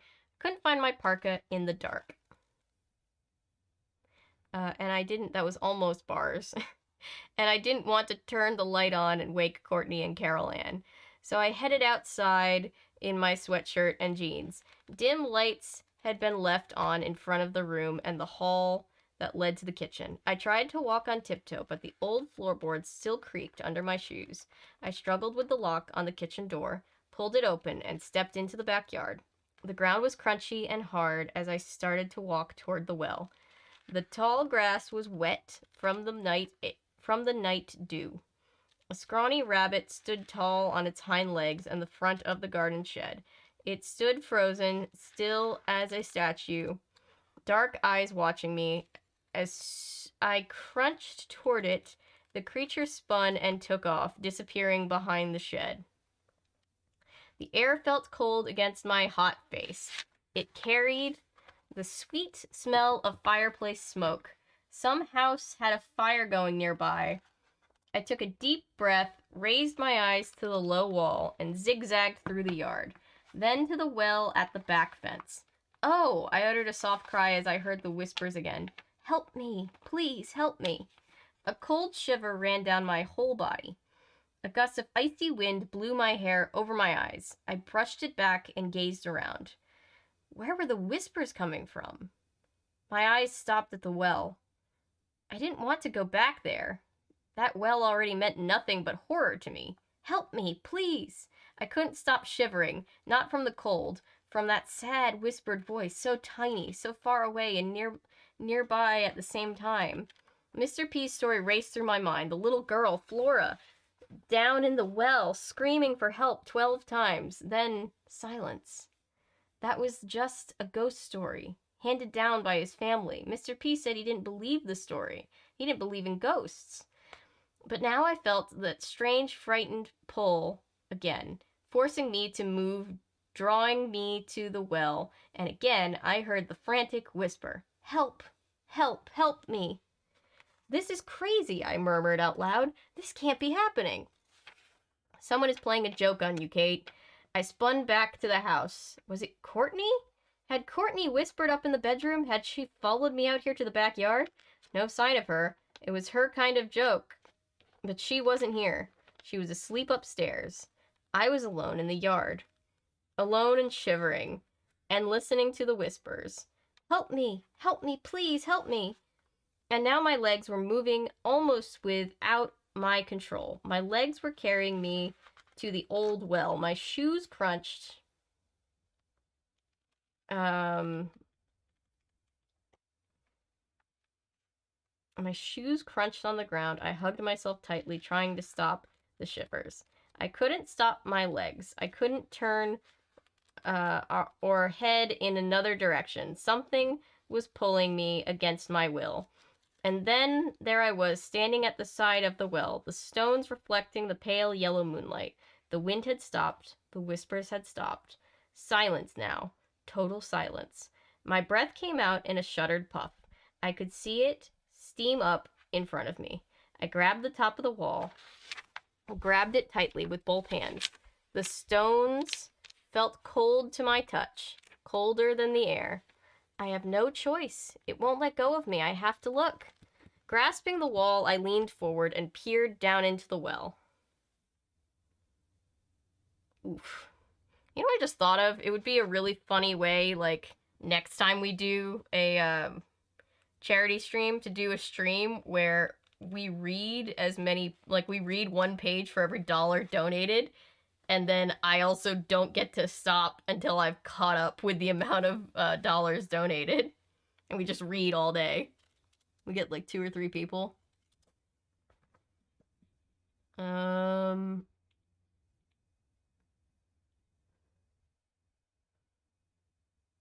Yeah, sets and costuming were pretty great. I mean, they did a half decent job of pulling a plot out of the ass of the ride's canon lore. Yeah, they did. The chairs in the movie are in some Disney attractions. Hear you, Darth. I'm just spitting in the wind. Haven't seen the movie. It's not like a great movie, but it's a fun kind of movie. Um, yeah, they could have done more. Like, I would have personally liked to see more like canon lore, but they did an okay job. I'm excited for the new one, and I'm probably going to cover it when it comes out next year. Just because I already covered the actual one that I covered was actually the first thing I ever filmed in this recording space. So anyone has seen the Haunted Mansion movie bloopers? Oh, I love the bloopers. Gracie saying, "You're my world, my life, my cheeseburger, everything." Hannah, I quote this all the time, and no one, including like most of my family that I grew up watching this movie with, knows what I'm talking about. Thank you. Yeah. You're my world, my life, my cheeseburger, everything. He says it so seriously, too. He doesn't break. It's really funny. Oh, the cheeseburger song. Yes, Darth. I just took Hudson out to use the bathroom, and God, it's cold. The snow has created little hills already. Oh. Does Hudson hate the snow, or does he have fun in the snow? My dog Ellis actually gets really excited the few times that we have snow. He's just like, what is this magic?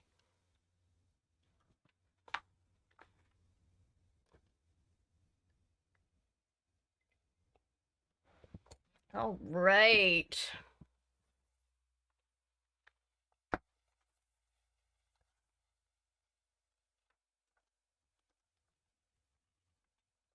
I heard a blooper. The whole film staff clapped.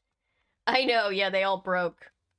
That's my favorite part. Like, some of my favorite memories of being on set are when somebody ad-libs something and everybody's just like, I can't laugh until it's over, and then they all just start laughing.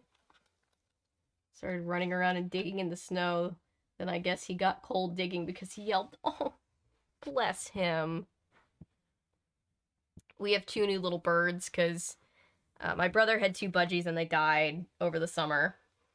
And then my mom got a message on one of her foster pages that there were 2 little birds whose it's really sad, their owner was terminally ill and they were looking for someone to house them so they wouldn't be like homeless birds. So my mom took in these 2 birds. So they're nice little birds. They like jazz music. They like any music too. We played metal music for them. They were kind of vibing.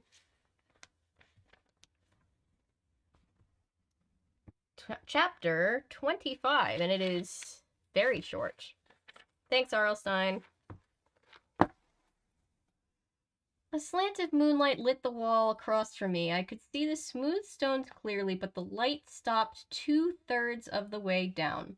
Below stretched only a heavy blackness. I gripped the cold stones at the top. I tested them with my hands. As I leaned over the edge, tested them to make sure they weren't about to break off and send me plunging down again. I stared down into the dark round bottom. I could hear the faint splash of water down there. I took a deep breath and shouted, "Anyone down there?" My voice echoed all the way down. No reply. Silence. Of course there was no reply. Was I losing my mind? I pushed back. I wanted to get away from there. I wanted to get back to my room and under the warm covers. But as I started to stand up, something caught my eye, a flash of color. In the black bottom of the well, I grasped the top of the wall and peered down again. The moonlight had shifted, and its pale glow, I saw something floating in the dark water, a flash of red. I squinted hard. A red cap. No! The cry burst from my throat. I pushed myself up, forced myself to stand straight, and spin away from the wall. No, impossible, Kate, impossible. You didn't see that. I had to move. I had to run back to the house. That reminds me of, Mrs. Duffer. We have to go. We have to leave. We have to leave right now. But before I could move, hands grabbed my arms. Hands grasped me roughly by both sides and held me in place. "Hey!" I screamed. My scream cut off as I stared into the milk-white faces and glowing black eyes of the dark-haired twin brothers. Ooh. Minutes and Avery will be another year older. Oh God, we'll get to watch her evolve. Yeah, you're watching 25-year-old streaming Avery for the last time. Well, their VOD's available, and there's plenty of footage of me at 25. You can go back and watch that, but you're watching me in real time be 25 for the last time. What the next evolution of Avery is Avery with an Avery with merch. I guess it is an Avery with merch. I can't believe I'm gonna have merch.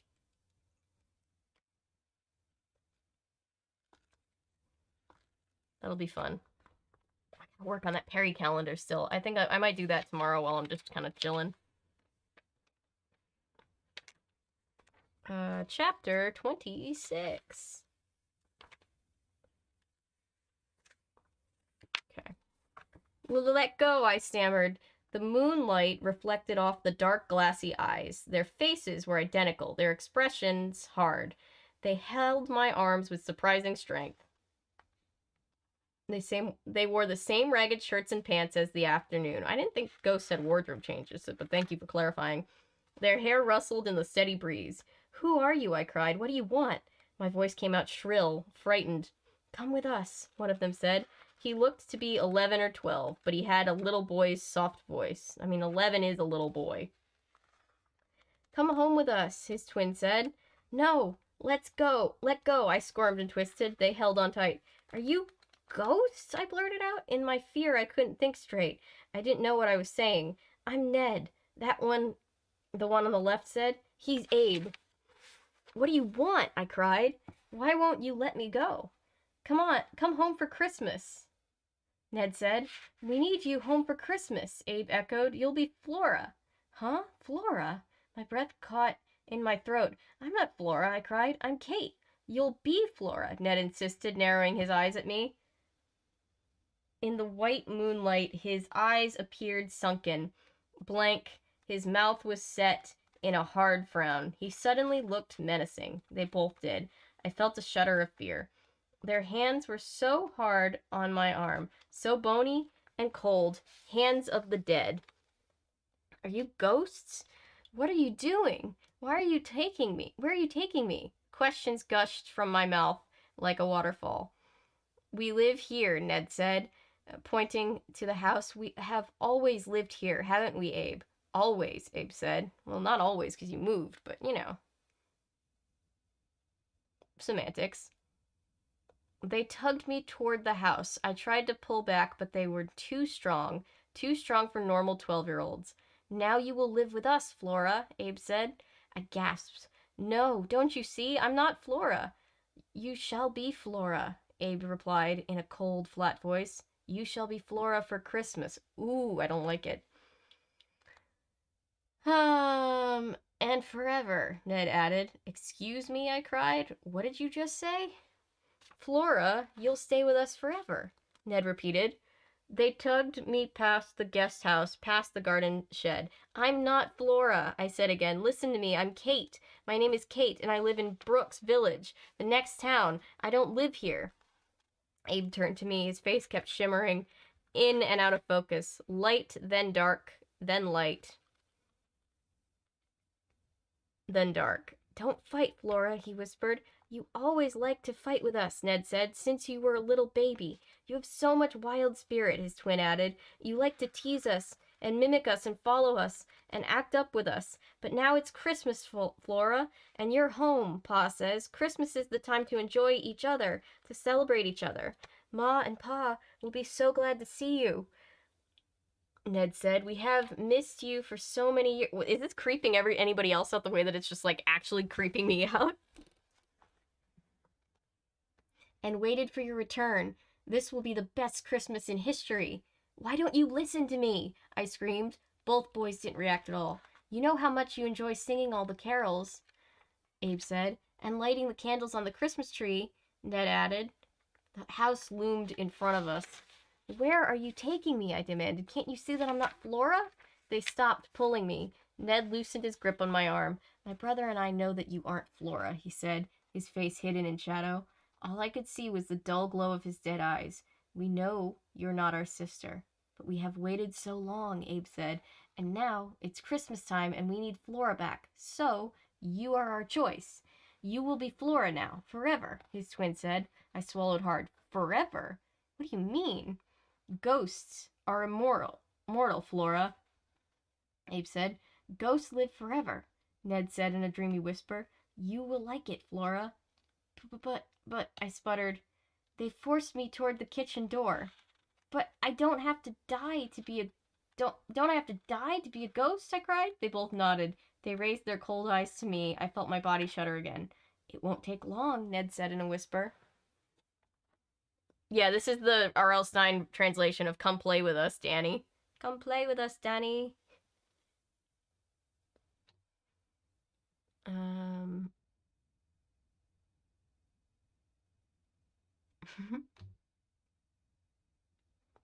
You went from calling yourself not a YouTuber to having merch. I know. Can you believe it? She's a not YouTuber. I'm a YouTuber if you say so, because thanks to you guys, this is technically a YouTube channel. Oh, really? It just unplugged itself because I knocked the desk? Okay. We just hit 4,000 subscribers like less than 2 weeks ago. We're already about to hit 5,000 coming up. I'm like, we're getting close. I can't believe it. I think that's how double negatives work. By this logic, Avery is a YouTuber. Lord, now she's gonna die. Oh god, yeah. It's a ghostage situation.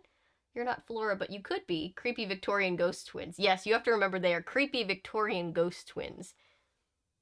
This whole thing smacks of icky. Yes, Haunted Mansion vibes. Icky. Yes, it is. I mean, kinda, but also identical ghost children. Oh, the carols. Yeah, the bad carols the drama director wrote. Looks like she's gonna get a death certificate soon.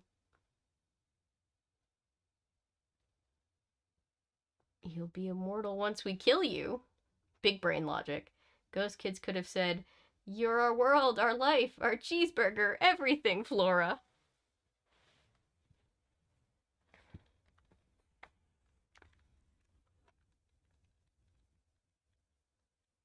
That is a movie quote that I would absolutely want on a mug, just because no one else would get it but like me and Hannah and a select few people, and it would be really great. Like if somebody got it, it would just make my whole day.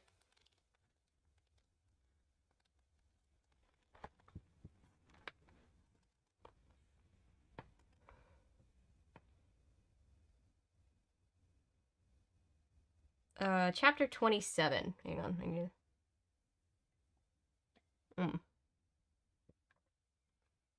You're my world, my life, my cheeseburger, everything. It's a quote from an outtake from The Haunted Mansion movie. Very obscure quote. Hurry back. Be sure to bring your death certificate. That used to creep me out, but now I think it's like the coolest part of the ride. No, I uttered a sharp cry. I dropped back and slid my arms free. The boys spun in surprise. I did a backflip, landed on my feet, turned to run, but they were beside me quickly. They clamped their hard fingers around my elbows and held me in place. There's nowhere to run, Flora, Ned said softly, in a low, flat voice. You can't escape, his twin whispered. You want to come home for the holidays, don't you? No, I screamed. Please let me go. They didn't reply. They turned me around and began to pull me to the kitchen door again.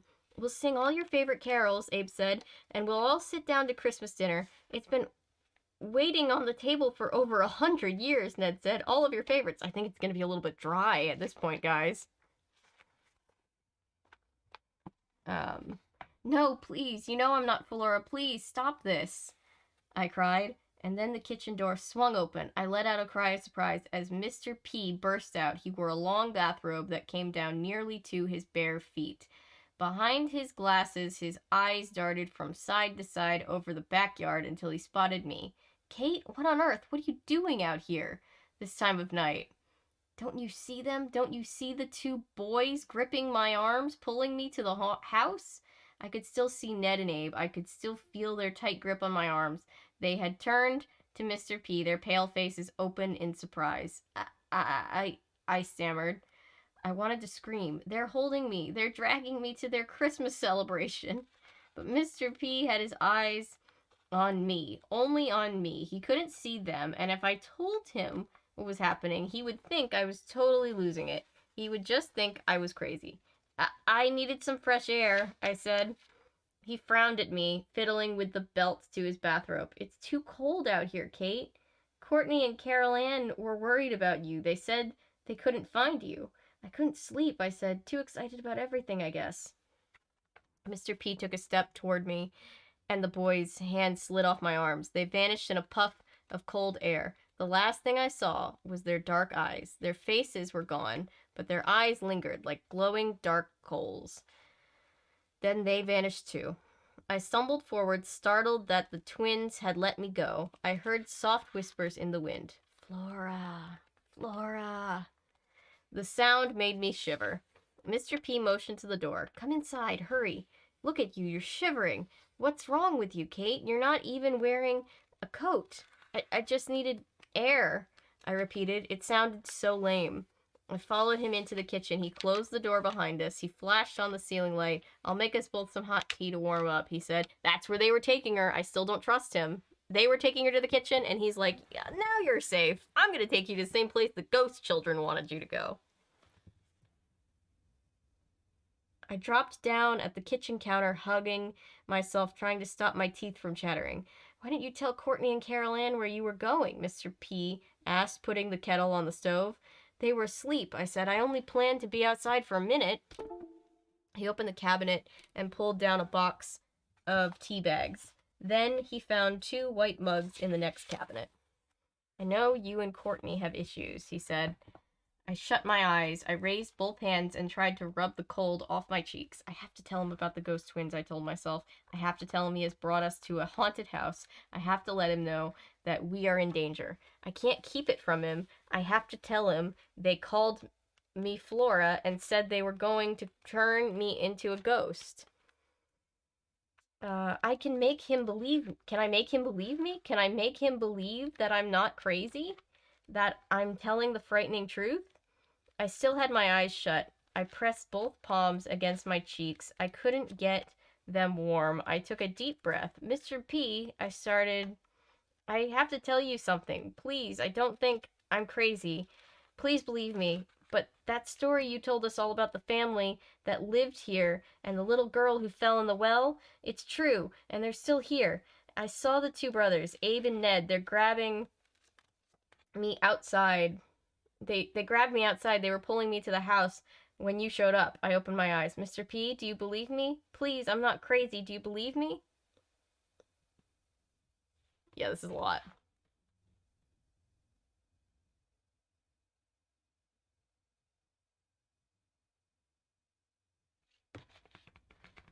Mostly Ghostly Jamboree. I still need to do Mostly Ghostly.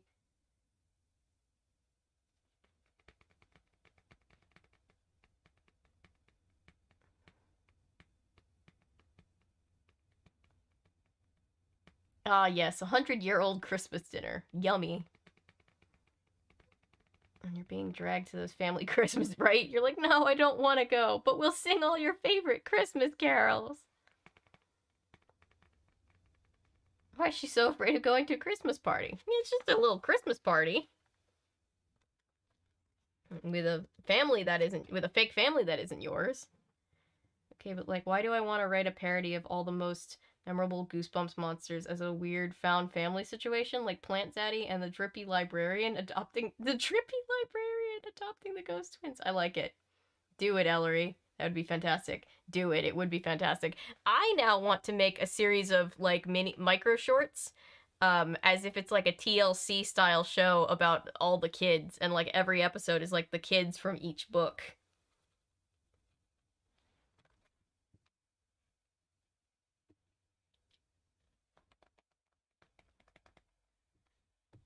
It's true, all of it. The limes seem much more effective in The Force Awakens in these Goosebump books. So far, I think this is one of the more solid books we've read from the series. So far, I like this one. I just like the Victorian ghostiness. It was revealed to be a ghost that she was... yeah, she's... The twist at the end, she's like, Christmas sucks, you guys.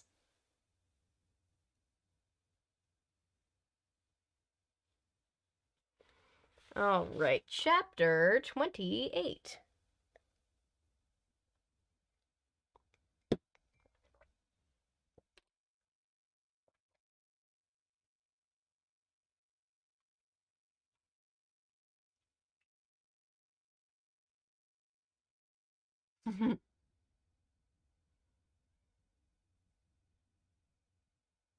That reminds me of how, like, Hallmark is, like, patting themselves on the back for making, like, their first Hanukkah movie. And it's just like, okay, but that's, like, you only made, like, one Hanukkah movie and, like, 1,000 Christmas movies, guys. 38 minutes to my birthday. Maybe the real Christmas is the ghosts that touches along the way. Oh, gosh. I just thought of, like, it's like a really fucked up, like, creepy touch by an angel. Past 3:20 p.m. my time.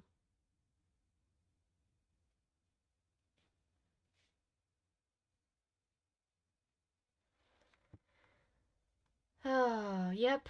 It's almost my birthday. Big ups to the fellow Capricorns out there. Chapter 28. We are almost done. I feel like I'm making... This book is longer, but I'm making better time on it. I think it's just because I've just been more... I don't know if it's just because I'm more engrossed in this one. I don't know. So these ghosts are defeated. The early birthday. Thank you, Hannah. That's very sweet. You guys are really sweet. I blinked and gazed around the kitchen. He wasn't there. He had left the room. He hadn't heard a word I said. He's a ghost. Maybe he is a ghost, Ellery. With a sigh, I sank lower on the tall stool, placed my elbow on the counter, and covered my face again. I didn't move until the kettle began to whistle. Then I jumped off the stool and began to pour the boiling water into the 2 mugs. Mr. P strode back into the kitchen. Sorry, he said. I went upstairs to tell Courtney and Carol Ann you were okay, but they had gone back to sleep. Guess they weren't too worried about me, I said. I peered out the kitchen window. Under the silvery moonlight. By the light of the silvery moon... Sorry. I could see the well at the back of the yard. I can't not think about Haunted Mansion stuff now. I shivered and turned away from it. Maybe I'll tell Mr. P tomorrow, I decided. Maybe tomorrow I'll think of a way to make him believe me. The next morning, Mr. P had us all in the front room to rehearse the beginning of Act 2. The act opened with a song, so the chorus members were included. I'd had about 3 hours to sleep. I was feeling groggy and totally out of it. I kept forcing back yawn after yawn. I couldn't do anything with my hair, so I borrowed a red and blue Cubs cap from Carol Ann and put it down on my head. I'd put some blush and pink lip gloss to make me look almost alive. Not sure it helped me all the time. I like how I wonder if R.L. Stine is a Cubs fan because he specifically said it was a Cubs hat. That feels like a very pointed little, hey, it's a Cubs hat.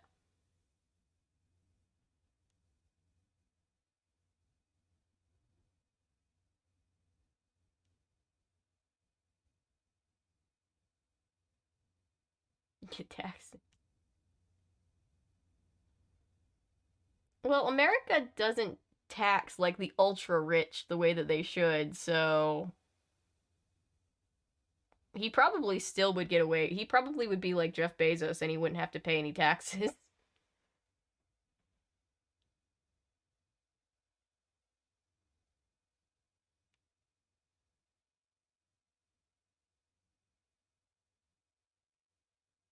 But an interesting thing. I've never thought of that.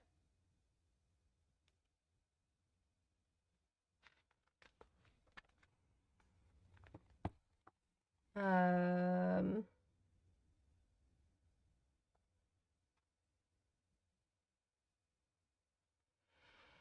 Where was I? Believe me, I was not in the mood for Courtney's sarcasm, but I had plenty of it at breakfast. She accused me of going on a ghost hunt in the middle of the night. So who's ready to go on a ghost hunt, Nancy Drew fans? And she got a big laugh by saying that I looked so scary this morning. I frightened all the ghosts out of this haunted house. Ha ha. I hate Courtney. I tried to ignore her, but it wasn't easy. I wanted to scream. There really are ghosts here. I've seen them. Maybe they'd like to take you to their Christmas dinner. Yeah, give them Courtney. Somehow, I held it in and stepped up beside her as the chorus began to sing the second curtain song. Okay. I'm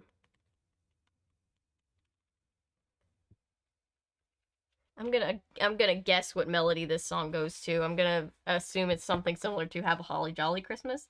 Have a haunted, haunted Christmas and a scary New Year's too. Have a haunted, haunted Christmas and to one and all say boo. It's not a very good song either. Mr. P is either actively trying to protect her, and we're third impostoring big time by calling him sus, or Mr. P is actually a very powerful ghost who's able to be mostly corporal. It's one of the two. He definitely knows something's up.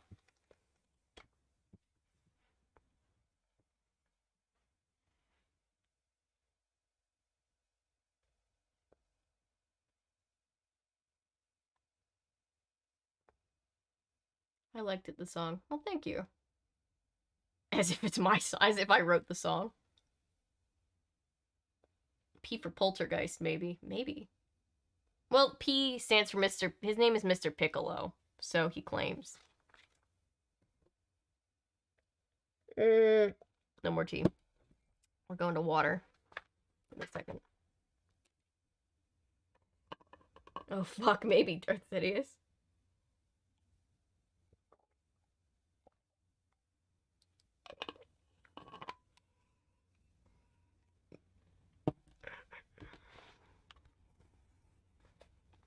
We made it through the song, but Mr. P was frowning and shaking his head. It needs to be crisper. If he says crisp one more time, this is like, if you say folded in, I swear to God.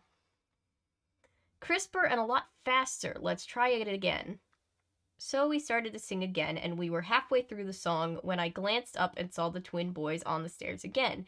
They had their eyes on me, and as I sang, they raised their hands and beckoned me with their fingers, and that's when I lost it. I couldn't hold it in any longer. I screamed, "There they are! Don't you see them? Flora's twin brothers! There, on the stairs! Look! Can't you see them?" Everyone stopped singing instantly. A hush fell over the room. This poor kid. Everyone turned to the stairway, and silence was quickly broken by laughter, and a lot of mumbling and low murmurs. I see them, Courtney exclaimed. Ooh, they're scary, scary ghosts. Ooh, I've been a bad boy, bad llama. Sorry, that's just what it made me think of. Everyone laughed. Such a lame joke, but everyone laughed anyway.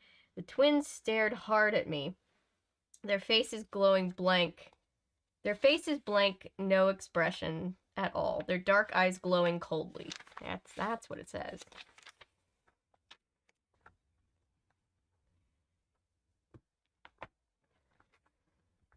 I'm serious, I cried. I'm serious. They're standing right there. Calm down, Kate, Mr. P said, motioning with both hands. But I couldn't calm down. I had to let them know what danger we were all in. It's Ned and Abe, I said. The twin brothers. See? Flora's twin brothers. Kate is writing her own play, Courtney said. That got a big laugh. I could see that no one believed me. In fact, everyone believed I was totally losing it. I saw Jack shaking his head and laughing. Paco was laughing so hard he was bent over, slapping his knees. So is Paco actually dead or not? Is that a diversion that she thought she was dreaming, or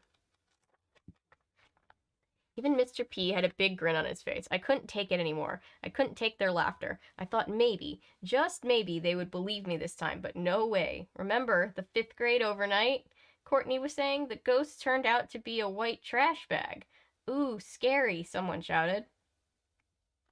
I turned away from them. I wanted to cover my ears and shut out the dumb jokes and laughter. I pushed away from Courtney and DeCarlos. I don't know what I was thinking. I started to run to the stairway. We should send them to Blackwall Manor. They can make Jane. It's the new Flora instead. Yes. Maybe I thought I could chase the twins away. Maybe I wasn't thinking at all. I only wanted to escape. I lowered my head and bolted toward the stairs. I could hear the kids shouting behind me. I could hear Mr. P calling me back, but I didn't turn around. I ran full speed from the front room. I didn't see the bookshelf jutting out at the doorway. I didn't see the long wooden shelf poking out from the hall. I shot right into it. My head rammed into the sharp corner of the shelf. Ow! I heard myself scream. Stunned, I felt the blazing pain shoot through my body, down from my head like 100 explosions, the pain rippling over me, folding me up, bringing me to the floor, and then only darkness. Yeah, I gotta figure out how exactly to incorporate our jeans in a trench coat merch, because that definitely has to be a thing.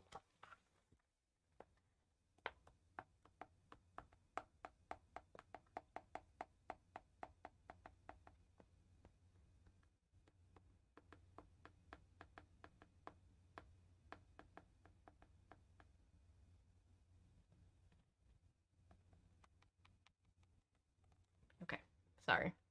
I was just thinking about Jane's in a trench coat merch. Make a Jane's in a trench coat plushie, lol. Oh, I would love to. I'm using Bonfire right now. They don't let me do plushies. T-shirts and mugs, and tote bags. Definitely things that I can do.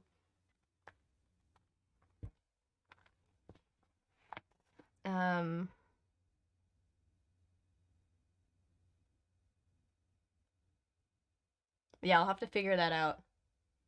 Killed by a bookshelf. Have you seen the fail of that kid doing the table cover physics trick and he walks back into a bookshelf or something and it falls on him? Oh no, poor kid.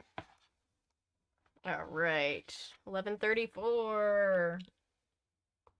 Let's go. We are almost done. We would be done by now if this was a normal length book, but we get an extra 40 pages.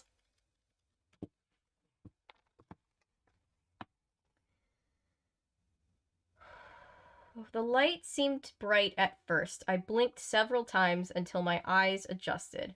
I'd only been out for a short time, less than a minute, I think. I could still hear the kids laughing and hooting in the front room. I figured they didn't see me bomb into the bookshelf head first. I rubbed my forehead. Ow, it really hurt to touch it. I knew I'd soon have a nasty bump there. I picked Carol Ann's Cubs cap up from the floor and jammed it onto my head. Should I go back into the front room? Rejoin the chorus? No, I couldn't stand any more of their jokes. I turned and stared and started up the stairs. No sign of the twins. I still felt dizzy from the bookshelf accident. Shaky-legged, my head throbbed. I held the banister tightly as I pushed myself up the cracking steps.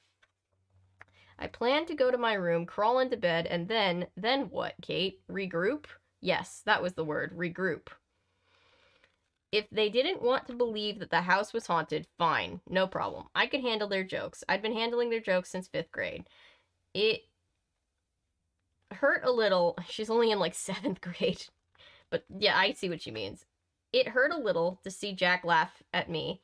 I kind of had a crush on him, but whatever. No one wanted to believe it, but I do have a special talent. I can see ghosts. This talent got me in a lot of trouble, but maybe I could use it to help the others. Maybe I could somehow help protect them from the ghosts in this house. The ghosts no one wanted to believe in. I started down the hallway to my room. I ran one hand along the wall because I still felt dizzy. I pressed a palm against my forehead. I could feel a small bump there, but it wasn't bleeding. I stopped outside the room. Did I hear voices? Was someone else upstairs? I leaned against the door frame and listened. Yes, soft voices. A man and a woman nearby.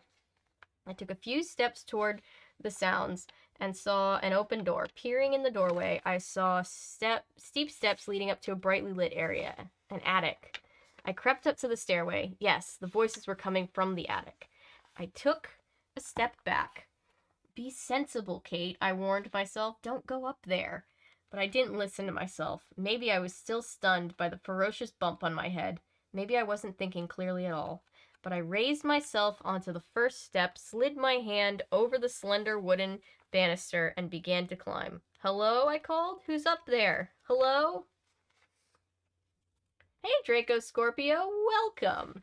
You're just joining us. We're reading Goosebumps Most Wanted, 12 Screams of Christmas. We started reading this on our big charity stream last Sunday, and then we started it over because we only read about 40 pages, so we're reading the whole thing tonight in this live stream, and that's why you see the Project Hope Miss donation bar, because Hope Miss goes until the 31st, so I figured, especially since we're still reading the book that started on stream, might as well keep the Hope Miss going until then.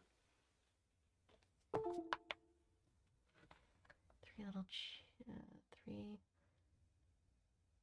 anime style Janes stacked into a trench coat. Ooh, all with the sinister little smiles. I like this. I like this. I like this. I like the fact that this one is just like, I feel mildly spooked, you know? Come on, you absolutely are charging. Don't give me that. My phone does not want to decide if it's connected to the charger or not. We also should have some kind of merch based on Nancy herself. Or Francie or anything like that. We should brainstorm for what we would want as far as that goes.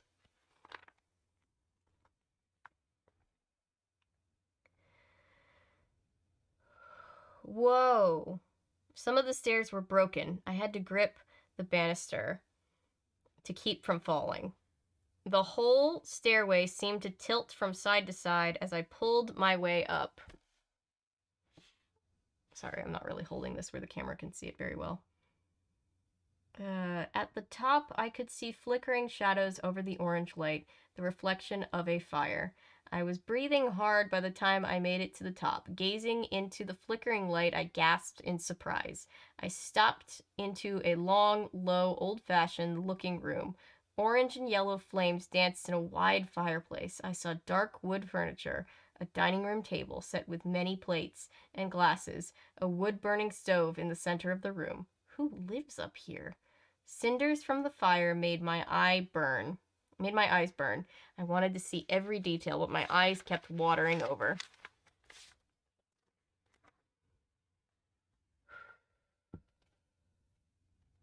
Well, if we hadn't decided Ned is the worst, we could have made official Jed shipper merch. I know, I was thinking that too. We'll take like an hour and 30 minutes to charge, and it's like at 98%. I just have to plug and put it in again. Yeah, that could be it. I heard that is Jedi shipper. Well, there's lots of Jedi shippers too. Plenty of Jedis can be shipped together. Unfortunately, Ned is, in fact, the worst.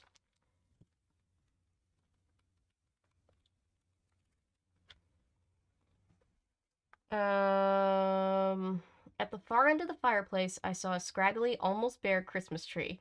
It was decorated with strings of popcorn and burning candles. A ragged, dried out holly wreath was hung over the attic window at the end of the room.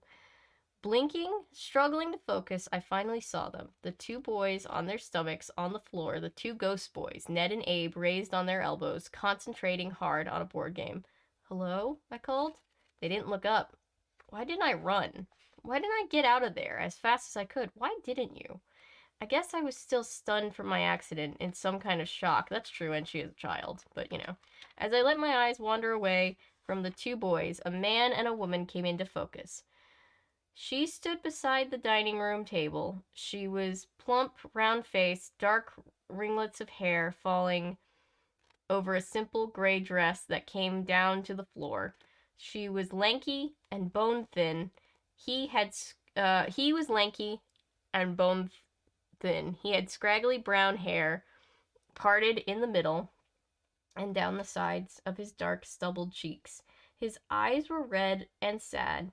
He had a weary look about him as he gazed at me from a stiff-backed wooden chair.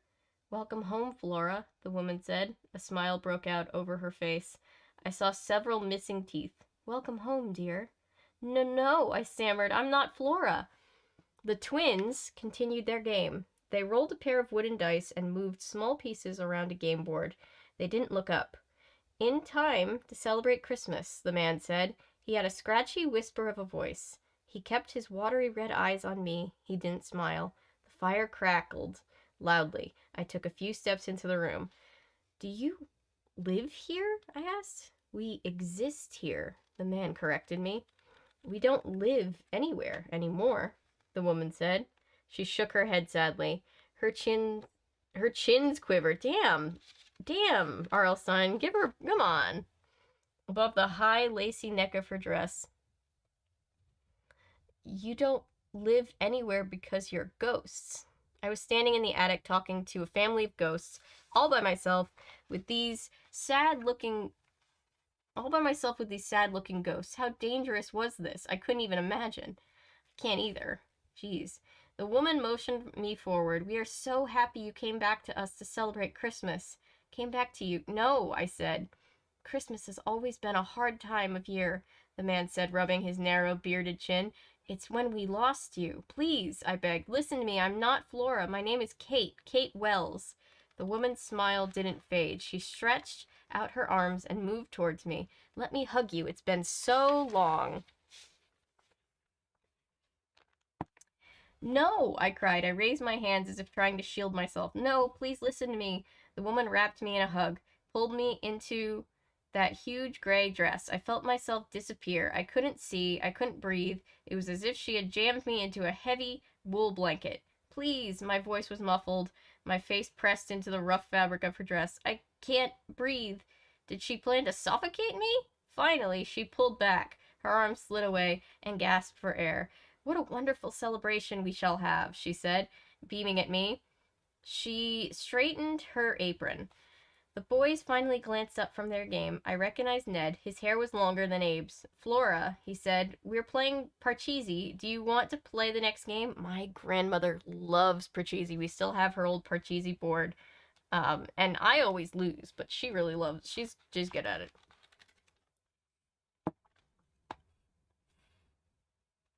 No, I said, stop calling me Flora. You know I'm Kate. I turned to see that the father had risen from his chair. He stood in front of the fireplace, shading shadows darting over his dark overalls. His eyes were narrowed on me. His expression was grim. I gasped when I saw a long-bladed knife in his hand. Knife? What are you going to do with that? I stammered, pointing. I'm going to carve the bird, he said softly. Do it further away from me, guy. I glanced around. I didn't see a turkey anywhere. I took a step back. He didn't take his eyes off mine. He gripped the handle of the knife tightly in one fist. "It is time to carve the bird," he said again. "No, please." I suddenly felt a terrible danger. Yes. Danger. Warning. Warning. "This isn't happening," I said out loud. I turned into the stairway, my heart pounding. "I'm so sorry. I have to leave now. Sorry. Really, but I can't stay." Where are the attic steps? Somehow I got turned around. I thought the stairway leading down was behind me, but now I saw only solid wall. I know the feeling. Sometimes I get lost in hallways. I turned back into the room. There is an attic door. The stairs led down from the door. But I saw no door, no stairs. I saw only solid wall all around. There is no way out of here, I realized. No escape. "Time to carve the bird," the man said, raising his knife. Jesus Christ, R.L. Stine.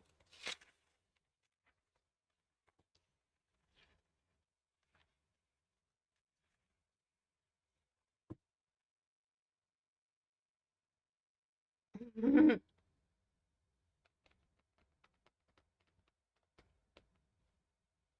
Millennial Falcon is a Star Wars ship, yep.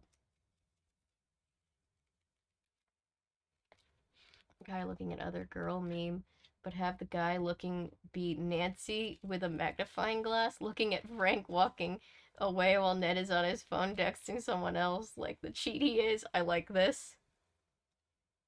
How the heck is that tree still standing? It should just be a pile of dust by now. It really should. I guess Ghost Magic? Ghost Magic would be a good name for a band.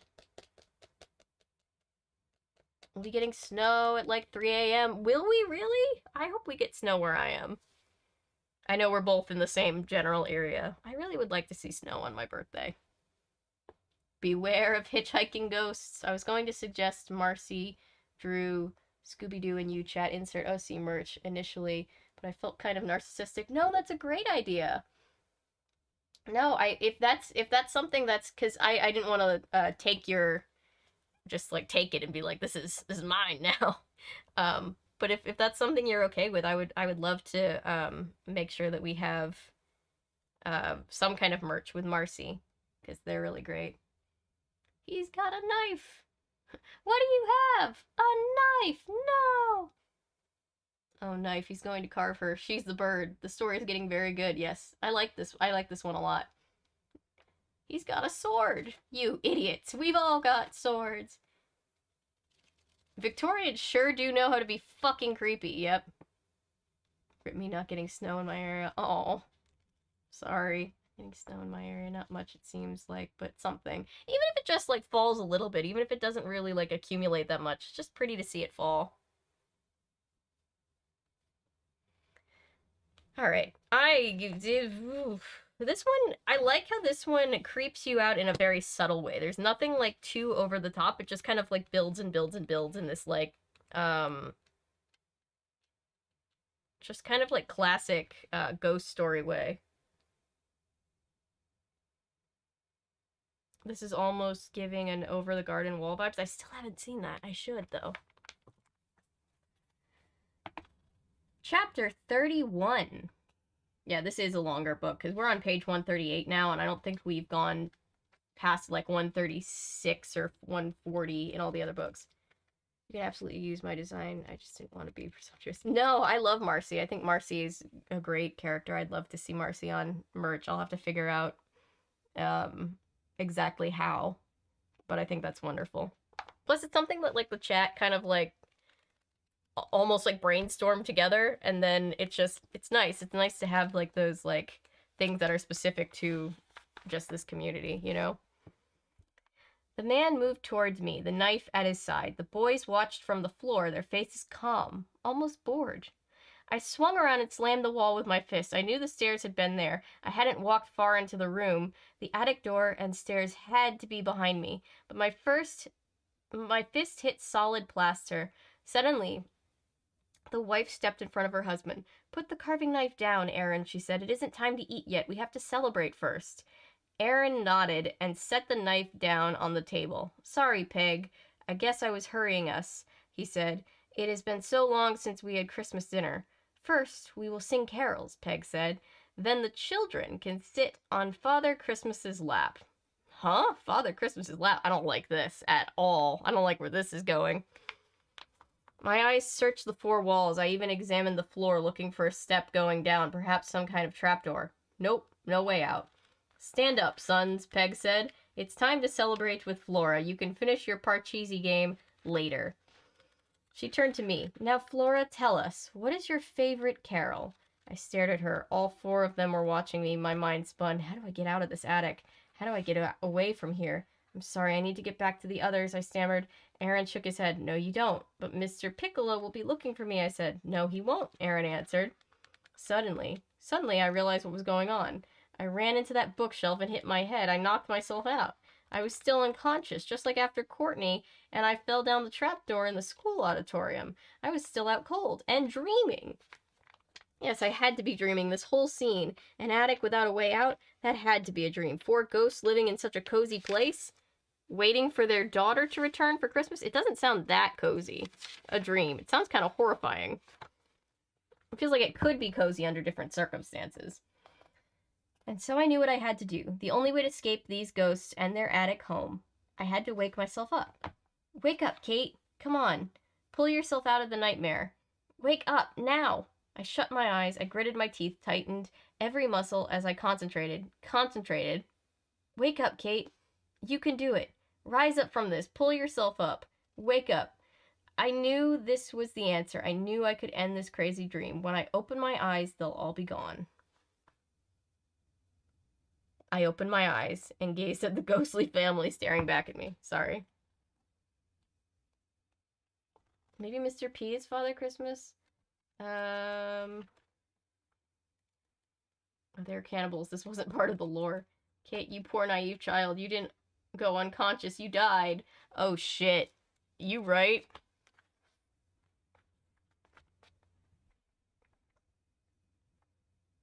I'm gonna be so mad if this is like some troll and this whole story is actually a play she's acting in. I mean, weirder things have happened, so I don't put anything past Mr. Stine. But let's keep going. We're almost to the end. I need water.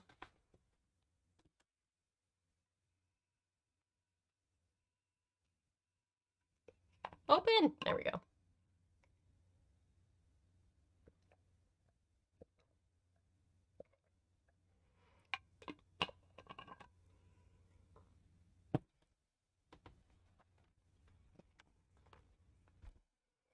Fire crackled behind them. The big carving knife rested on the edge of the dining room table. Not a dream. Nothing had changed. This was happening. This was real. I was trapped here, trapped in this attic with these frightening ghosts who insisted on calling me Flora. A shiver went down my back. My knees started to fold. I forced myself to keep standing. Stay alert, Kate. There has to be a way to escape. Sing a Christmas song for us, Flora, Peg said. Sing something nice. They were singing new Christmas songs downstairs, Ma, Ned said. And they're bad, kids. You don't want those Christmas songs. She said something nice. Yes, we listened to the new songs, Abe said. Peg's smile grew wider. Go ahead, Flora. Please, sing us a new Christmas song. I swallowed hard. My mouth was suddenly dry as cotton. He really loves that saying, R.L. Stine. Sing, sing, sing. My angel of music. The twins jumped up and down and chanted. My brain totally froze. Which song should I sing? I didn't really know them all by heart yet. Sing, sing, sing. Not her biggest problem that she doesn't know the song by heart. Okay, I said, motioning for them to settle down. Here's one of the new songs from our show. I took a deep breath and began to sing. Have a haunted, haunted Christmas and scary New Year's too. I don't think this is how he was picturing it in his head, but this is how I'm singing it. Have a haunted, haunted Christmas, and to one and all say boo. Stop, Aaron screamed. Stop singing that horrible song, see? You should hear the other one if you think that was bad. I looked at the two boys. Their mouths had dropped open in shock. Peg started to cry. Big tears ran down her cheeks. That song has made me very sad, she said. Why did you sing a song that makes fun of us? Why did you sing a hurtful song? Didn't you know how bad it would make us feel? Oh, so they are offended by the corny haunted cliche bit. Sorry, I stammered. I didn't think. How could I have been so stupid? They want to hear a funny Christmas ghost song. They didn't want to hear a funny Christmas ghost song. They were ghosts. They were dead. It wasn't a funny song to them. Really, I'm very sorry, I repeated. Peg mopped the tears off her cheeks, not her Christmas, off her cheeks with both hands. Aaron shook his head, his eyes on the floor. Both boys remained silent. Let's not spoil the special day, Peg said finally. It's time for you kids to sit on Father Christmas's lap. I don't like this, I don't like this, I don't like this, I don't like this. Sing God Rest You, Ye Merry Gentlemen. That seems to be a Victorian classic. Oh, yeah. Yeah, for sure. And underrated, honestly. Charging my laptop. What did I miss? So now she's stuck in the attic with the ghost family, and all the kids have to sit on Father Christmas's lap. Hey, Chris! How have you been, man?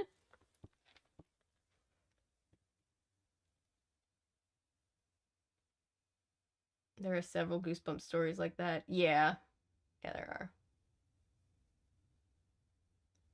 She wiped the tears off her Christmas. Put that on a mug. She wiped the tears off her Christmas. Doing alright. I'm glad you're doing okay.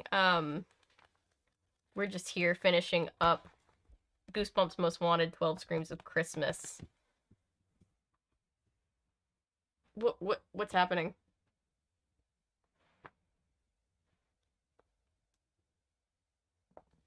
I love Christmas.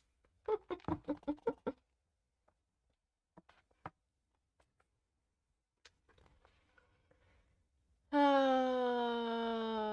boys clapped their hands. Will Father Christmas bring us presents this year? Abe asked. Our special present is to have Flora back, Peg said. She grinned at me lovingly. Flora, since it's your special day, you can be the first to sit on Father Christmas's lap. Be sure to tell him all the gifts you would like this year. What did she mean? I know that Father Christmas was what they used to call Santa Claus. They still call him Father Christmas in some places, I think in the UK. How could I sit on his lap? It didn't take long to find out. Aaron disappeared into the closet at the back of the room. A short while later, he came out pushing a tall-backed chair. Nope. It was like a throne, and he seated in the chair. And seated in the chair was a figure in a red and white Santa Claus suit. Nope. Nope. Nope. You're only marginally more offensive to ghosts than White Winter Hymnal, given at least White Winter Hymnal is actually subtle in its what the fuckery. It's true. Just want to say hi, miss you, friend. Miss you too, Chris. Sorry, I haven't been super active on social lately. I'll try to be better about that. Kiss and a toy, the price she'll pay is with her life. Both payments are pretty bad, yes. I have not seen Violent Night yet. Maddie and I just recorded a video about Krampus.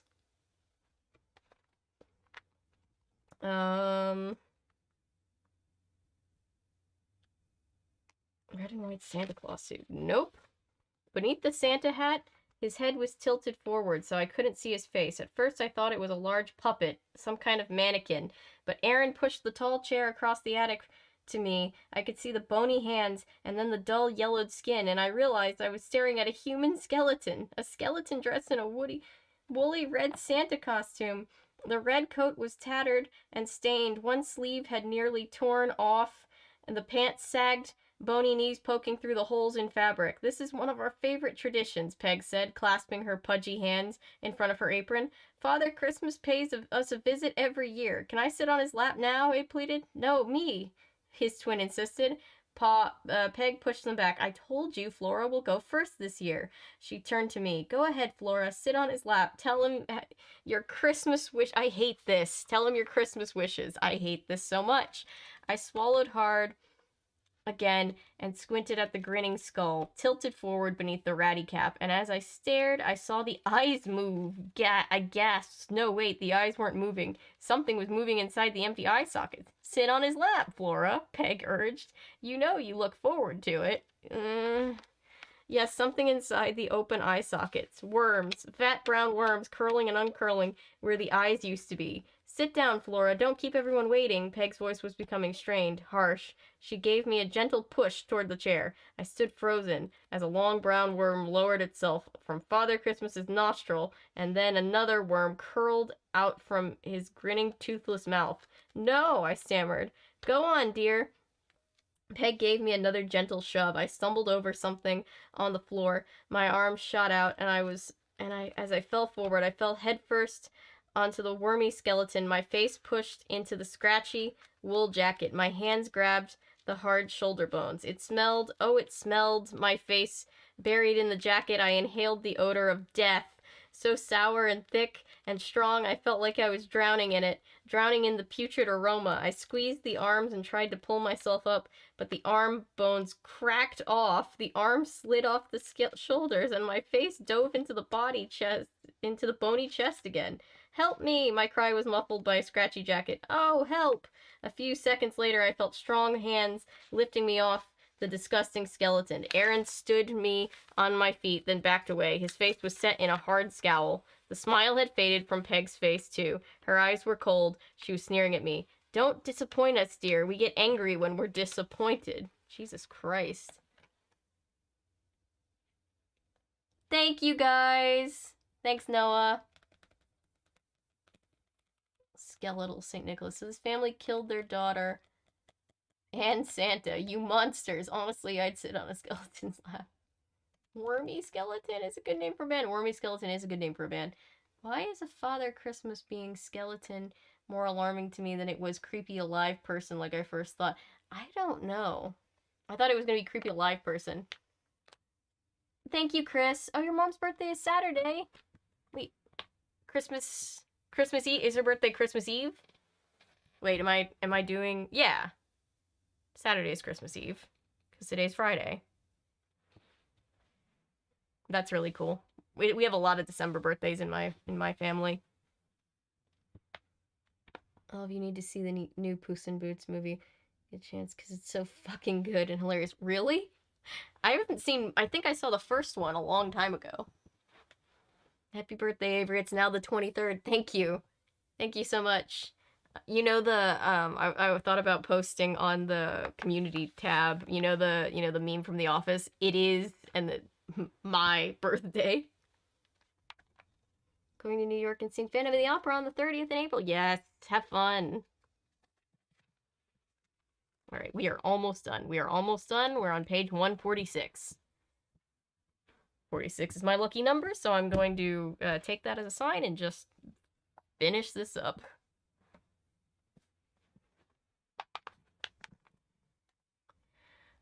Her words sent a shiver to the back of my neck. She seemed like a nice, enthusiastic mother, eager to enjoy the holiday, but I was frightened by her expression, by her hard expression, the way she scowled at me so impatiently, so angrily.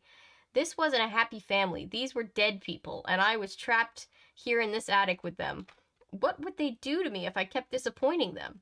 Aaron pushed Father Christmas's chair back to the closet. The skeleton's head bobbled as the chair bumped along the floor. The boys shook their heads at me, frowning as if they couldn't understand why I hadn't sat on the wormy skeleton's lap.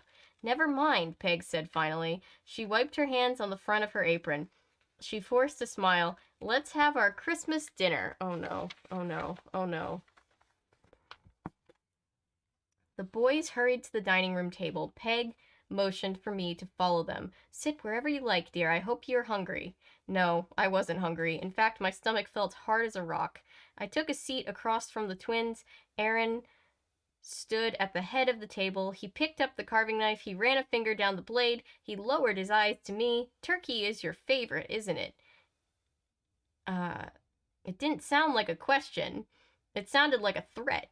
He ran a finger along the knife blade again. Here comes the turkey, Peg announced cheerily. She carried a big oval platter to the table and set it down in front of her husband. I gazed at the platter and nearly choked. I was staring at a turkey skeleton, all bones, no meat. A short while later, Peg set a big bowl on the table in front of me. Help yourself, dear, she said. I peered into the bowl and saw a big dust ball inside. Another bowl appeared.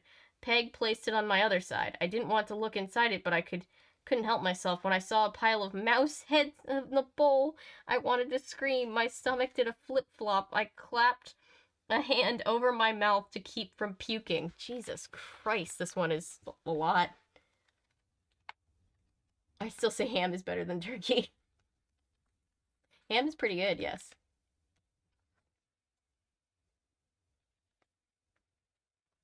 Throw her out the window like the Haunted Mansion ride. Yeah, ham is very good. I mean, it definitely doesn't matter because you're already dead, Kate. Yeah, I think you're right.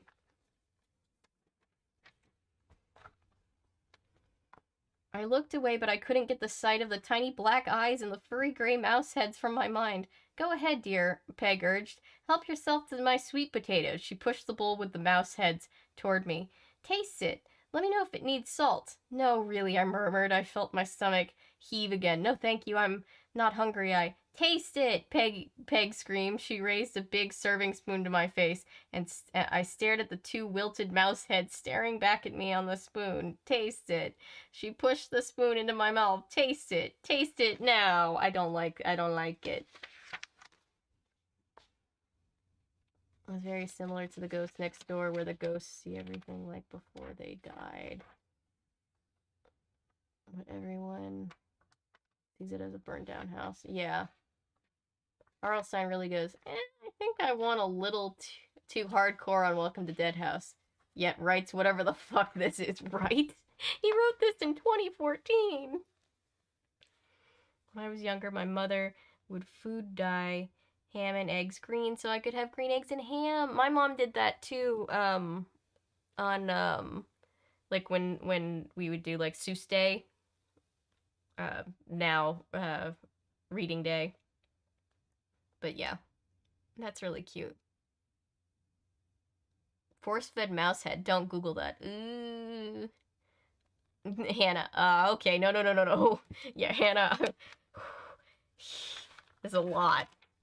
Almost there. Almost done. He really said, fuck it. Let's bring back some good old-fashioned childhood trauma. It builds character. Yup, it really does. It's... I'm a changed person. I don't know if it's for better or worse. He told us because he wanted someone to Google it. Chapter 34. No! That's just our review. No!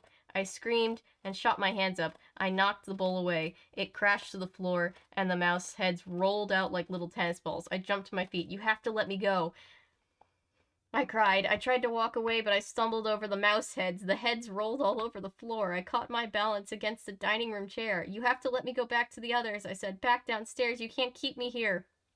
I stood with my hands pressed against my waist, breathing hard. Peg pretended she didn't hear me. She wiped her hands again on her apron. I could see she was struggling to keep the anger off her face. Well, if you're not hungry, dear, she said calmly, slowly, let's open our presents now. The twins cheered and clapped their hands. Peg disappeared for a moment. Then she returned, carrying a big gift box. She handed it to Aaron, who still sat at the head of the table.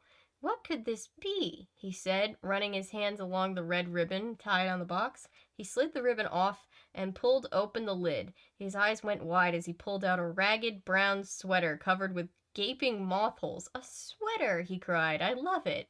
Peg smiled at him and patted his shoulder. I know you do, she said. I've given it to you every Christmas for over 100 years. It's like when Creed gave Jim a t-shirt or a shirt that he already had. You know, this book makes me wish I was a vegan. You know, Ellery, I know what you mean. True, Cameron. It is still, plants are still living. How big are these mouse heads that she trips over them? That's a rat head. I know. Is that what happens to the Mouse King from the Nutcracker? Yes, it is. Remember how Kronk faked drinking the potion drink? In this situation, I try to do that. Yeah. I thought it was gonna be Kate's corpse in the box. You know what? I kind of thought something similar. Where was I? Peg smiled at him and patted his shoulder. Every Christmas for 100 years, she gives him the same sweater every year. They both chuckled as if she had made a funny joke. Aaron held the ragged sweater up to show it off to Abe and Ned. Peg turned to me. And what did you bring us, Flora? My mouth dropped open. Excuse me? What did you bring us? Peg repeated. She's supposed to be a stand-in for an 8-year-old. There's no way the 8-year-old gives presents. My mouth dropped open. Excuse me? What did you bring us? Peg repeated. The boys are dying for some new presents. They all laughed. Dying. See, Peg said. Dying for presents. That's a joke. Ghosts got jokes. I didn't know what to say. I didn't think it was very funny. This was insane, like a terrible nightmare, only I knew I wasn't dreaming. I was trapped here with them. No way to escape. I was totally at their mercy.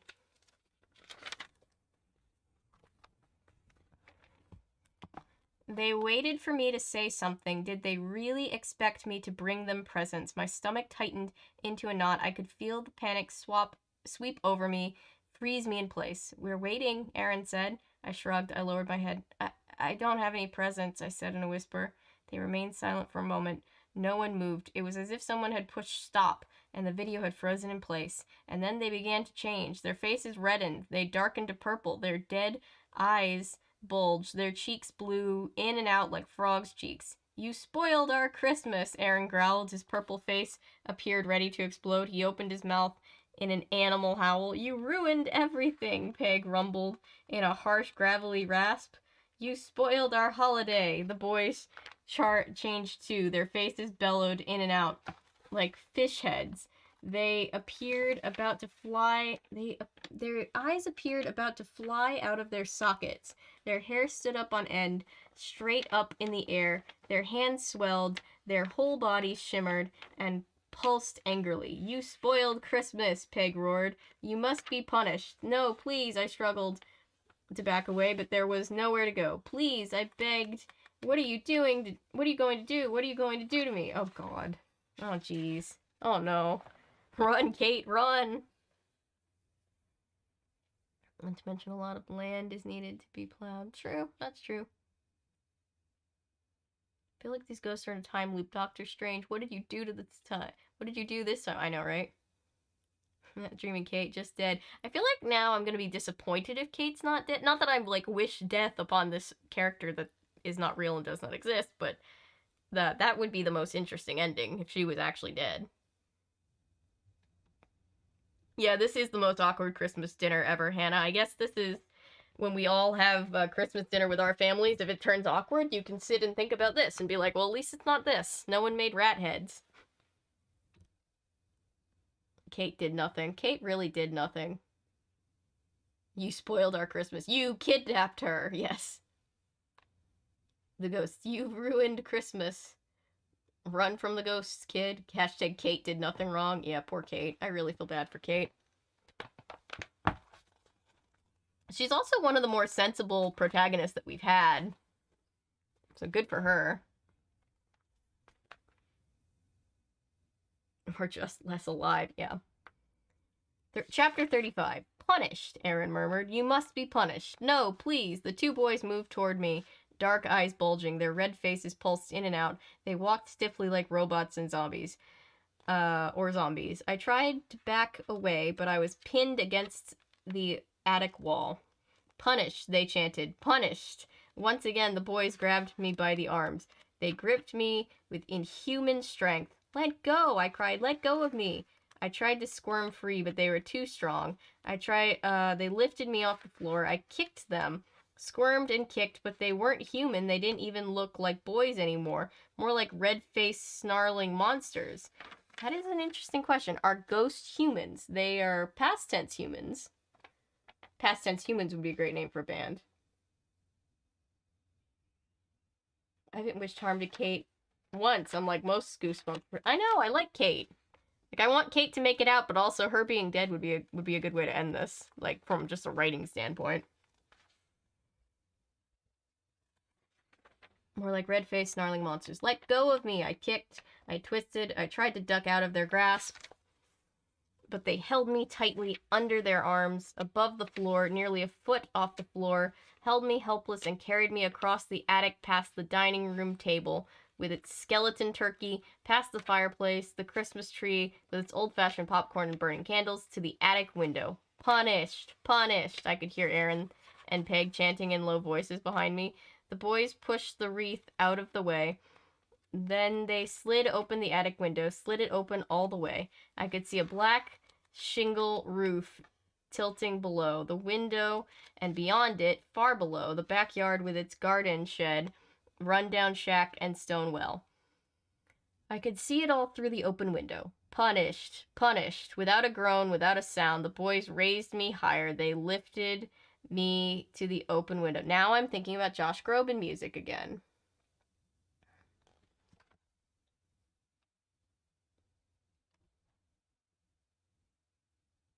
She gave her teacher stupid nicknames. Kate? No. Kate didn't.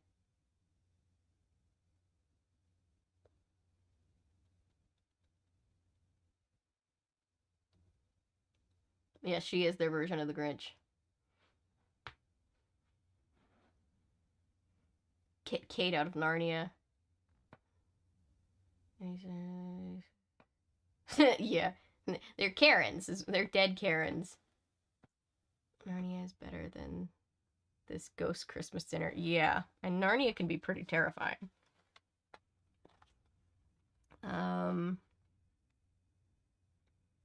Far below, the backyard with its garden shed, rundown shack, and stone well. I could see it all through the open window. Punished, punished. Without a groan, without a sound, they raised me higher. The boys raised me higher. They lifted me to the open window. Hey, stop, I screamed. What are you doing? Let me down, stop. They didn't react to my screams. Their eyes remained straight ahead. Their expressions didn't change. Goodbye, Kate, Aaron called.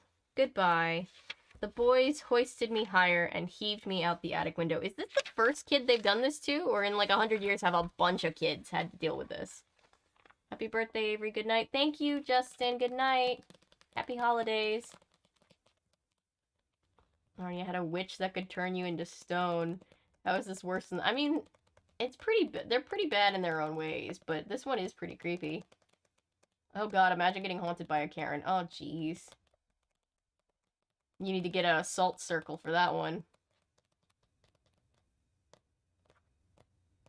That's true, the White Witch didn't make kids eat rat heads.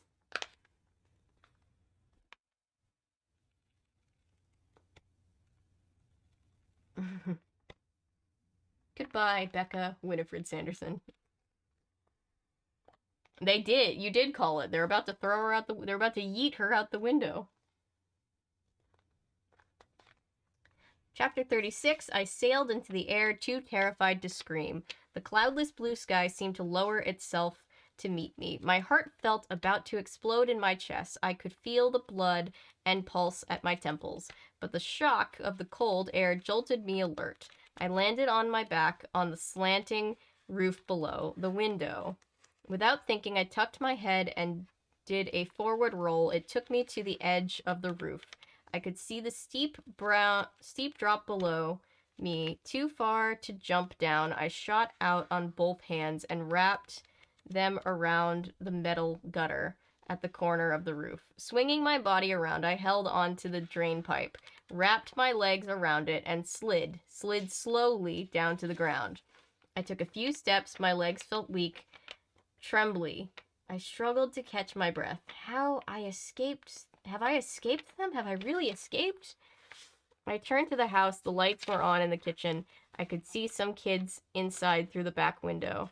I have to warn my friends. I thought, I have to tell them the ghosts, oh, I know where this is going, are living upstairs. I fought off my dizziness and forced my legs to move. I took a few stumbling steps toward the kitchen when the sky suddenly darkened. No, not the sky. Abe and Ned flew down in front of me and slid beside me. What? Go away, I cried. I tried to run, but they grabbed me once again, held me tightly by under the arms. Their parents loomed up in front of me, frightening creatures now, their faces twisted and distorted like red melting candle wax, as if they couldn't keep their shape. Their anger was so hot, it was melting their faces. You cannot escape, Kate. Peg rasped in an ugly animal growl. You ruined our Christmas. I can't do a death metal scream. I can just do a little bit of a Donald Duck, which isn't going to get the point across. "You're ruining mine," I screamed. A crazy thing to say, but I wasn't thinking clearly. How could I? I was insane with fear. Their faces bubbled like hot tomato soup, like the ugliest horror movie monsters. Had they once been a happy, caring family? It was hard to imagine. Without a word, the boys lifted me off the ground and they floated silently, carrying me across the backyard. Gusts of wind swirled dead leaves beneath us. Bare trees. What was it? A buzzard in a bare tree? Bare trees. Bare trees shook the dark limbs as if trying to warn us away. At the back of the yard, two crows perched on the wood fence. Both cawed hoarsely. Caw. They're tired. They're like, we're tired, man. We're in overtime. Flapping their black wings as we approached. And then there we were. We stood beside the stone well, the two monstrous parents, the strong, silent twins, and their steel-like hands digging into my skin. I tensed my whole body. I gritted my teeth so hard my jaw ached and throbbed. I couldn't fight them. I couldn't free myself. As the parents watched, the twins raised me over the top of the wall. Gripped in terror, my senses were on super alert. I could see every crack in the stone walls. I could see a tiny white worm crawling along the round wall edge. I could see ripples in the dark water far below. Ned and Abe held me over the gaping opening. I shut my eyes. Please, I begged, please. Flora needs company for Christmas too, I heard Peg say. Please wish her a Merry Christmas. Jesus Christ. Goodbye, Kate, the twins said in unison. I felt their hands loosen their grip on me and slide away. Let's see.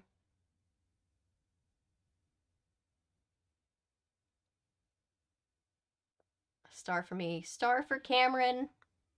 God damn it, kids. It's the 100th Flora we've had to yeet out of the window. Like in the Haunted Mansion. My god, it's all connected.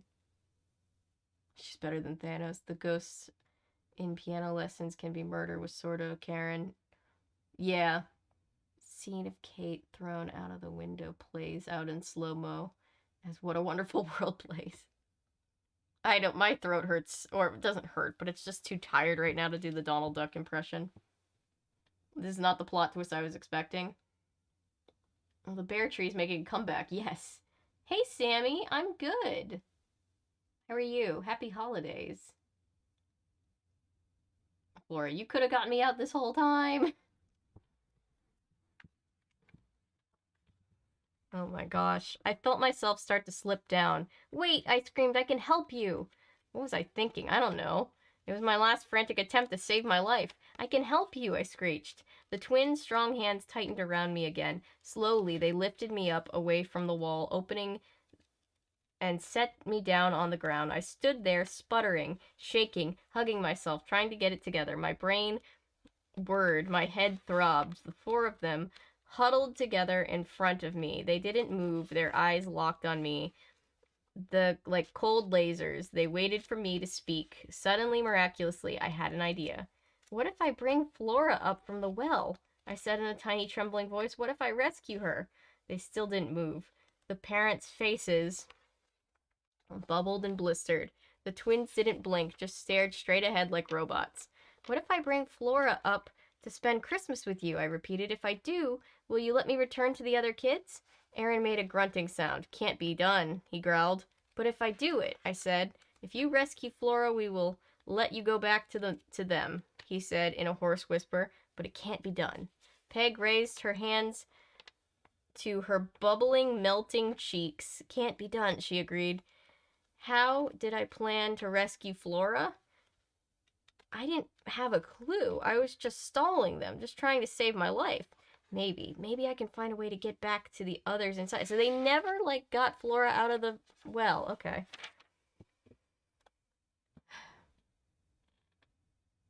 Maybe I can trick these ghosts. How long will you give me? I asked. I think I can rescue Flora, but how long will you give me to try? A day? 2 days? If they give me a day, I can run inside to safety. Do it now, Aaron said. Now? I stammered.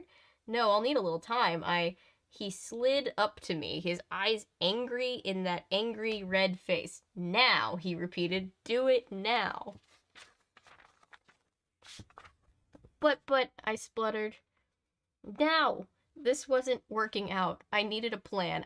Whoa, wait a minute. Mr. Piccolo said the story of Flora and the ghosts had been passed down in his family. That story gave him the idea for his Christmas play. He said he had made one big change to the story because it was a Christmas play. He had Flora rescued in the end. Yes, and how was she rescued? By 12 screams. Someone screamed, "Come up," 12 times, and Flora rose up. Someone screamed, "Come up," 12 times, and Flora rose from the bottom of the well. Of course, that was just in Mr. P's play, but what if it really worked? What if 12 screams could make Flora rise up from the bottom of the well and return to her family? I had no choice. It was the only idea I had. I had to try it. My life depended on it. I turned to the well. I took a few steps toward it. I peered over the side. I could see that still, dark water far below. A perfect black circle, smooth and black. My legs were trembling. I was too terrified to breathe. Could I scream? Could I make a sound? I took a step back. I cupped my hands around my mouth and started to scream. "Come up, come up, come up." My voice echoed down the well walls. "Come up, come up, come up." Carefully, I counted. Carefully, I numbered each scream. The 12 screams of Christmas, of course. It had to be 12. The 12 screams of Christmas, just like Mr. P's play. "Come up, come up, come up." I counted 10, 11, 12 times. I screamed. And then, gasping for breath, my chest heaving up and down, dizzy. Suddenly, so dizzy, I staggered back and watched, gazed at the top of the well, and waited. Would it work? Would Flora come sailing up from her watery grave? Aaron, Peg, and the two boys hovered close behind me. No one spoke. The only sounds were the caws of the crows, caw-caw, and the whoosh of the gusting wind across the backyard. Whoosh. I don't know why I'm doing my own sound effects now. And I could hear my heartbeat as I stared at the well, stared and waited. "Flora, are you coming up?" No. Silence from the well. I took a deep breath, stepped up to the side, and peered down. At the well bottom, the pool of black water stood still. Not a ripple, not a splash. No, no, no, it didn't work. I shut my eyes and backed away. Those 12 screams would be my last. There'll probably be like one more scream. Well, shit, guess we could have gotten her out the whole time. Okay, well now I'm mentally fucked for the rest of my childhood and most likely adulthood. Oh, yeah. Kate would have the most to say in group therapy. We keep saying that, but then we keep reading books and we're like, but then there's that other kid.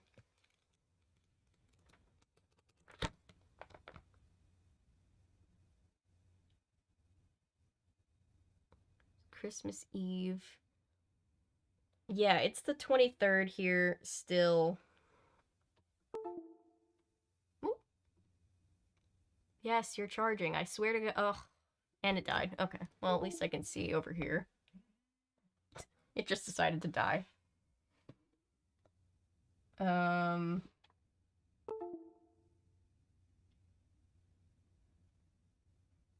Maybe Flora also doesn't want to eat mouse heads and turkey bones. Maybe not. Has anybody asked Flora? She seemed like a very opinionated child.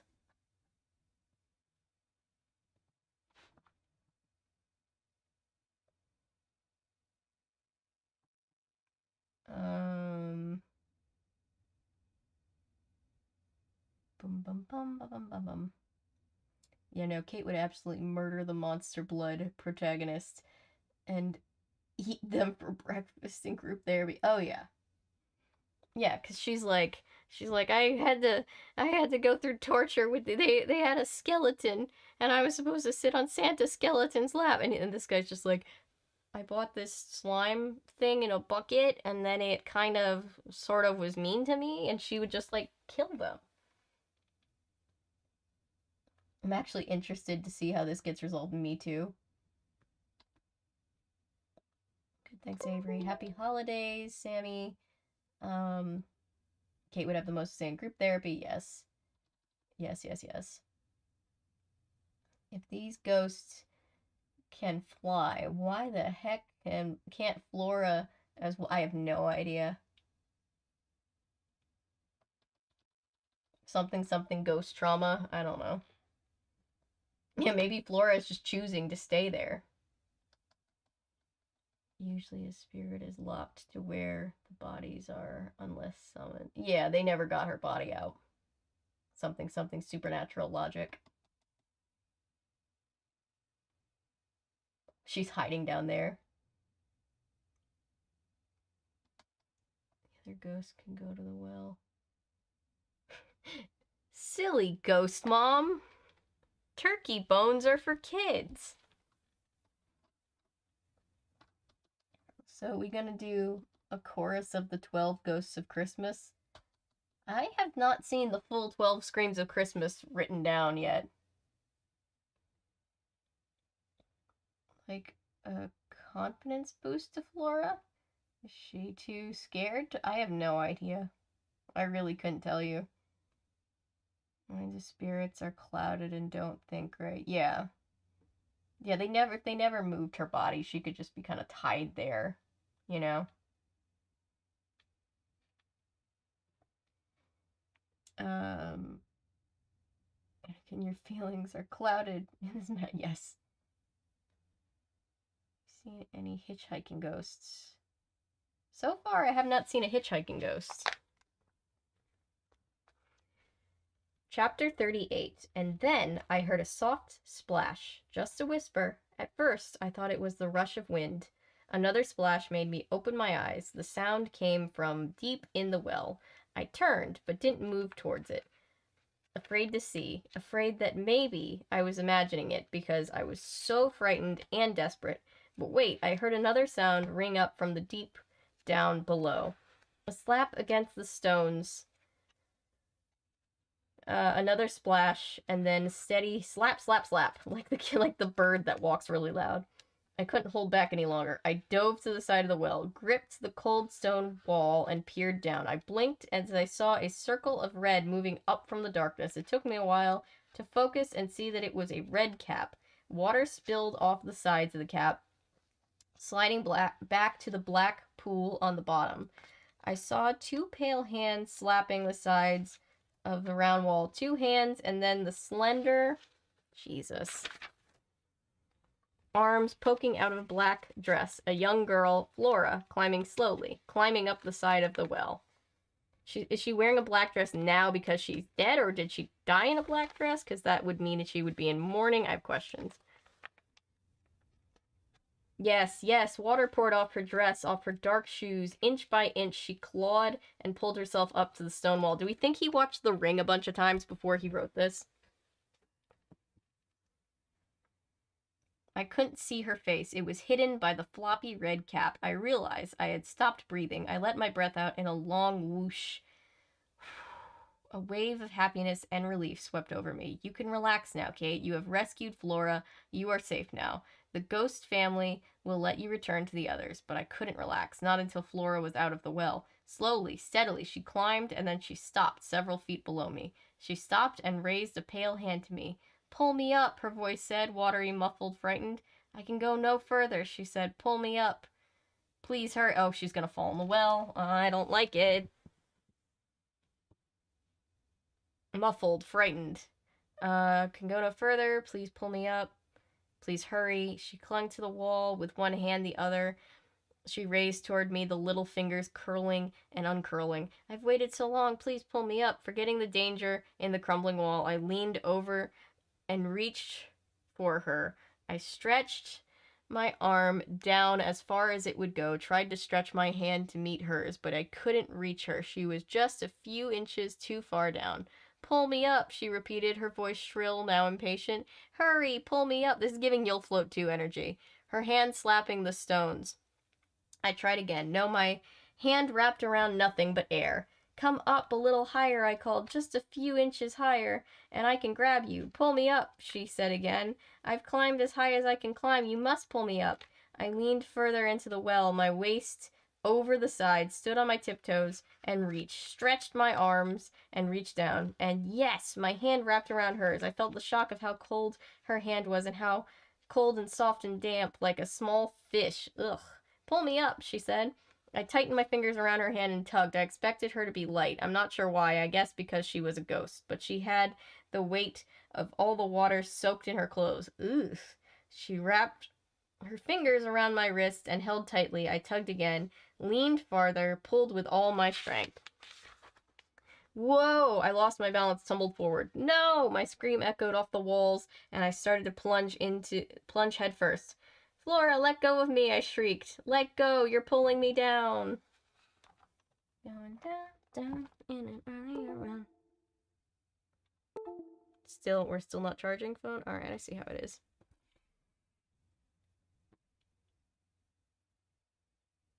They die. Dead. I die. Live. Ghost can't die twice, right? What's the urgency? I have no idea. I don't trust that one bit. Nope. Maybe she's like a water ghost? And she needs the 12 screams to be summoned? Maybe. Maybe is from...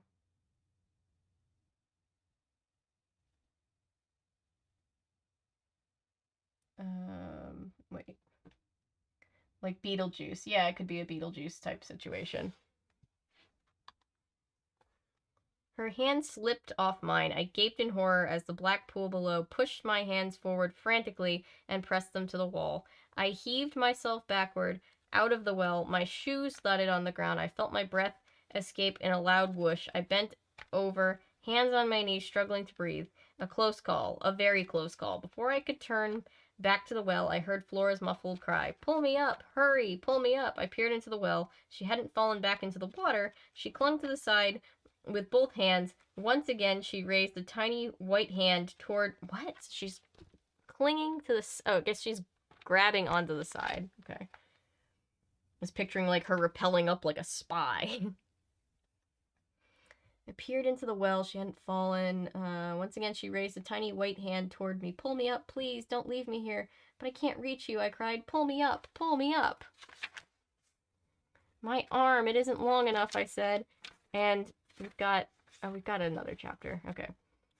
And I'm not strong enough, Flora. You'll pull me into the well. Pull me up. Pull me up. I stood hunched over the side, peering down at her. The red cap tilted over her hair. Her long dress limp and wet, her tiny hands pressed against the stones. What can I do? Her family hovered beside me. Their faces were tense and angry. Pull her up, Aaron ordered. Now! Don't disappoint us again. I stood frozen, listening. She's like, look, man, I didn't ask for any of this. I'm in the chorus. I've got a bullying situation. It's been a lot. It's been a lot for me lately. I stood frozen, listening to the little girl's frantic cries, and then I heard a shout, a girl's voice coming from the other end of the yard. I spun from the well and watched the figure running toward me. Courtney, I cried. I thought I saw you out here, Kate, she said breathlessly. What are you doing here? Why are you back at the well? She didn't see the ghost family. Of course she didn't see them. I knew. I didn't have time to explain to her. Push Courtney in the well. Push Courtney in the well. What was the point? Courtney, please help me, I pleaded. She narrowed her eyes. Are you okay? You look totally weird. I'll explain later, I said. I need your help, really. She scrunched up her face. What kind of help? It's going to sound crazy, I said. I'm going to lean over the side of the well, and I need you to hold my feet. No way, she cried, taking a step back. Are you crazy? Please, I begged. I need to reach something in the well. Just do it this one favor for me.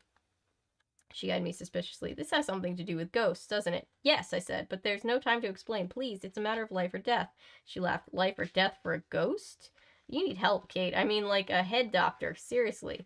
Pull me up, Flora called from inside the well. Aaron and Peg moved toward me menacingly. I had to act. I couldn't wait for Courtney to agree. I spun back to the well. I lowered my head. I leaned over far, reached my hand toward Flora's hand. I grabbed it. Once again, I tried to pull her up, and once again, I felt the tug of her weight.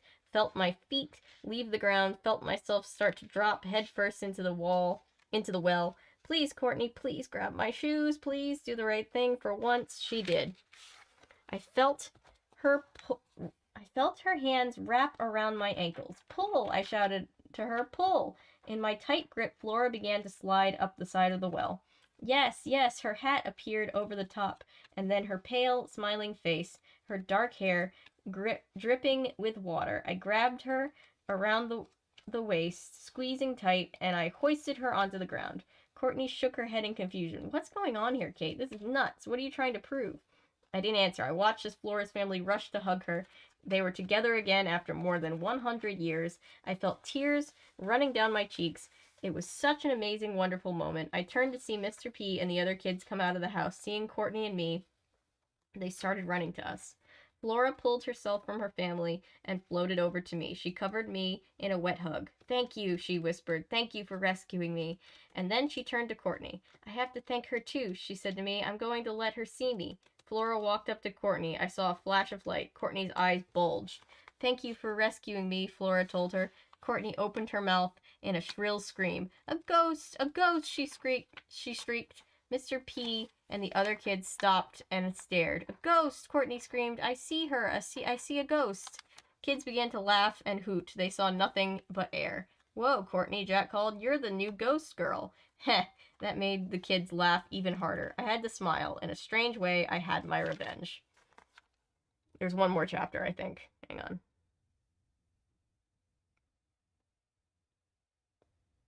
Oh my god, it's 12:40 already.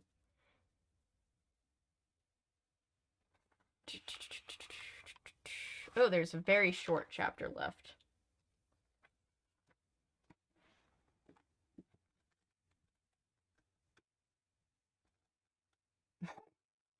You guys. The well needs a sacrifice to get Flora out. Oh god. Also question, why couldn't Flora's family have done this themselves? I have no idea. I think they didn't know because the only way they could have known was because of the teacher, I guess. I don't know. Chapter 40, I enjoyed the rest.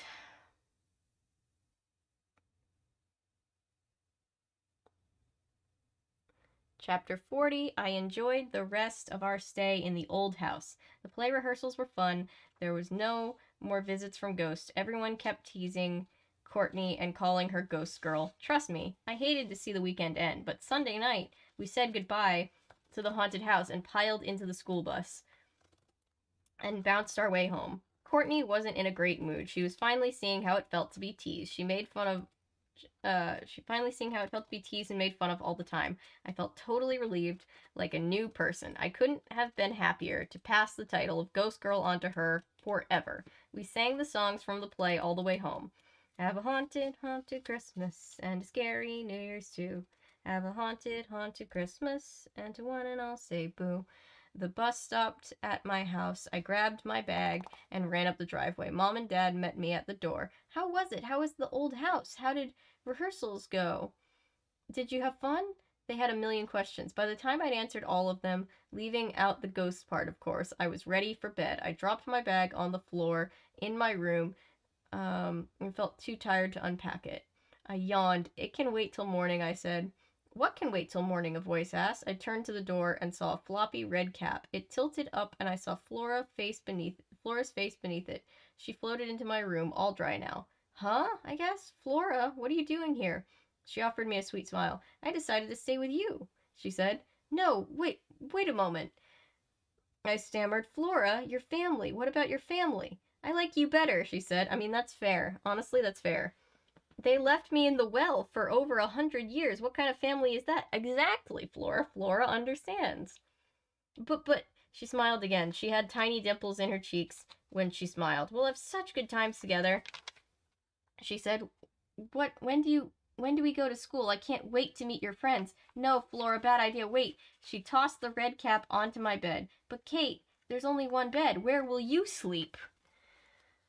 I honestly thought that, yeah, fuck, that honestly ended worse. That honestly could have ended way worse. I thought it was going to end way more dismally than that. She's just got a little ghost sister now. A hitchhiking ghost, the circle is complete. Yes. Flora's like, my family were complete assholes. Yes, that was rather wholesome for a twist. Yes, it was. All that effort to get her out of the well wasted. Nah, because, like, now the worst thing, it's not like she's gonna be, like, dead. She's gonna just have to be Ghost Girl. Could have been a lot worse. was honestly kind of anticlimactic. There was no big bad, really. It was just a story about getting a ghost family back together. Got that mushy Christmas feel, so that's something. I liked it. I thought it was nice. Personally, I thought it was paced out pretty well. And I liked the ending, because it was kind of wholesome. I just like that she knows what the chat knows, which is they should have been the ones to get her out. She'll be a great ghost sister to gossip to. Yes, yes, she will. I completely take back all that I said about the book. I assume all the good stuff. I actually still like this book. I still say this is one of my more favorite ones. Honestly, yeah, really nice Christmas story. Yeah. Yeah, I liked the end. It's a nice, creepy Christmas story. It's got that nice balance of wholesome Christmas at the end with like all the genuinely very creepy all the way through. Hitchhiking ghost. Yes, we've completed the circle. She really was avoiding her family. Maybe she'll be a better ghost host than her family. It sounds like she will be. It's a good book. No, it's a good book. I couldn't tell if you were like, I'm going to take back all the good things or the bad things, but it is a good book. It's 12:45. Can't wait for the sequel where Flora and Kate trash talk the ghost parents cooking and how terrible they are. Yes, yes, yes. Now I just want to see a wholesome little like found family deal about these two like sisters, you know. That's actually really cute. I like that a lot. Oh, it was actually really good. Uh, good job on this one, R.L. Stine. This one's good. I like this one a lot. New Year's Scream. Well, there's a Slappy New Year to You, which I was hoping we could read in the new year.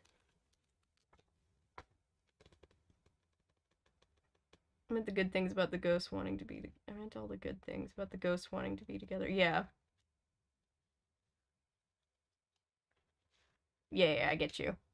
I would say let's write our review now, but I honestly don't really have time because it's almost 1 o'clock in the morning where I am, and I have a doctor's appointment at 9:30.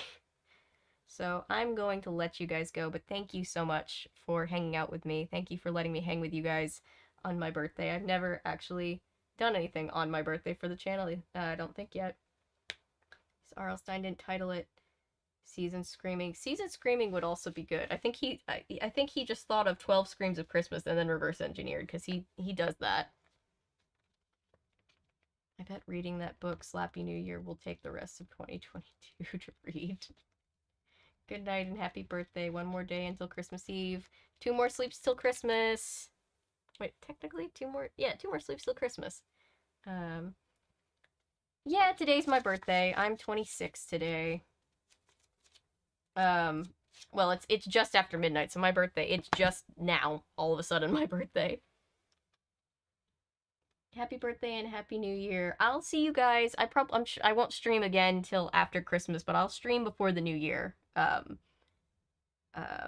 Like Boxing Day on, I'll probably see you guys streaming somewhere in there. So thank you guys. Thank you for all the happy birthday. Sending love and hugs. Thank you, Chris. You guys are so great. Love the Wednesday vibes of your hair. Thank you. I'm actually gonna dye it like an amethyst purple in a couple days. So we're gonna hope that that's not a huge mistake. Hope you have an incredible day. Thank you guys. Happy birthday on the 26th. Thank you. I will talk to you guys soon. Birthstone is amethyst. This is amethyst. Amethyst is one of my favorite stones in the whole world. I love amethyst. Until next time, I'll see you guys. Good night. Happy holidays. If you're celebrating Christmas, have a good Christmas. I'm sure you'll see me post